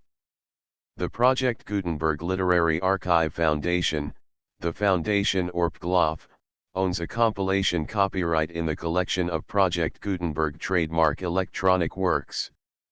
Nearly all the individual works in the collection are in the public domain in the United States. If an individual work is unprotected by copyright law in the United States and you are located in the United States, we do not claim a right to prevent you from copying, distributing, performing, displaying, or creating derivative works based on the work as long as all references to Project Gutenberg are removed. Of course, we hope that you will support the Project Gutenberg trademark mission of promoting free access to electronic works by freely sharing Project Gutenberg trademark works in compliance with the terms of this agreement for keeping the Project Gutenberg trademark name associated with the work. You can easily comply with the terms of this agreement by keeping this work in the same format with its attached full Project Gutenberg trademark license when you share it without charge with others. 1.d. The copyright laws of the place where you are located also govern what you can do with this work. Copyright laws in most countries are in a constant state of change. If you are outside the United States, check the laws of your country in addition to the terms of this agreement before downloading, copying, displaying, performing, distributing or creating derivative works based on this work or any other Project Gutenberg trademark work. The Foundation makes no representations concerning the copyright status of any work in any country other than the United States. 1.e Unless you have removed all references to Project Gutenberg, 1.e.1. The following sentence, with active links to, or other immediate access to, the full Project Gutenberg trademark license must appear prominently whenever any copy of a Project Gutenberg trademark work, any work on which the phrase Project Gutenberg appears, or with which the phrase Project Gutenberg is associated, is accessed, displayed, performed, viewed, copied or distributed. This ebook is for the use of anyone anywhere in the United States and most other parts of the world at no cost and with almost no restrictions whatsoever. You may copy it, give it away or reuse it under the terms of the Project Gutenberg license included with this ebook or online at www.gutenberg.org. If you are not located in the United States, you will have to check the laws of the country where you are located before using this ebook. 1.e.2. If an individual Project Gutenberg trademark electronic work is derived from texts not protected by U.S. copyright law, does not contain a notice indicating that it is posted with permission of the copyright holder, the work can be copied and distributed to anyone in the United States without paying any fees or charges. If you are redistributing or providing access to a work with the phrase Project Gutenberg associated with or appearing on the work, you must comply either with the requirements of paragraphs 1.e.1 through 1.e.7 or obtain permission for the use of the work and the Project Gutenberg trademark as set forth in paragraphs 1.e.8 or 1.e.9. 1.e.3. If an individual Project Gutenberg trademark electronic work is posted with the permission of the copyright holder, your use and distribution must comply with both paragraphs 1.e.1 through 1.e.7 and any additional terms imposed by the copyright holder. Additional terms will be linked to the Project Gutenberg trademark license for all works posted with the permission of the copyright holder found at the beginning of this work. 1.e.4. Do not unlink or detach or remove the full Project Gutenberg trademark license terms from this work, or any files containing a part of this work or any other work associated with Project Gutenberg trademark. 1.e.5. Do not copy, display, perform, distribute or redistribute this electronic work, or any part of this electronic work, without prominently displaying the sentence set forth in paragraph 1.e.1 with active links or immediate access to the full terms of the Project Gutenberg trademark license. 1.e.6. You may convert to and distribute this work in any binary, compressed, marked up, non-proprietary or proprietary form, including any word processing or hypertext form. However, if you provide access to or distribute copies of a Project Gutenberg trademark work in a format other than plain vanilla ASCII or other format used in the official version posted on the official Project Gutenberg trademark website, www.gutenberg.org, you must, at no additional cost, fee, or expense to the user, provide a copy, a means of exporting a copy, or a means of obtaining a copy upon request, of the work in its original plain vanilla ASCII or other form. Any alternate format must include the full Project Gutenberg trademark license as specified in paragraph 1.e.1. 1.e.7. Do not charge a fee for access to, viewing, displaying, performing, copying or distributing any Project Gutenberg trademark works unless you comply with paragraph 1.e.8 or 1.e.9. 1.e.8. You may charge a reasonable fee for copies of or providing access to or distributing Project Gutenberg trademark electronic works provided that, you pay a royalty fee of 20% of the gross profits you derive from the use of Project Gutenberg trademark works calculated using the method you already use to calculate your applicable taxes. The fee is owed to the owner of the Project Gutenberg trademark, but he has agreed to donate royalties under this paragraph to the Project Gutenberg Literary Archive Foundation. Royalty payments must be paid within 60 days following each date on which you prepare, or are legally required to prepare, your periodic tax returns. Royalty payments should be clearly marked as such and sent to the Project Gutenberg Literary Archive Foundation at the address specified in Section 4. Information about donations to the Project Gutenberg Literary Archive Foundation. You provide a full refund of any money paid by a user who notifies you in writing, or by email, within 30 days of receipt that he does not agree to the terms of the full Project Gutenberg trademark license. You must require such a user to return or destroy all copies of the works possessed in a physical medium and discontinue all use of and all access to other copies of Project Gutenberg trademark works. You provide, in accordance with paragraph 1.f.3, a full refund of any money paid for a work or a replacement copy, if a defect in the electronic work is discovered and reported to you within 90 days of receipt of the work. You comply with all other terms of this agreement for free distribution of Project Gutenberg trademark works. 1.e.9. If you wish to charge a fee or distribute a Project Gutenberg trademark electronic work or group of works on different terms than are set forth in this agreement, you must obtain permission in writing from the Project Gutenberg Literary Archive Foundation, the manager of the Project Gutenberg trademark. Contact the Foundation as set forth in Section 3 below. 1.f.1.f.1. Project Gutenberg volunteers and employees expend considerable effort to identify, do copyright research on, transcribe and proofread works not protected by U.S. copyright law in creating the Project Gutenberg trademark collection.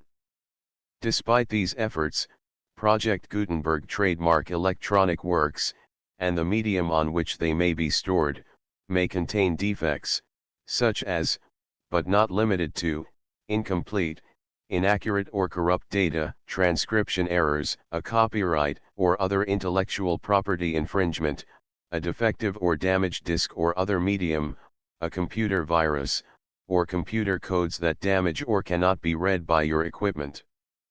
1.f.2. Limited warranty. Disclaimer of damages, except for the right of replacement or refund described in paragraph 1.f.3, the Project Gutenberg Literary Archive Foundation, the owner of the Project Gutenberg trademark, and any other party distributing a Project Gutenberg trademark electronic work under this agreement, disclaim all liability to you for damages, costs, and expenses, including legal fees. You agree that you have no remedies for negligence, strict liability, breach of warranty or breach of contract except those provided in paragraph 1.f.3. You agree that the Foundation, the trademark owner, and any distributor under this agreement will not be liable to you for actual, direct, indirect, consequential, punitive, or incidental damages even if you give notice of the possibility of such damage. 1.f.3. Limited right of replacement or refund. If you discover a defect in this electronic work within 90 days of receiving it, you can receive a refund of the money, if any, you paid for it by sending a written explanation to the person you received the work from. If you received the work on a physical medium, you must return the medium with your written explanation. The person or entity that provided you with the defective work may elect to provide a replacement copy in lieu of a refund. If you received the work electronically, the person or entity providing it to you may choose to give you a second opportunity to receive the work electronically in lieu of a refund. If the second copy is also defective, you may demand a refund in writing without further opportunities to fix the problem. 1.f.4 Except for the limited right of replacement or refund set forth in paragraph 1.f.3, this work is provided to you as is, with no other warranties of any kind, express or implied, including but not limited to warranties of merchantability or fitness for any purpose. 1.f.5 Some states do not allow disclaimers of certain implied warranties or the exclusion or limitation of certain types of damages. If any disclaimer or limitation set forth in this agreement violates the law of the state applicable to this agreement, the agreement shall be interpreted to make the maximum disclaimer or limitation permitted by the applicable state law. The invalidity or unenforceability of any provision of this agreement shall not void the remaining provisions. 1.f.6 Indemnity. You agree to indemnify and hold the foundation, the trademark owner, any agent or employee of the foundation, anyone providing copies of Project Gutenberg trademark electronic works in accordance with this agreement, and any volunteers associated with the production, promotion, and distribution of Project Gutenberg trademark electronic works, harmless from all liability, costs, and expenses, including legal fees, that arise directly or indirectly from any of the following which you do or cause to occur. A. Distribution of this or any Project Gutenberg trademark work. B. Alteration, modification, or additions or deletions to any Project Gutenberg trademark work, and C. Any defect you cause. Section 2. Information about the mission of Project Gutenberg trademark. Project Gutenberg trademark is synonymous with the free distribution of electronic works in formats readable by the widest variety of computers, including obsolete, old, middle-aged, and new computers. It exists because of the efforts of hundreds of volunteers and donations from people in all walks of life. Volunteers and financial support to provide volunteers with the assistance they need are critical to reaching Project Gutenberg trademark's goals and ensuring that the Project Gutenberg trademark collection will remain freely available for generations to come. In 2001, the Project Gutenberg Literary Archive Foundation was created to provide a secure and permanent future for Project Gutenberg trademark and future generations. To learn more about the Project Gutenberg Literary Archive Foundation and how your efforts and donations can help, see sections 3 and 4 and the Foundation information page at www.gutenberg.org. Section 3. Information about the Project Gutenberg Literary Archive Foundation. The Project Gutenberg Literary Archive Foundation is a non-profit 501(c)(3) educational corporation organized under the laws of the state of Mississippi and granted tax-exempt status by the Internal Revenue Service. The Foundation's IN or Federal Tax Identification Number is 64-6221541. Contributions to the Project Gutenberg Literary Archive Foundation are tax-deductible to the full extent permitted by U.S. federal laws and your state's laws. The Foundation's business office is located at 809 North 1500 West, Salt Lake City, Utah 841168015961887. Email contact links and up-to-date contact information can be found at the Foundation's website and official page at www.gutenberg.org/contact. Section 4. Information about donations to the Project Gutenberg Literary Archive Foundation. Project Gutenberg trademark depends upon and cannot survive without widespread public support and donations to carry out its mission of increasing the number of public domain and licensed works that can be freely distributed in machine-readable form accessible by the widest array of equipment, including outdated equipment. Many small donations, $1 to $5,000, are particularly important to maintaining tax-exempt status with the IRS. The Foundation is committed to complying with the laws regulating charities and charitable donations in all 50 states of the United States.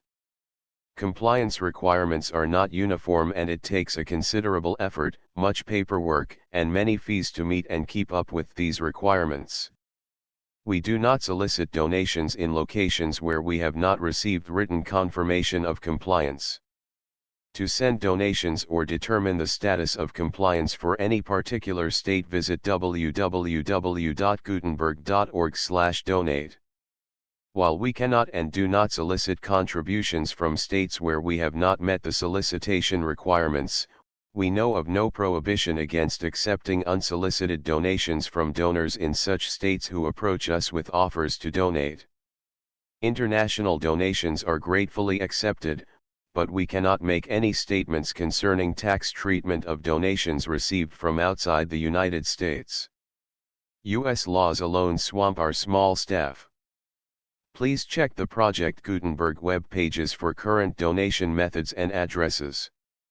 Donations are accepted in a number of other ways, including checks, online payments, and credit card donations. To donate, please visit www.gutenberg.org/donate. Section 5.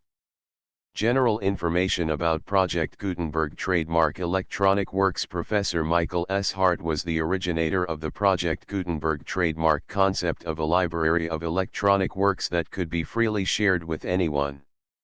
For 40 years, he produced and distributed Project Gutenberg trademark ebooks with only a loose network of volunteer support.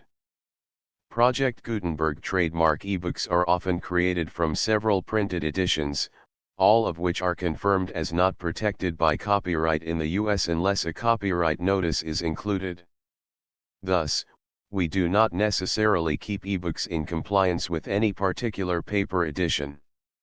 Most people start at our website, which has the main PG search facility, www.gutenberg.org.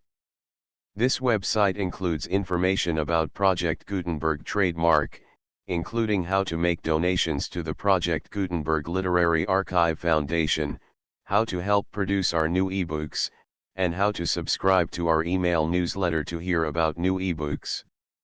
Books and authors. Preface to the American edition. Contents: more or less ancient. I. Herrick 2, Victor Hugo 3, Molière 4, Edmund Burke v. Keats 1. The Various Keatses 2. The Artificer 3. Fanny Braun 6, Charles Lamb 7, Byron once more 8, Shelley 9, Plutarchus Anecdotes X, Hans Andersen 11, John Clare 12, Historians as Entertainers 13, A. Wordsworth Discovery 14, The Poetry of Poe 15, Hawthorne 16, Jonah in Lancashire Interlude The Cult of Dullness More or Less Modern. IMR Max Beerbohm 1. The Student of Perfection 2.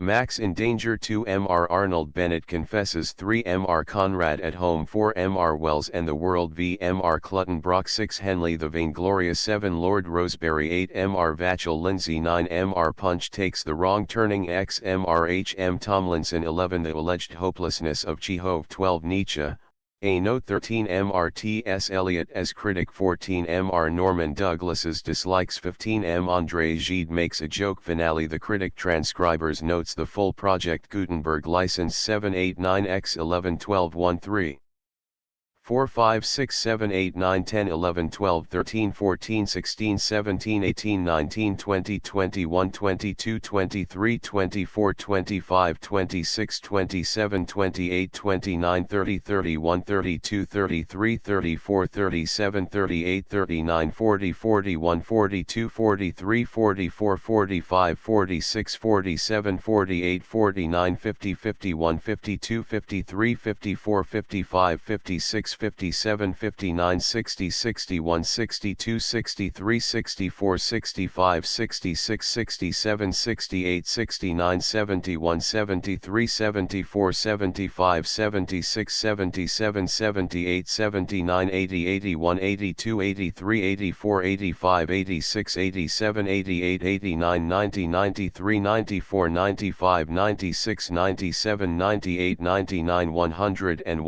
102 103 104 105 106 108 109 110 111 112 113 114 115 116 117 118 120 121 122 123 124 125 127 128 129 130 131 132 133 134 135 136 137 138 139 140 141 142 143 144 146 148 149 150 151 152 153 154 155 156 157 159 160 161 163 164 165 166 169